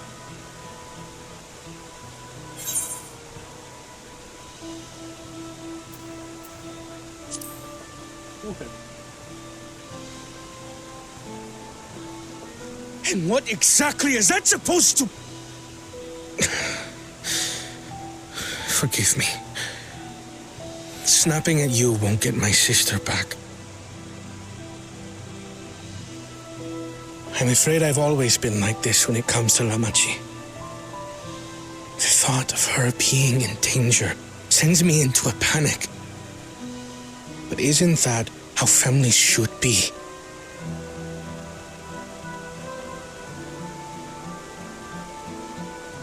These days, Turali Mikote live however they please. But the clan into which I was born kept to the nomadic traditions of our ancestors. They herded their own neck across the plains, always moving with the seasons.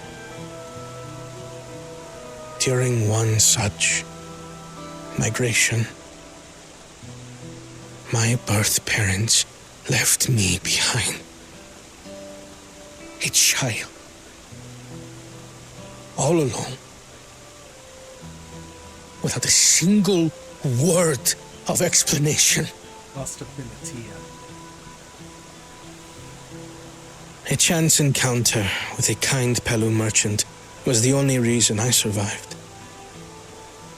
Taking pity on me, he taught me his trade that I might fend for myself. I became a stallkeeper in Tuliyolal's market. And that is where the Dawn servant found and adopted me. I had already been in the palace some time when Lamachi came to join us. Like me, she had been cast aside by her parents. I knew the pain of solitude and wanted to spare her that suffering. As this tiny child's new brother, I swore I would always be there for her.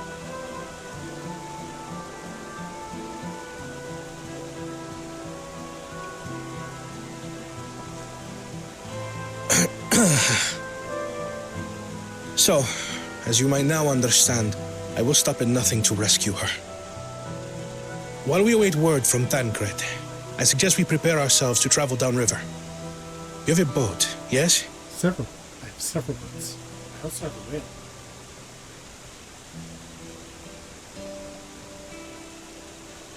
Why release the Paniti if not to delay pursuit? If we were unsure of their guilt before, then this surely proves it. Before we act, however, let us regroup with your comrades. Would you mind making the call?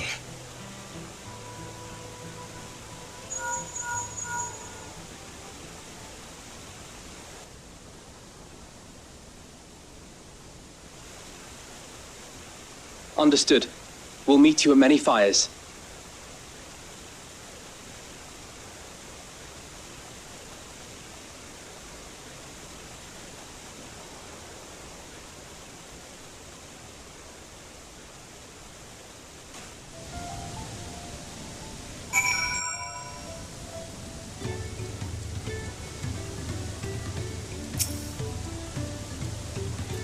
rescuing Lama Chi ahead of my own progress, but do not take that to mean I have given up on the contest. You understand how important she is to me, yet regardless of how close we were, I would have made the same choice. After all, if I am incapable of saving my sister while also winning the throne, I am not fit to inherit our father's heavy mantle.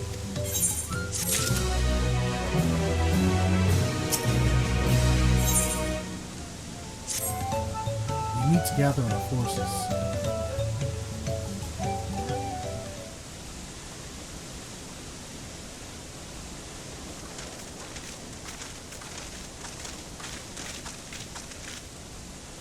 First, allow me to brief everyone on our present situation.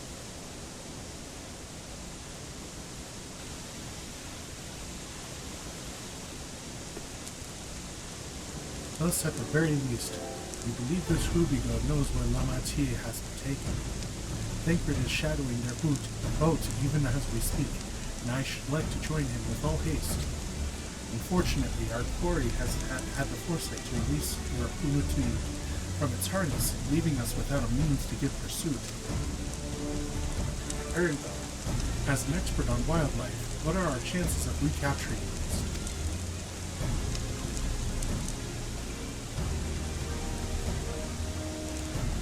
With the right mix of feed, it can be done. I should like an extra head to help scatter it about. Would you accompany him, Hildebrand? Meanwhile, the rest of us should work on getting the harness repaired. It appears to have been damaged when the Kunuti was let loose. With all the peddlers here in camp, we should have little trouble purchasing the replacement materials. As for any necessary metalwork, Earthenshire's artisans are but a short walk away. Let us divide the tasks and have at it.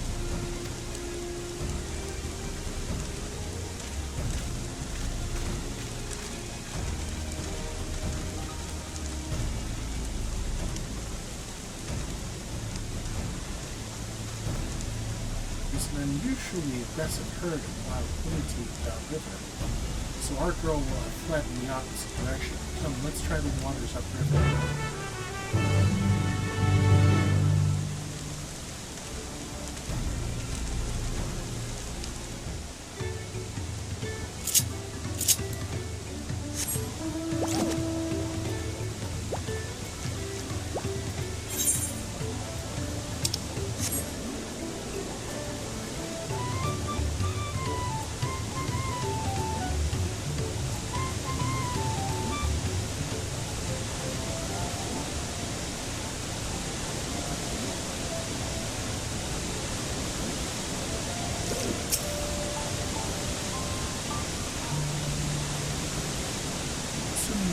Has come this way, she'll be hiding in the depths of largely black. We'll need to lure her back to the shallows with the promise of food. Wild communities eat mainly aquatic grasses and plants, but tame ones are often fed vegetables. Knowing this, I added enough liquors to the feed I prepared, which should help the mixture stand out against the ocean's natural sense.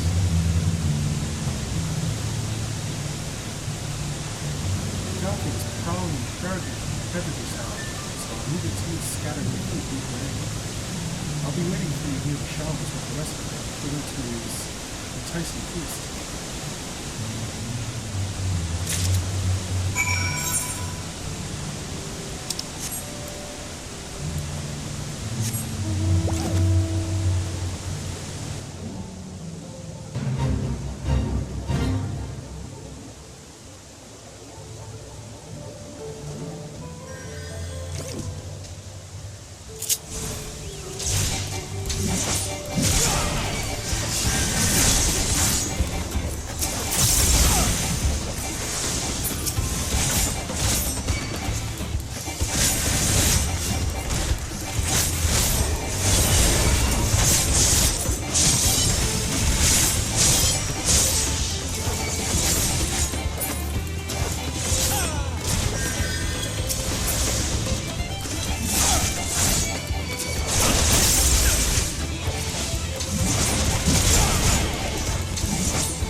All set?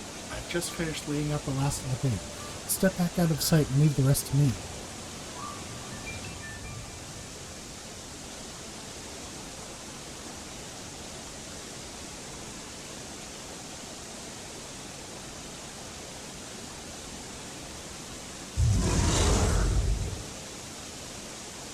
Cheers.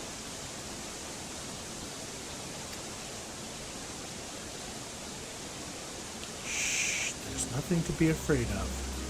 Just need your help one last time. You're hungry, I wager.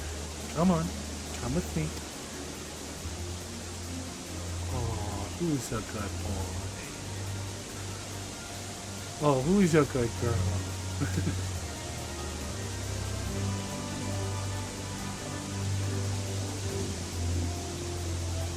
We'll be fine here, I think. I'll give her a few more treats, then lead her over to the boat. You can let Kona know we have our Puno team.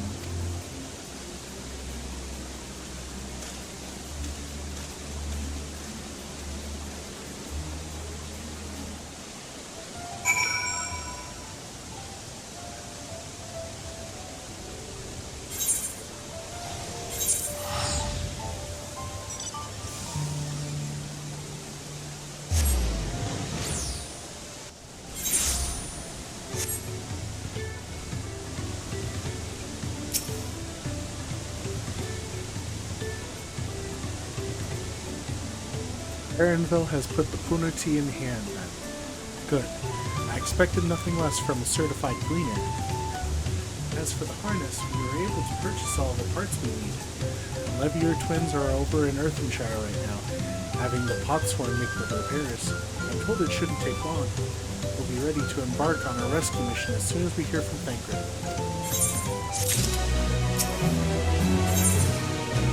Now we're done. Now we'll be done here. Thancred must know something by now.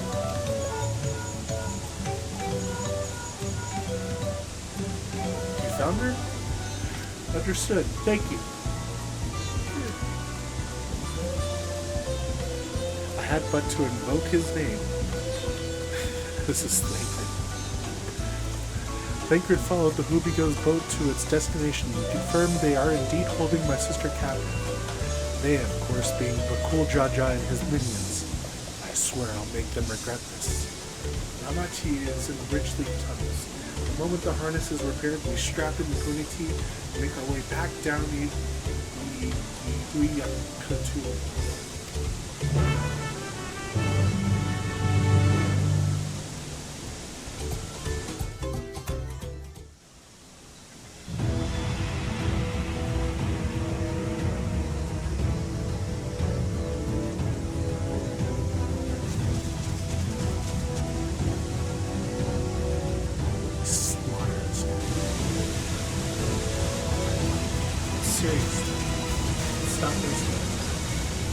Thancred.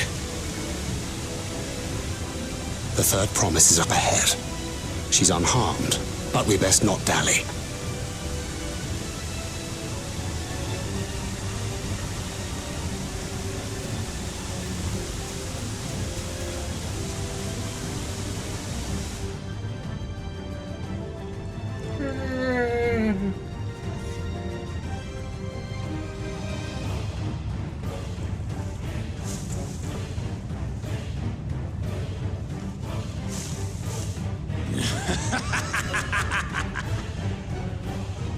I spit on these pathetic feats.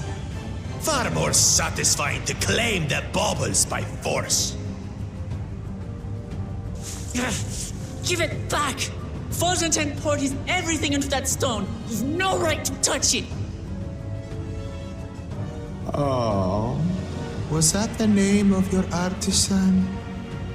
How could you allow something so precious to be stolen? You thieving cheat! You're no true claimant! What does that make the foolish kitty who fell into my trap? If pitiful roars were all it took to claim the throne, you'd be first in line. Now, brother. You shouldn't tease her. Look, the poor thing's on the verge of tears. Meow. Someone save me.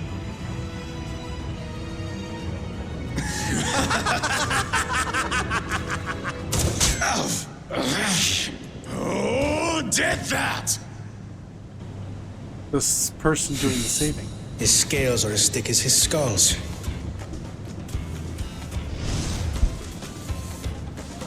Coward! You dare ambush me?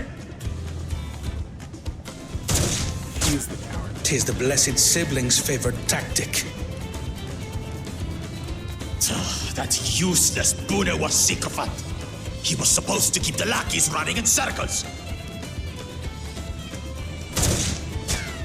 Oh, you must tell me all about that.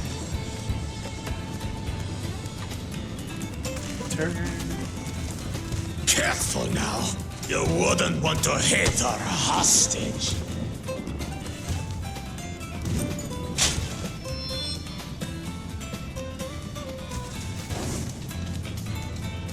Have a dash mechanic.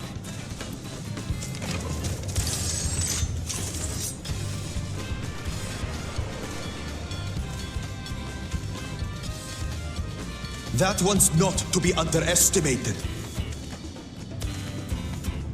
Ta! They can do nothing while we have.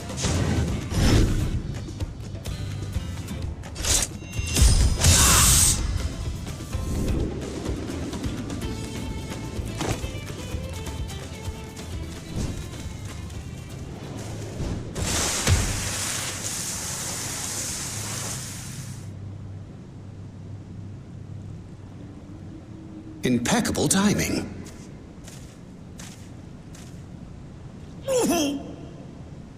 Amachi, are you all right? Aye, thanks to you.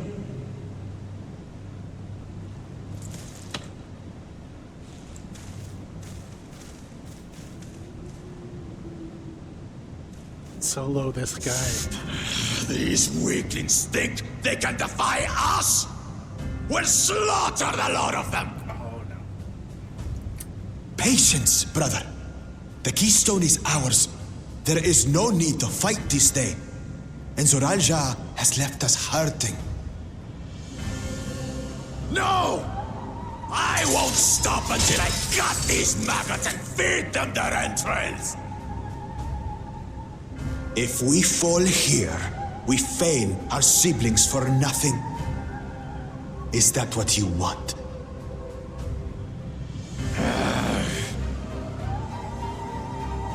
No, brother. Break off! We retreat! Wait! Damn you, Bakul Jaja!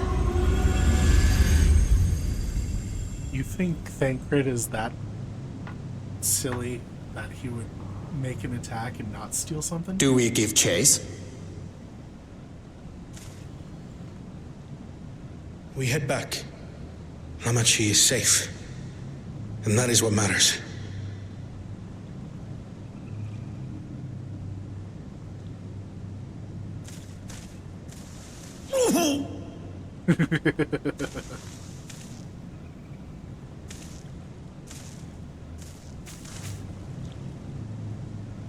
The responsibility of being an older brother is heavy, isn't it? Oh, snap.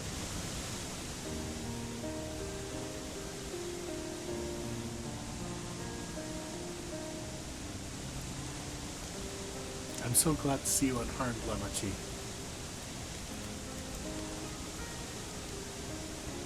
Thanks again for coming to my rescue, Kona. And all of you too.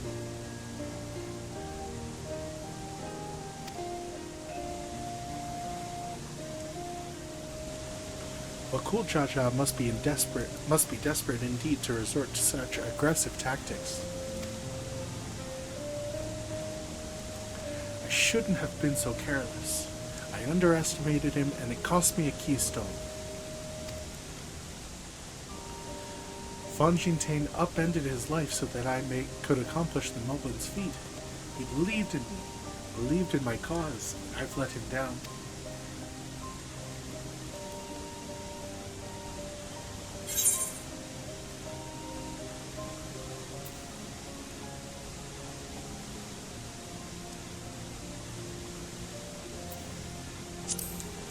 Contest isn't over yet. I was thinking about the second one, but you're right. It's not over until it's over. The next time I meet that brute, I'll knock him straight on his scaly behind and take back my keystone.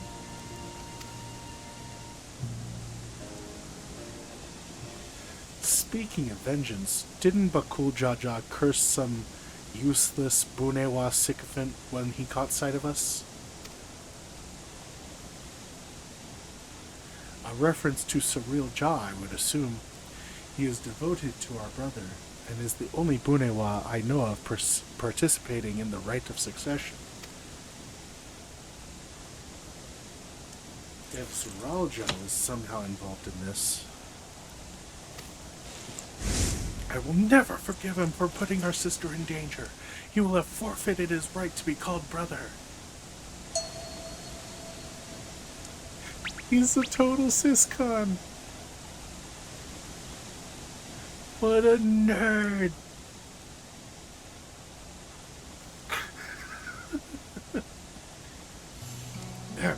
Bakul Jaja should face punishment, of course. And so must the bandits who had the temerity to abduct Lamati. I shall request that Father send a contingent of Landsguard to enforce the law in this region. I agree that measures need to be taken to keep travelers safe. But I wonder what pushed these people towards a life of banditry in the first place. If we dig deeper, we might find a way to improve things for everyone.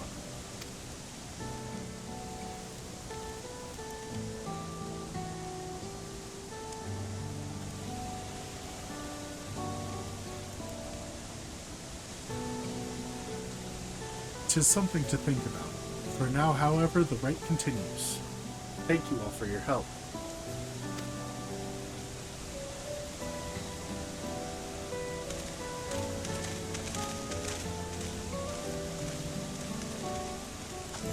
We should be moving on as well.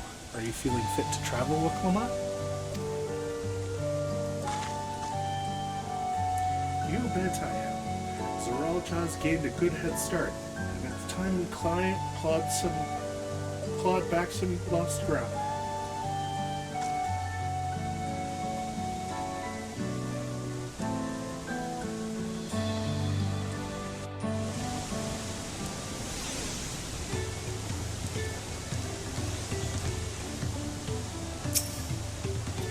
I really am sorry this happened. From now on, I won't let my guard down around suspicious strangers. And again, I do appreciate you all coming to save me. Let's go.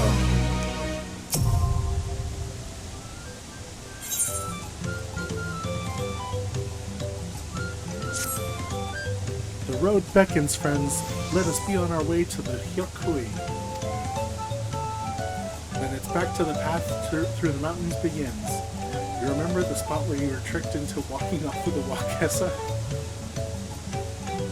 Just going to rub a face in it like that, eh? I wonder if he's raising my hackles on purpose. You know, trying to keep my anger directed at him instead of myself. Either way, we can't be standing around here all day.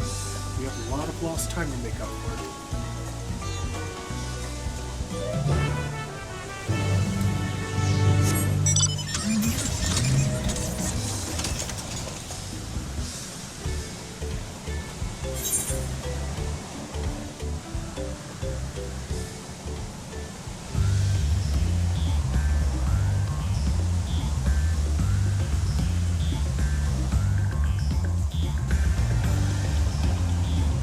Oh, nice staff line.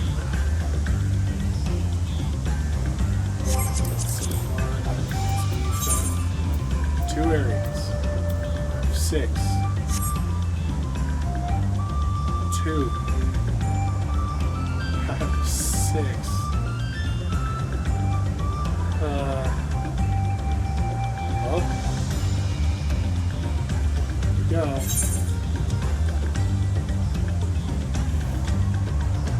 Back to the ground.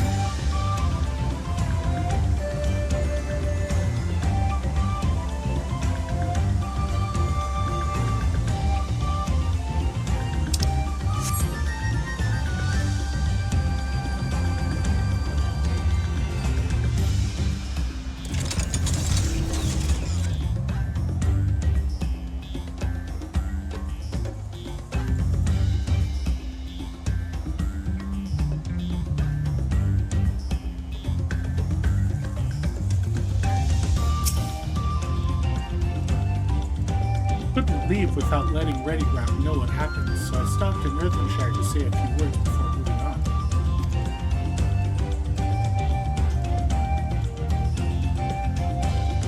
And now Erenville's nowhere to be seen. Couldn't he wait for a few more moments? So much for giving him the benefit of a doubt. Come on, let's catch up. I want to give that smug gleaner a piece of my mind. I worried Wukramok would agonize over the loss of her keystone, but it seems I had nothing to be concerned about. Onwards and upwards, then. To the mountains! Let's go!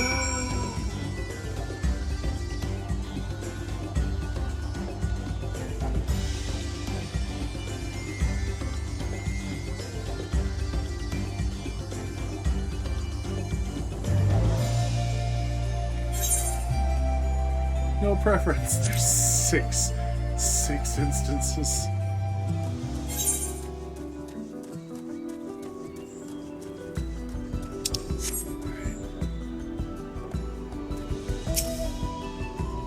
As I'm sure you've noticed, the air grows thin at this elevation. Take it slow until your body adjusts.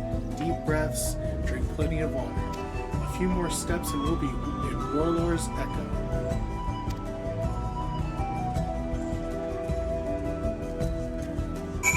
Cool.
here.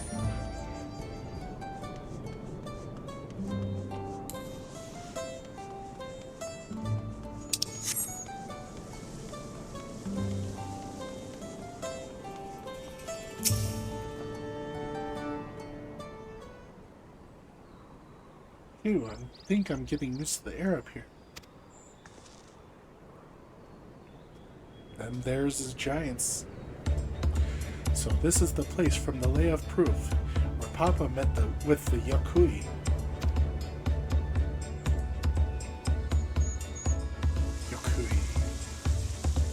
And that must be them. I don't think I've actually seen one outside of a picture.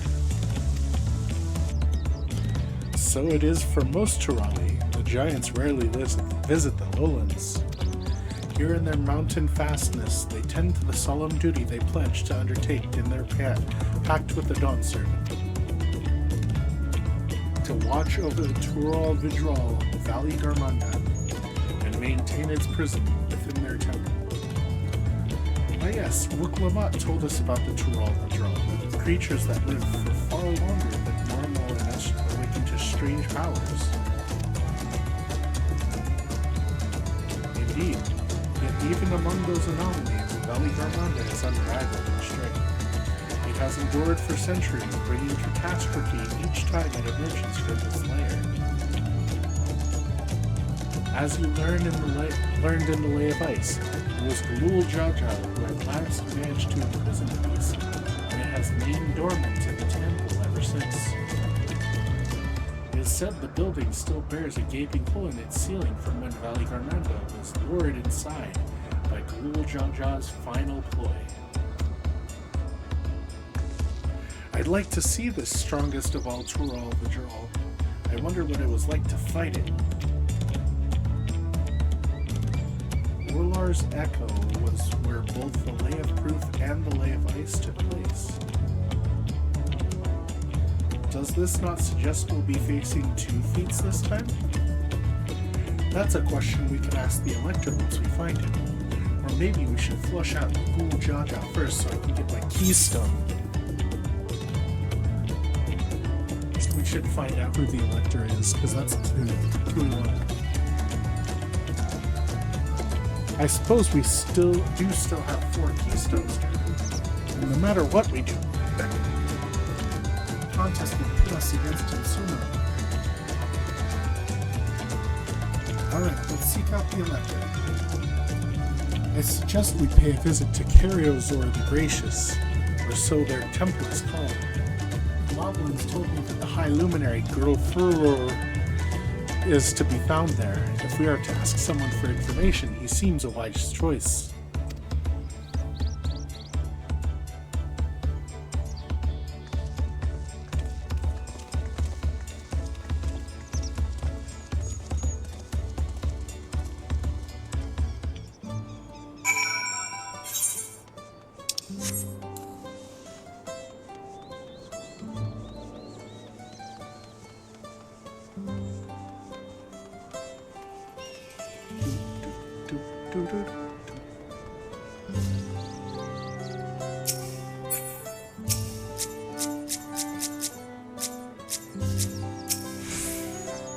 Let's see if I can convince the cards to let us through. I am Wuklamat, 3rd Promise of Tuliolol, and I seek your Elector for the right of succession. May I speak with Grufurler? The High Luminary has granted admittance to the claimants. You may enter. Huh, that was easier than I expected. In we go then.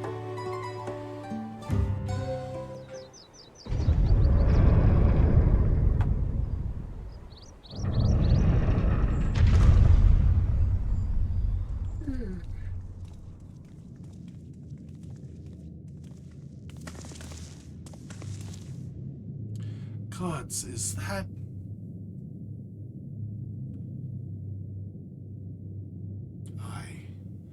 Valley Garmanda.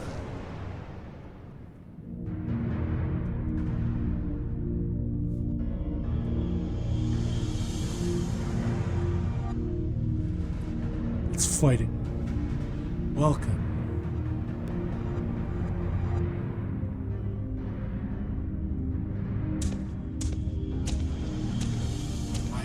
Luminary Gerfurler?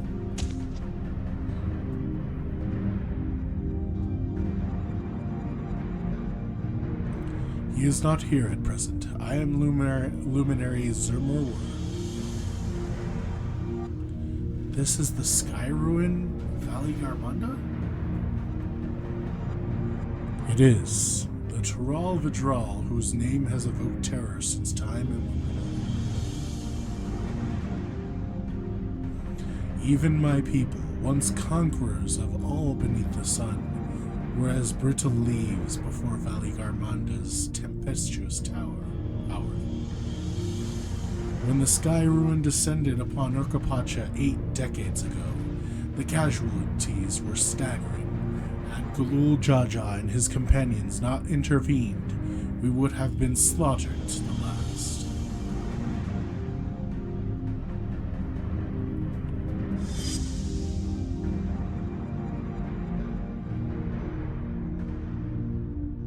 Their titanic battle with Valley Garmanda raged for 10 days and 10 nights.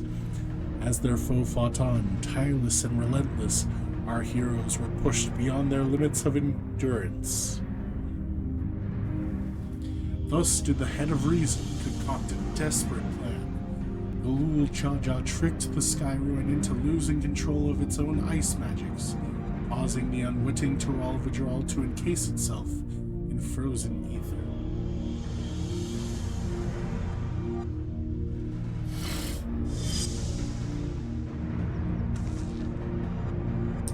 Been like this ever since.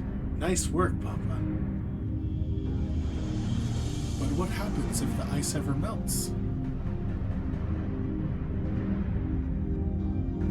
The same question looms large in our minds, for the magics sustaining this prison grow weaker with each passing year. Valley Garmanda commands power of fire, lightning, and ice. Some believe that the violence of the recent storm was the result of those energies slipping free.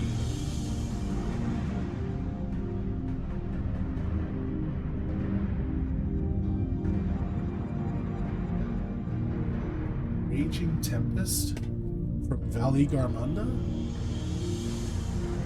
Setting future worries aside, you are come to attempt the feat of proof, yes? The High Luminary, chosen elector of the Dawn Servant, has left me with instructions for all aspiring claimants.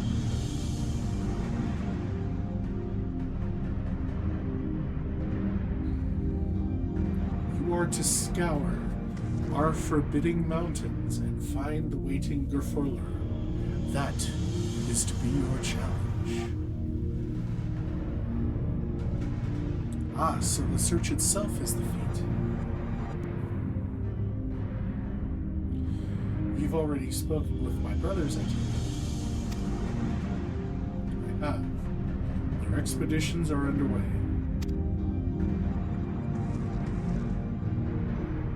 Then we'd better pick up the pace. Aye, but we'll need a direction to search it first. Let's see what hints we can gather from the villagers.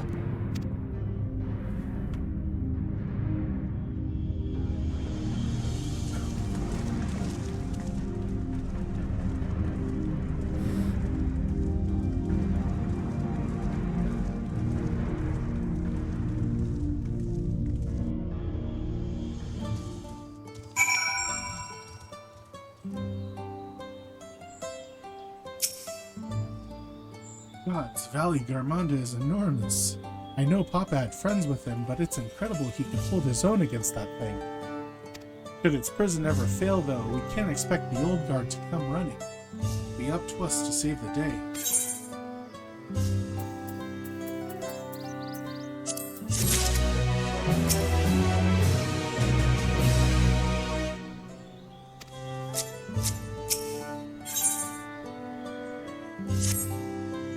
We've just been informed the feat of proof requires us to seek the High Luminary Gerfurler somewhere upon these mountains. However, if early feats are any indication, we must assume the challenge precludes the Yokoyi from answering our questions in a straightforward manner. Thus, I would ask that you pay close attention while attempting to find your furler's whereabouts. The giants may not give us precise location. There may be clues hidden within their words, such is my theory anyway. Let us see what we can discover.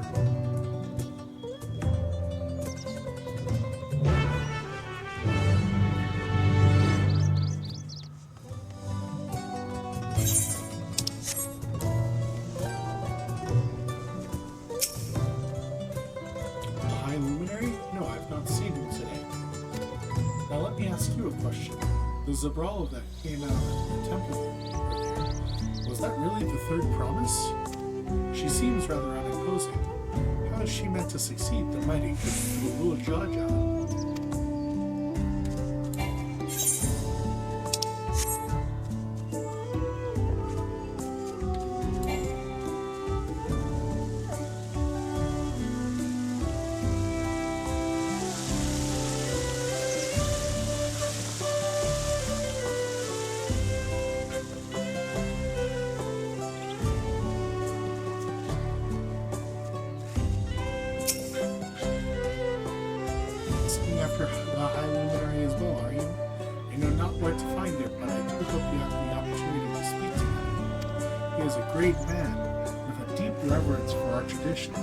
These glyphs we carve, for one, he affords them as much value as any treasure we possess. They are records of lives lived. Your arrival, too, I will etch into the stone, and the story of our meeting may endure for untold turnings of the sun. If you are curious about our ways, then I bid you visit Proof, to the northwest of here. It is one of our grave sites.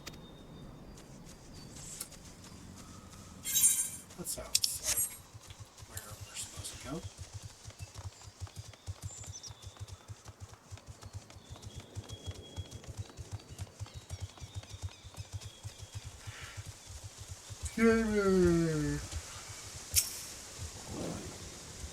Tuliola? No, you are farther away than that, I think. As for the High Luminary, I can only guess where he might be. He is warder of the Sky Rune, but also keeper of the sepulchres, and his duties often take him outside the village.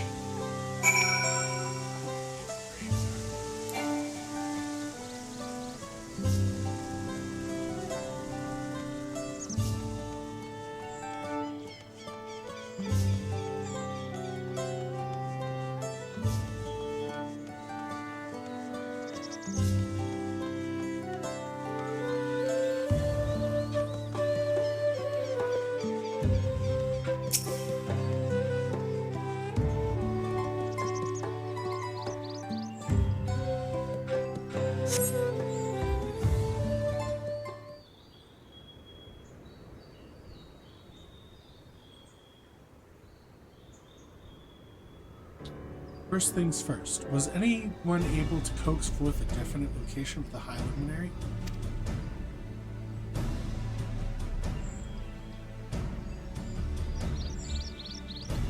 As expected.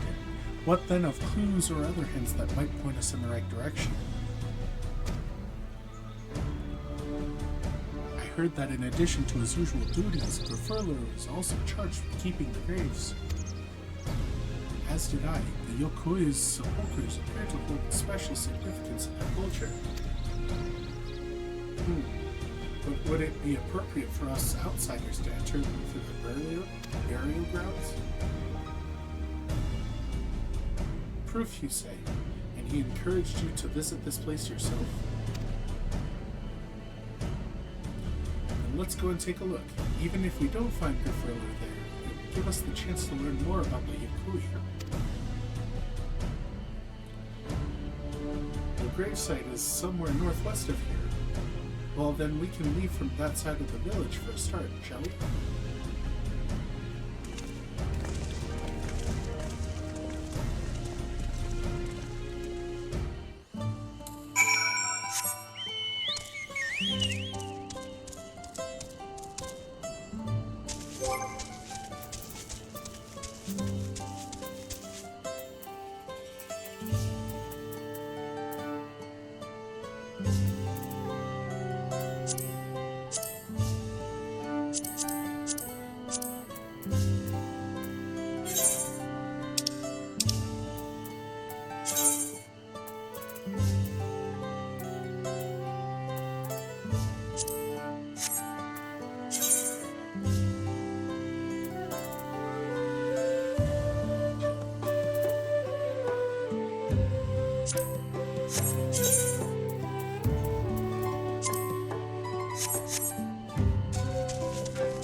The others have gone on ahead to Proof, following the trail west.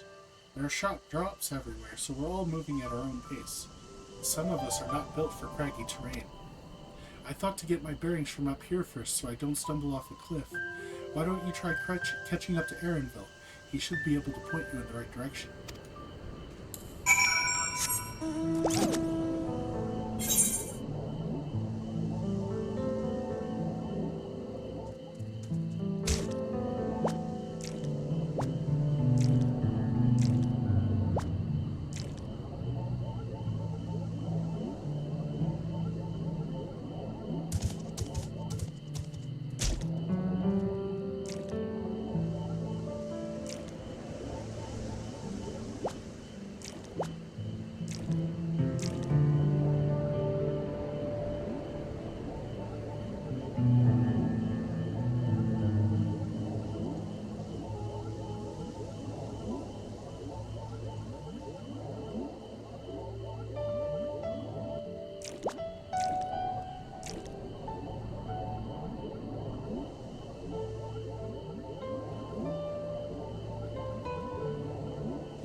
Take a look at this crater. There is no wood, no trees, not even dried grass, and yet the ground still burns. This must be one of the scars left by Valley Garmunda's rampage, as told by the saga. The Skyruin's fires are described as eternal, flames that can be quenched by neither storm nor time. And here I thought it was a literary embellishment. Ah, but now I've lost sight of Wuklamot. Proof is northwest along the main road, so hopefully she's still heading the right way.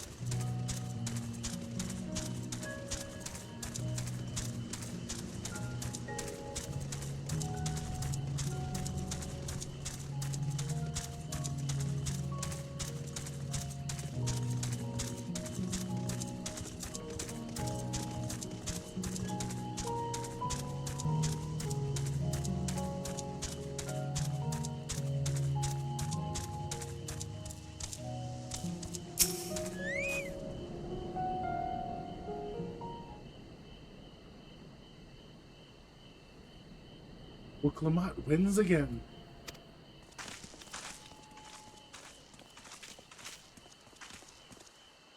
Looks like everyone is here now, so...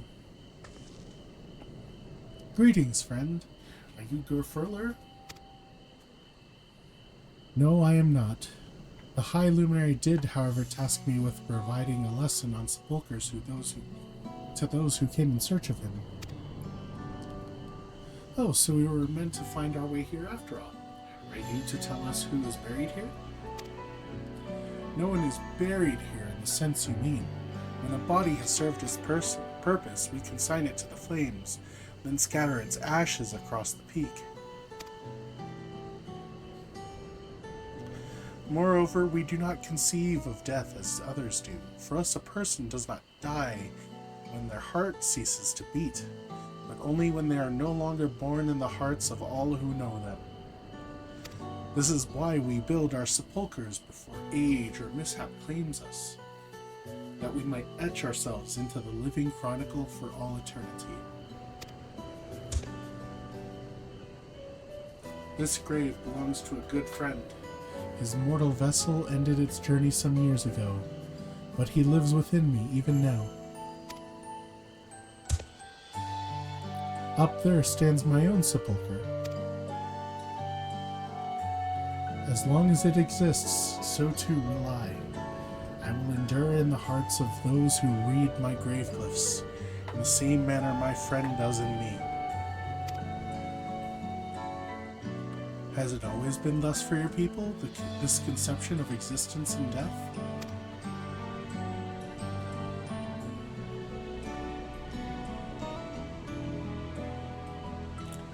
Continue along this path to the indelible passage. Behold the history upon its walls, and you may find the answers to your questions. That's what we'll do. Your traditions are fascinating, and I'd love to know more.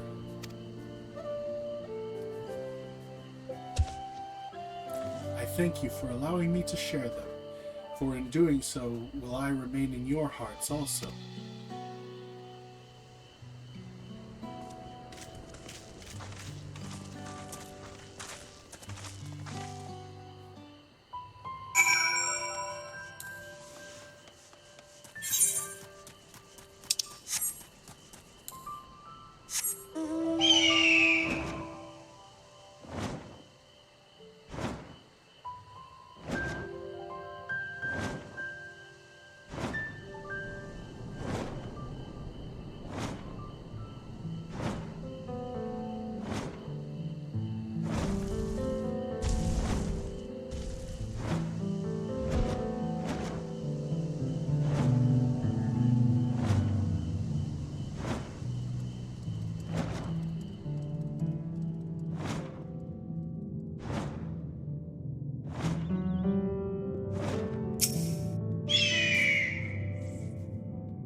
Hello, a fellow we met at Proof suggested that we come here.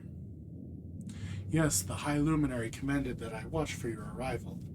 As the chroniclers of our people, it has ever been my family's duty to pass on the teachings of the murals from generation to generation.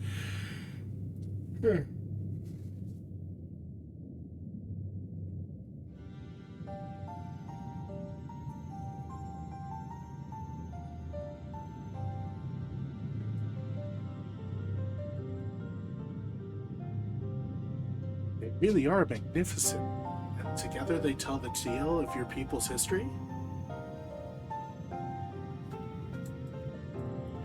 They are the events which shaped us. I would share them with you ere you continue on your way. Please, we would love to hear all about it. Then I will begin.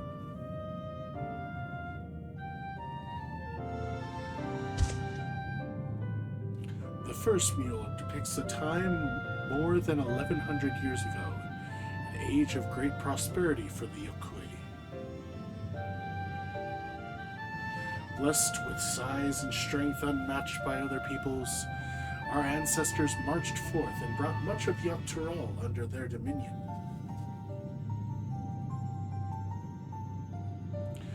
Then, when all before them had been conquered, they turned their gaze northwards, seeking to expand their territory and power.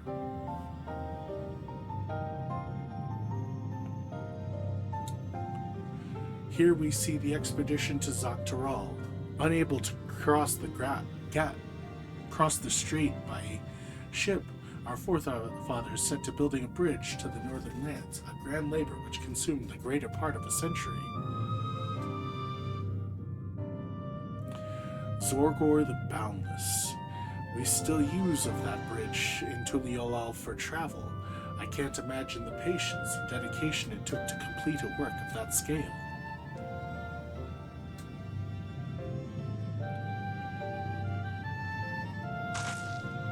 But I've never heard of any Yakui living in Dawntrail.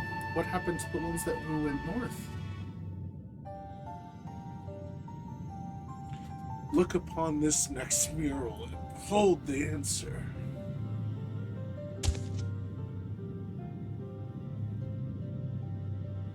This scene suggests that many giants perished all at once. What manner of enemy could have repelled their invasion? A foe unnamed and unseen. When the expedition pushed forth into Dawntrail those thousands of years ago, its soldiers were felled by disease. Some terrible illness? No virulent plague or newly arisen blight. For the local Wawata and Shitona, it was but a mild affliction of the sort that comes with the turning of the seasons. What manifested for them as slight fevers and coughs, however, proved deadly to our people. Out of every 10 Yakui who joined them at the northern campaign, 9 succumbed to the infection. Those who survived continued to suffer, finding it difficult to sire offspring.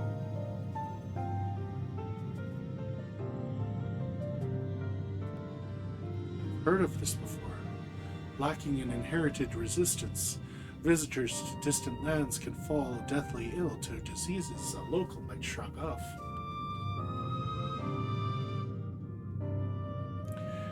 These events might also have given rise to the practice of cremation rather than the burial of mortal remains.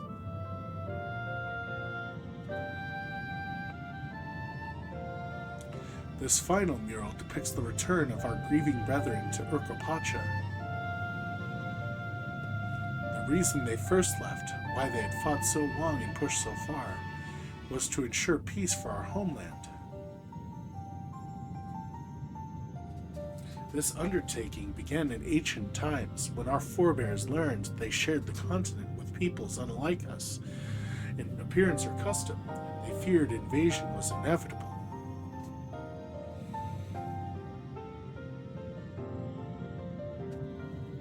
Rather than meekly await their fate, they decided to strike the first blow. Yet as they fought on and on, the old idea of peace drifted further and further away.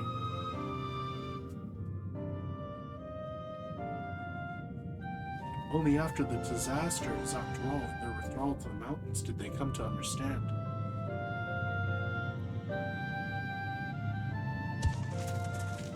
The peace we envisioned had been ours for the taking all along.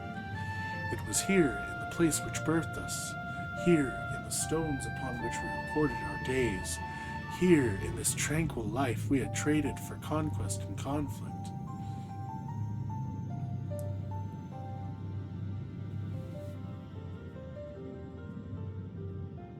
When you do nothing but fight, it can blind you to what's right before your eyes.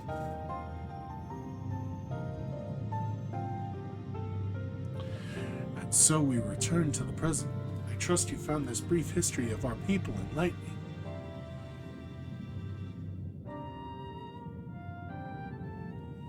I'm always glad to learn more about my fellow Turali, how you've lived until now, and how you wish to live from now on.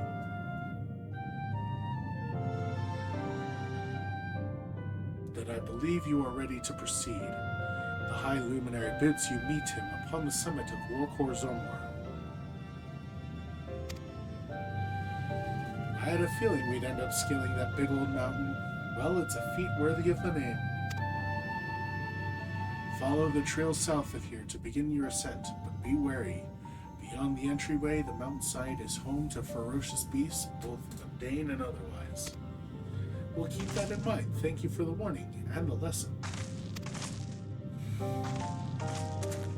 Finally, we know where we're going, to the top of Warhorse Armor.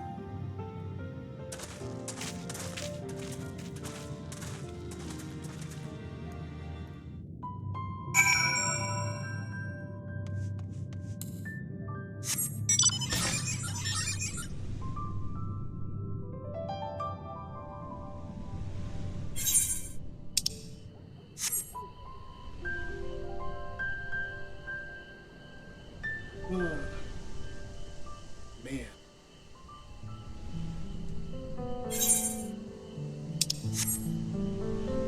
That's a lot, that's a lot of peace.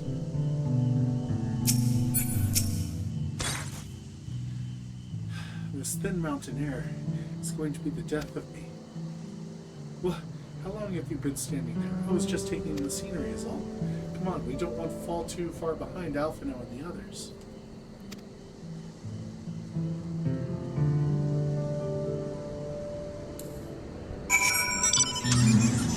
This is why I have mounts. So I can just ride them.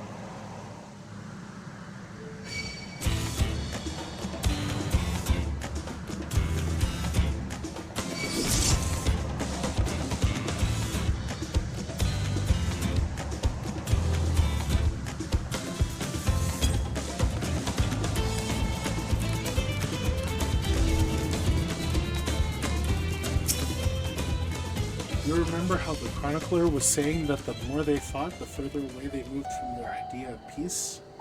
It occurs to me that if Zorzal Jaw is attempting the feat of proof, then he will have heard that same lesson. I can only hope that it's made him reconsider his own stance on educating people through war.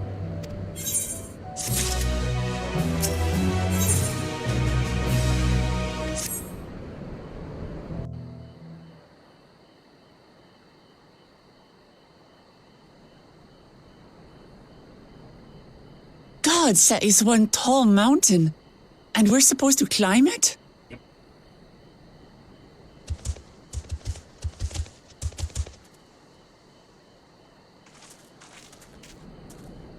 Farther, Tomar, Tuliorlu, Korogar.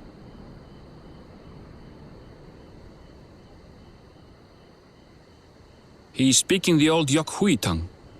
The words are difficult to catch.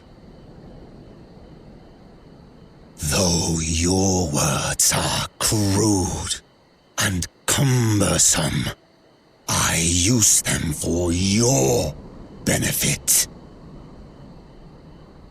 You are a claimant in this right of succession.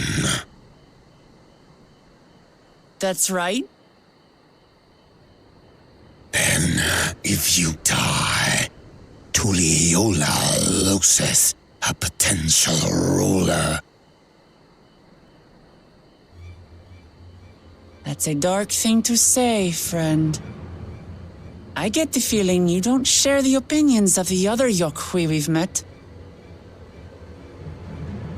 We do not grovel before Gulul Jaja like those shameless lapdogs. My brethren and I are conquerors, and we will restore our people to their rightful place as Tural's overlords. The giants have their own factions too, it seems. You think your kin weak for showing deference to my father, but they do not follow the man.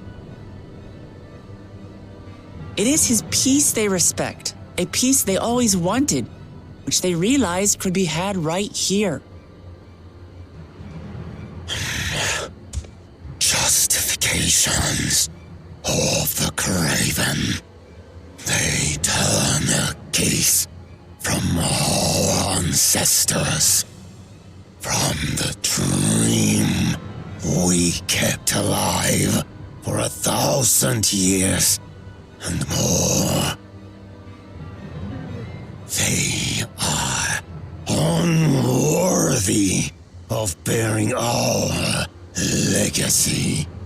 I will reclaim the glory of our people. And our ascension begins with the death of the third promise. Stop! I don't want to fight you! Then die on your knees.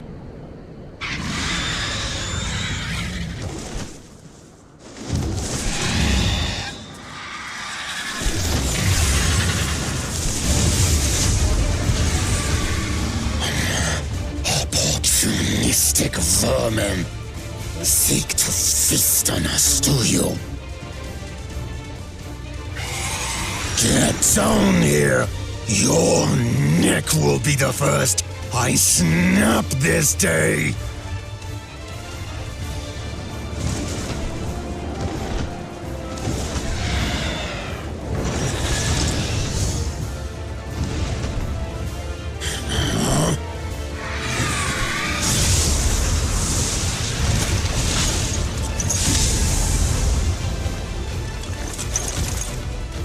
That's right.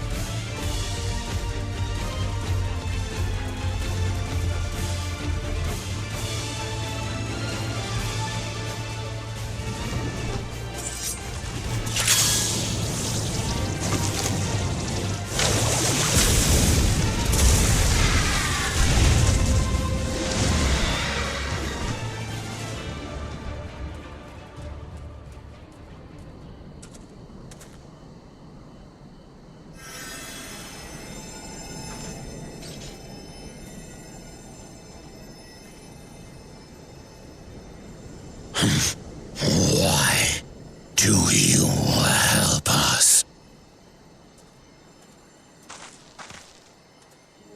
I didn't put much thought into it. My legs were moving before I knew what was happening. I suppose I feared you'd die before we had the chance to get to know each other. Before I could learn more about you.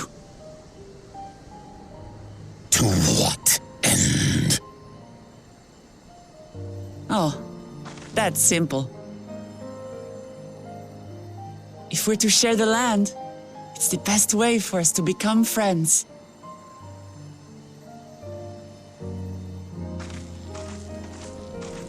How is he?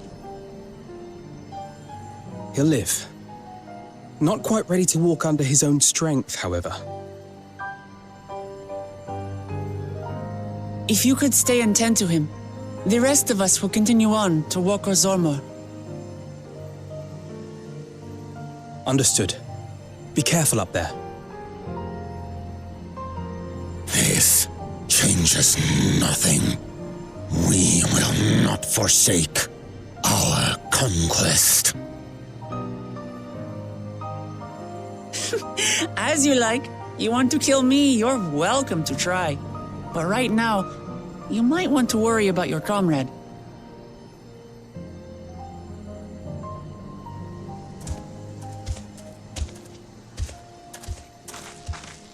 On a mountain of that size, there are bound to be creatures even I've never heard of. I'll trust you to lead the way. Then we climb. Grufurlor is waiting.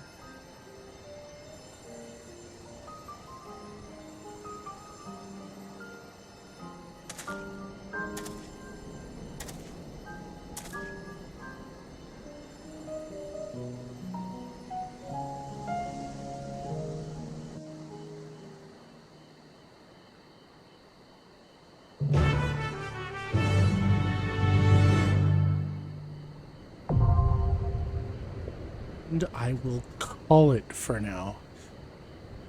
Thank you everybody for watching, and I will see you in the next video. Have a good one. Good night.